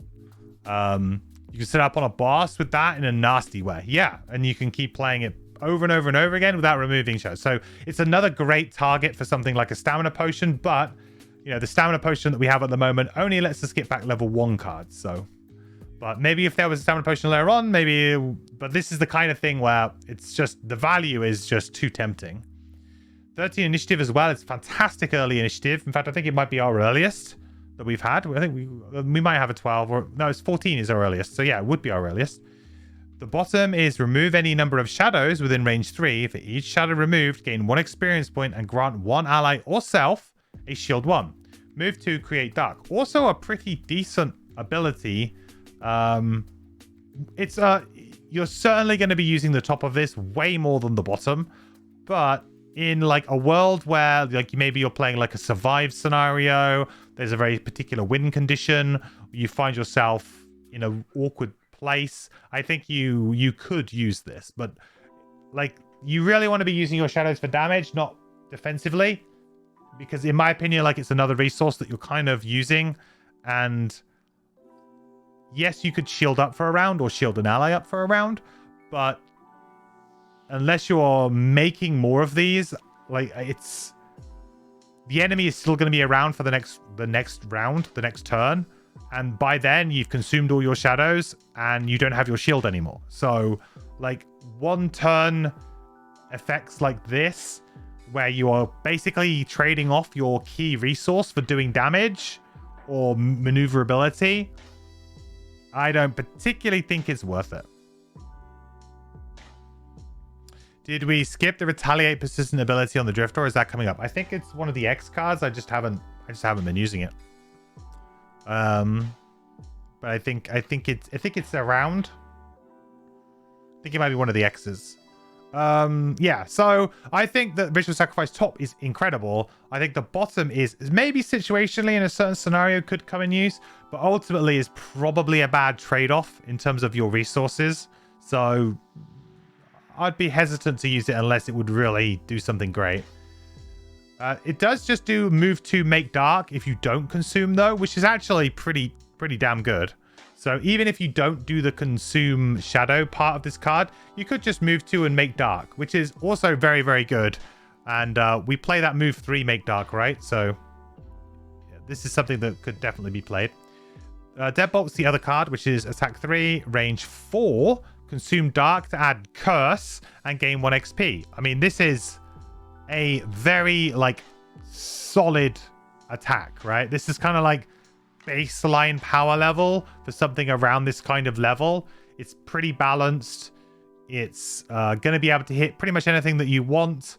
It's going to work really well with the net that we just picked up, that's for sure, because we can now just attack something at range 4, give them a curse, gain 1 XP, and immobilize them for a round. That's like a really, really good effect. So, you know, Deadbolt top works really nicely with what we've just picked up. 88 initiative is really good late initiative. So you've got 2 flip sides here. You've got the early card and you've got the late card. And the bottom is move all shadows up to 3 hexes, which is a strict upgrade over our other card, which was move all shadows up to 2 hexes. So a strict upgrade there. Which ones do I think is better? I think Ritual Sacrifice has so much more upside to Deadbolt, but Deadbolt is just a very, very reliable card and one that you're never going to be like sad to use. It's going to be used. Cursing is going to be done in moderation in Frosthaven. You're not going to get loads of it, so I think having a little bit of curse is also pretty cool. Between these 2 cards, it's really tricky for me because I wanted to be playing Abyss. I really wanted to be playing Abyss.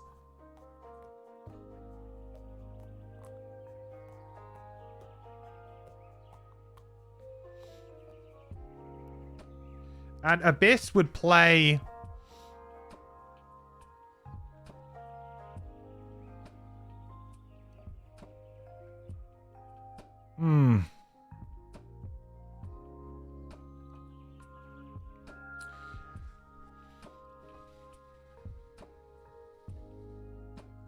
Abyss would play... I mean, I feel like Deadbolt is the overall better card for me in the way that I'm playing right now.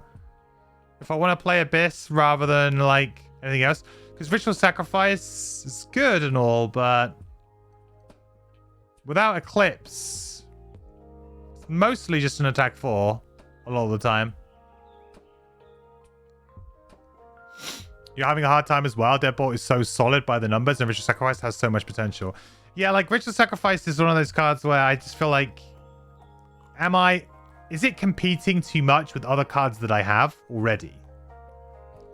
That's what I'm kind of worried about.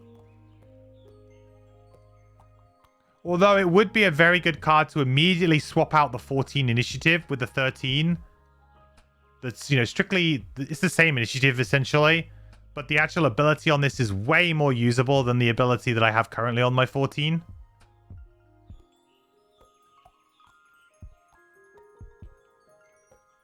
And the awkward thing is that obviously the bottom of this works really well with the top of this. Just make dark and curse and...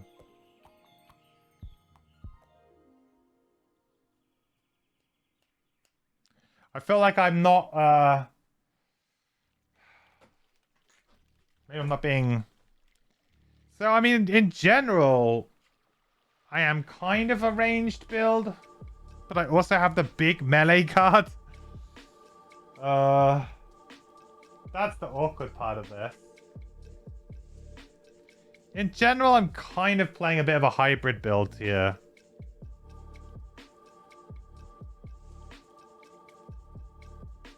You know, Restless Spirits, which we took at level 2...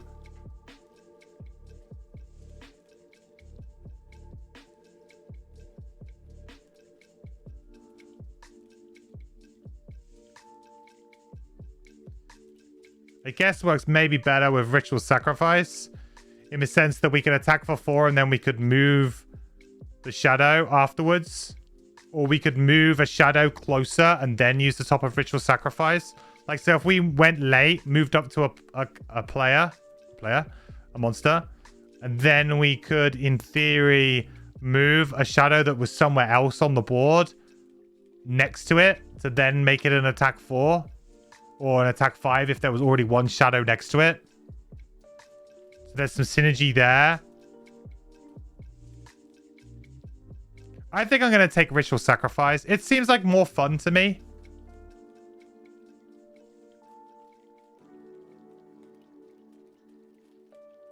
But is it another boom or bust type thing? Like, this is the thing I've been complaining a lot about with the Deathwalker, right? I've been complaining about the fact that the character is so feast or famine.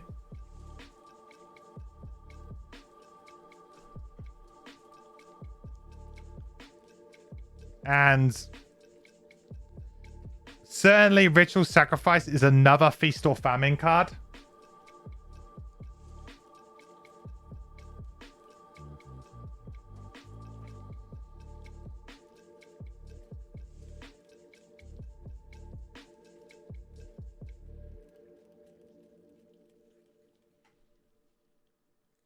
Deadbolt is just really reliable.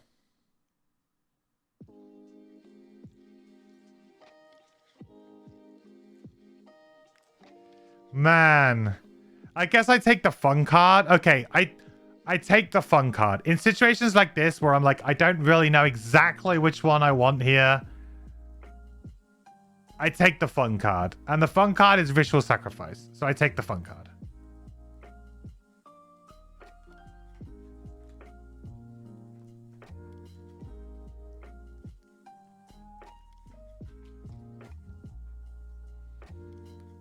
You would take the fun card as well? Yeah. Like, if you cannot decide between the two, because you're like, I don't really understand, like, which one is the better card here or whatever, then they're probably pretty close anyway. Usually cards that are, like, way better than others are, like, obvious. So if it's not obvious, and if you can find a little bit of synergy with some of your cards like I did there already, like, okay, it looks fun. And it means that I can play Eclipse on turn 1 and turn 2, go really early and go into like some crazy attack on these guys. And, you know, maybe do an insane amount of damage to like an elite or remove some kind of troublesome enemy way quicker than maybe I had any right to. So.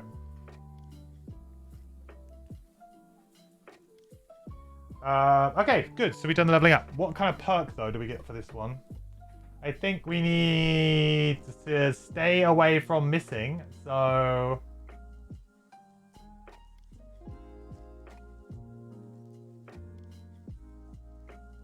I'm gonna get this minus. Gonna stick with getting rid of the -1s.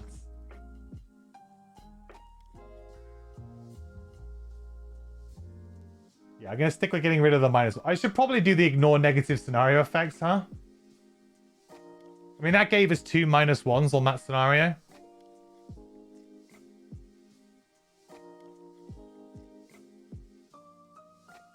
Ah, nah. Nah. The thing is that, like, negative scenario effects like that, like, here's a couple of -1s, they actually are more annoying, I think, than the ones that are like, hey, start with wound. I can deal with that.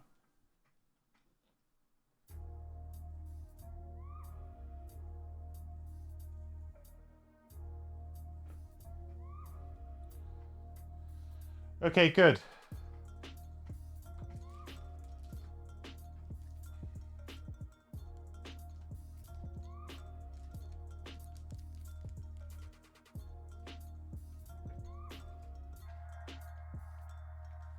Alright, done leveling up. Can we brew a potion? Do we want to brew a potion?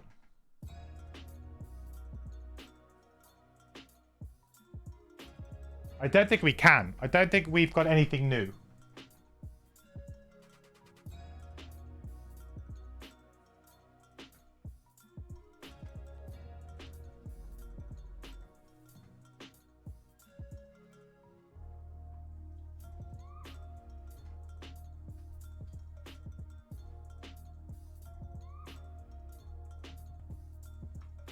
We got double arrow vine, but we're pretty sure that's just going to be an unhealthy mixture.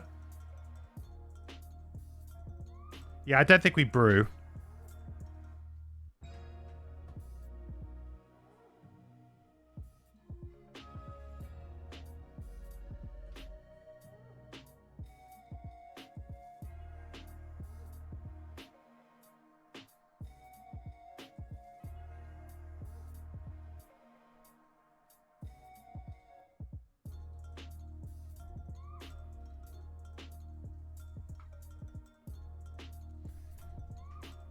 That one road event gave us new herbs, axe nut and fire pot. Oh yeah, it did, didn't it? So we could do that.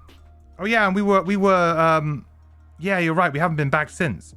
You're right. We've got axe nut and fire flame fruit.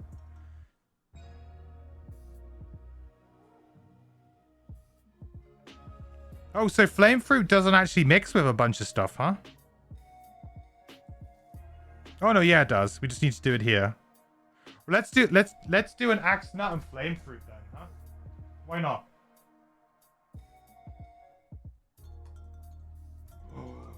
Whoa! Muscle potion. Get muscles. 90.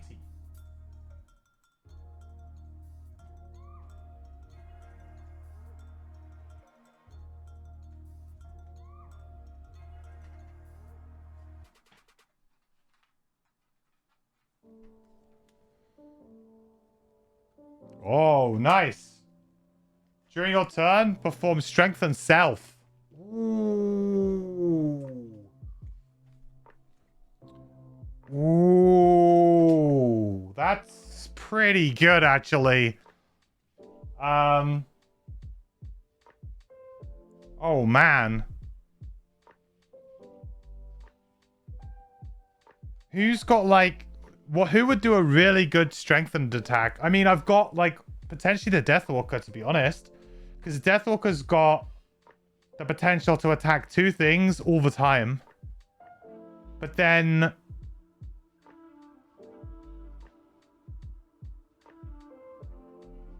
Is it not better maybe on the Drifter, who's got, like, a bunch of combos with stuff? Maybe it's better on the Drifter. Especially with that new card that we picked up. The thing is, the Drifter's not often attacking more than 1, though. The Drifter has that new multi-attack as well. Yeah, he does, but he also only really has that. There's not many other attacks where he's targeting more than 1 thing, whereas the Deathwalker can pretty regularly attack 2 things. And has that 1 big AoE that we used in that scenario too. That crippling poison card that attacks everything for 3, right? We can have advantage, attack 4 things for 3. That's pretty good. I think they both kind of want it, to be honest. That's the thing. They gotta fight over it. I guess the thing is that, like, I mean, at the very worst, I could do, like...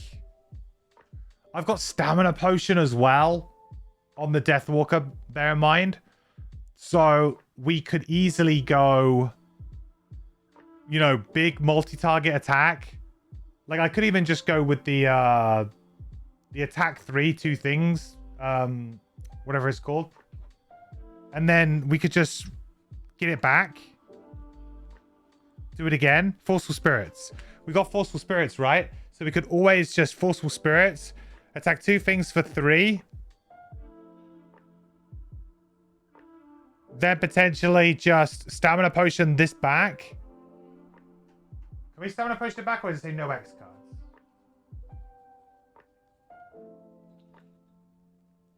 It says level 1 card. Can you not Stamina Potion pack on an level X card then?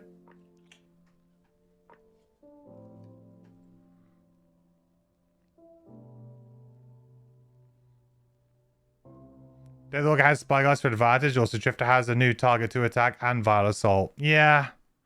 It's very close. They both want it, to be honest.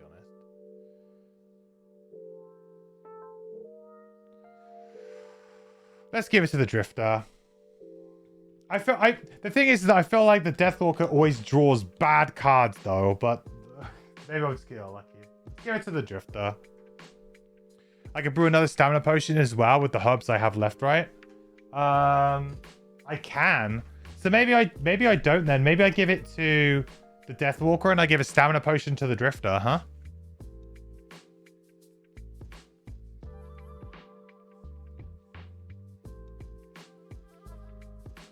Well, maybe we do that then. Maybe we get a Stamina Potion for the Drifter and we give the Muscle Potion to the Deathwalker then. Because obviously they can't have... Because then they've both got 2 potions going into the next scenario. That seems better.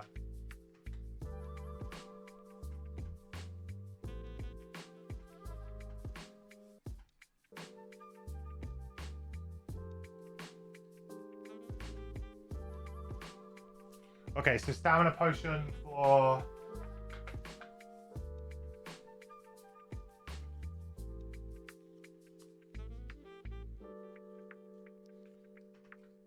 the Drifter. So now Drifter's got one as well.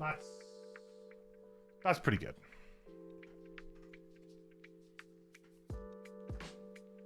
Okay. Good. Well, that was good. Good brewing. Good brewing. So sell items, no. Craft items, no. So we're going to go to like cleanup now. So we're going to go to construction. So for construction, we can build something. I think we probably just want to upgrade the alchemist.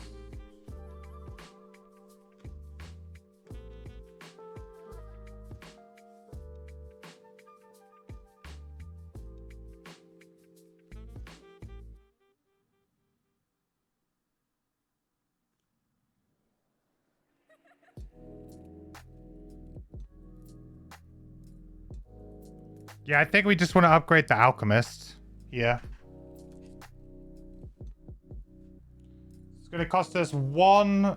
well, it's one prosperity. So 2 wood, 2 metal, 1...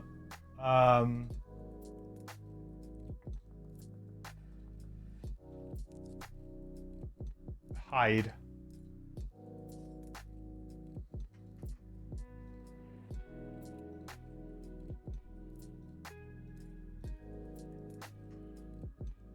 Alright, so we're gonna upgrade the alchemist. So that will allow us to do, let's get the level 2 alchemist out.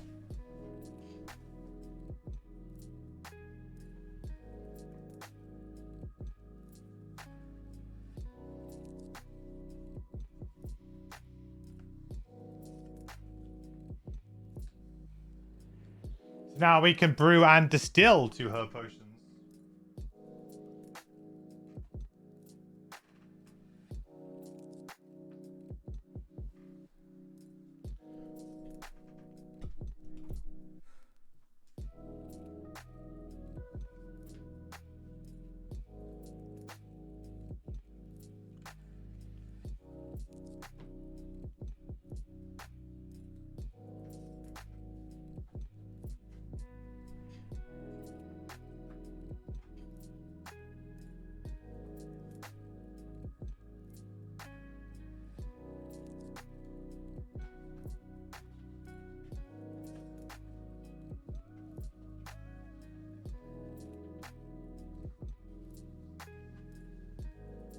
Oh, it's a sticker.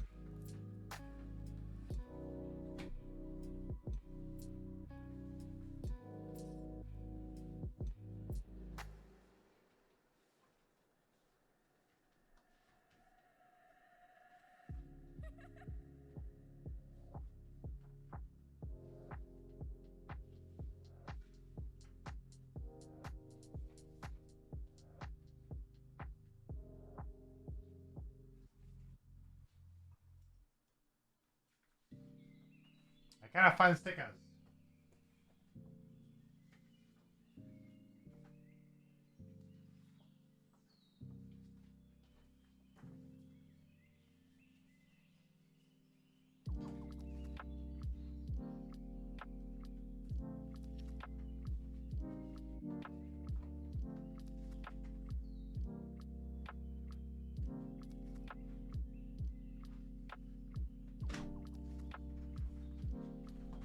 What have I done with them?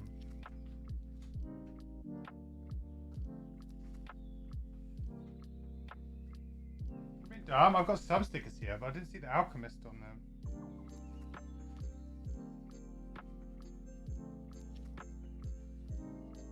Oh, it is here. I'm just being stupid. Level 2, found it. I was expecting there to be loads of levels, but there's only 3 levels of the alchemist.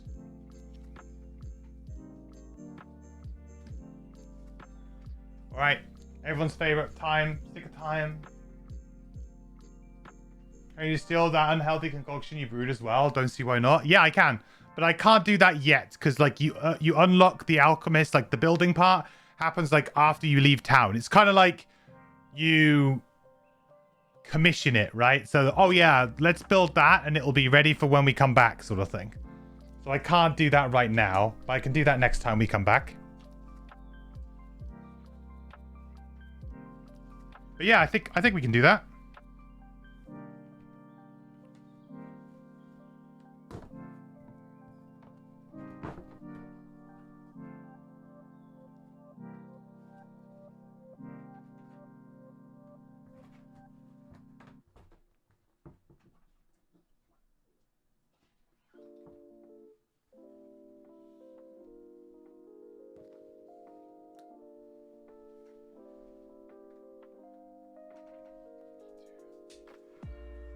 Right, P2.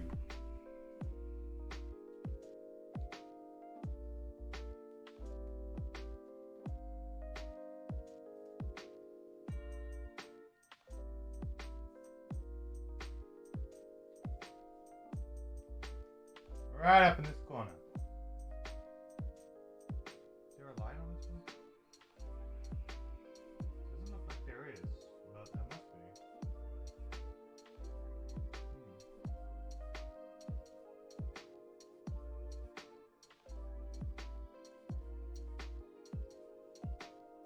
Oh, there we go.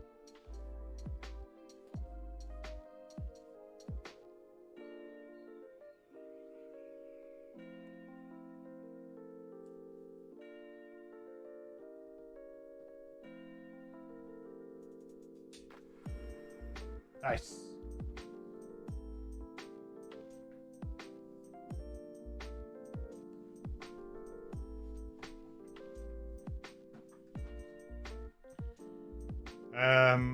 Work freeze. That's got to be like here, surely. Yeah, there it is. Didn't even need to look at the coordinates. Thematics. We knew where that was going.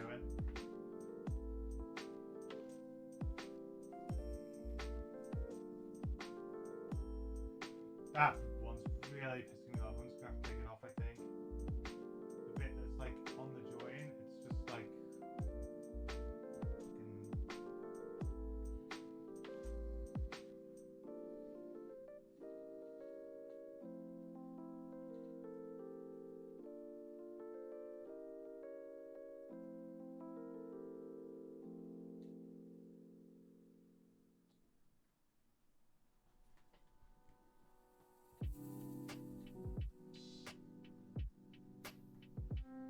nice.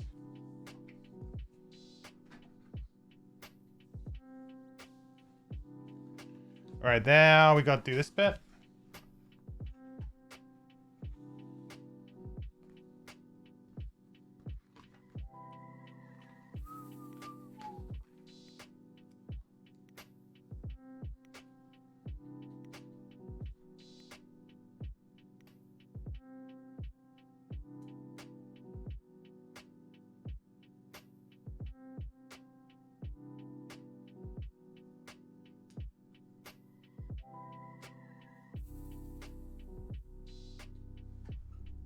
Oh man, oh, this is like, it looks like it should line up so easily.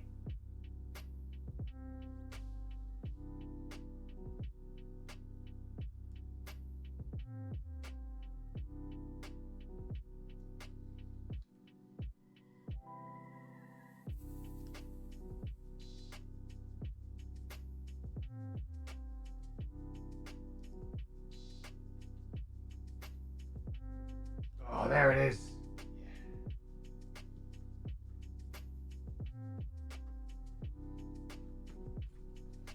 Beautiful. And there we go. And there we go, everyone. There is our next session of Frosthaven done. So next time then, we'll have to go do something else completely. Because of course we can't go straight back onto this quest line. So maybe we'll go carry on doing the Algox thing. We could maybe go and do the side quest that we've just unlocked. I think what I'm probably feeling doing though is I think we'll probably go and do the Drifter's personal quest stuff, because like getting a retirement done, I think is like a good idea. We'll probably be able to get the Drifter up to like level 4 and 5 before we do that anyway. So we'll be able to get like a good amount of play out of the Drifter. And then we can move on to a new character. Because that's really what we want to... We want to play some new characters, definitely. Get some variety going. So I think we'll go do that. Drifter get enough wood? Yes. So we unlocked Sacred Soil. So that's what I think that's what we'll do next. So tomorrow, we'll do Sacred Soil. And that'll be the next episode. And we'll see how long that takes us. I think it's like it's a two-parter from going by the map, like the campaign guide. It's a two-parter, so we have to do 2 scenarios in order to do it. But nice, sounds good to me. And then we can get our Drifter retired, and then we can move on to a brand new character, and we'll play the Deathwalker maybe a little bit longer. See how we do with that. The Deathwalker is still quite far from retirement. You know, we're about a third of the way through. So that's going to take some time, although we did earn a really good amount of XP there. But I still feel like we're probably going to be, you know, close to 15 scenarios with the Deathwalker before we get to retire, which is pretty average, really, compared to Gloomhaven. But obviously, Frosthaven, things are a little bit different in terms of time frames and stuff. So, yeah. I think still, yeah. That's the blessing from Jeff. Yeah. That's the blessing from.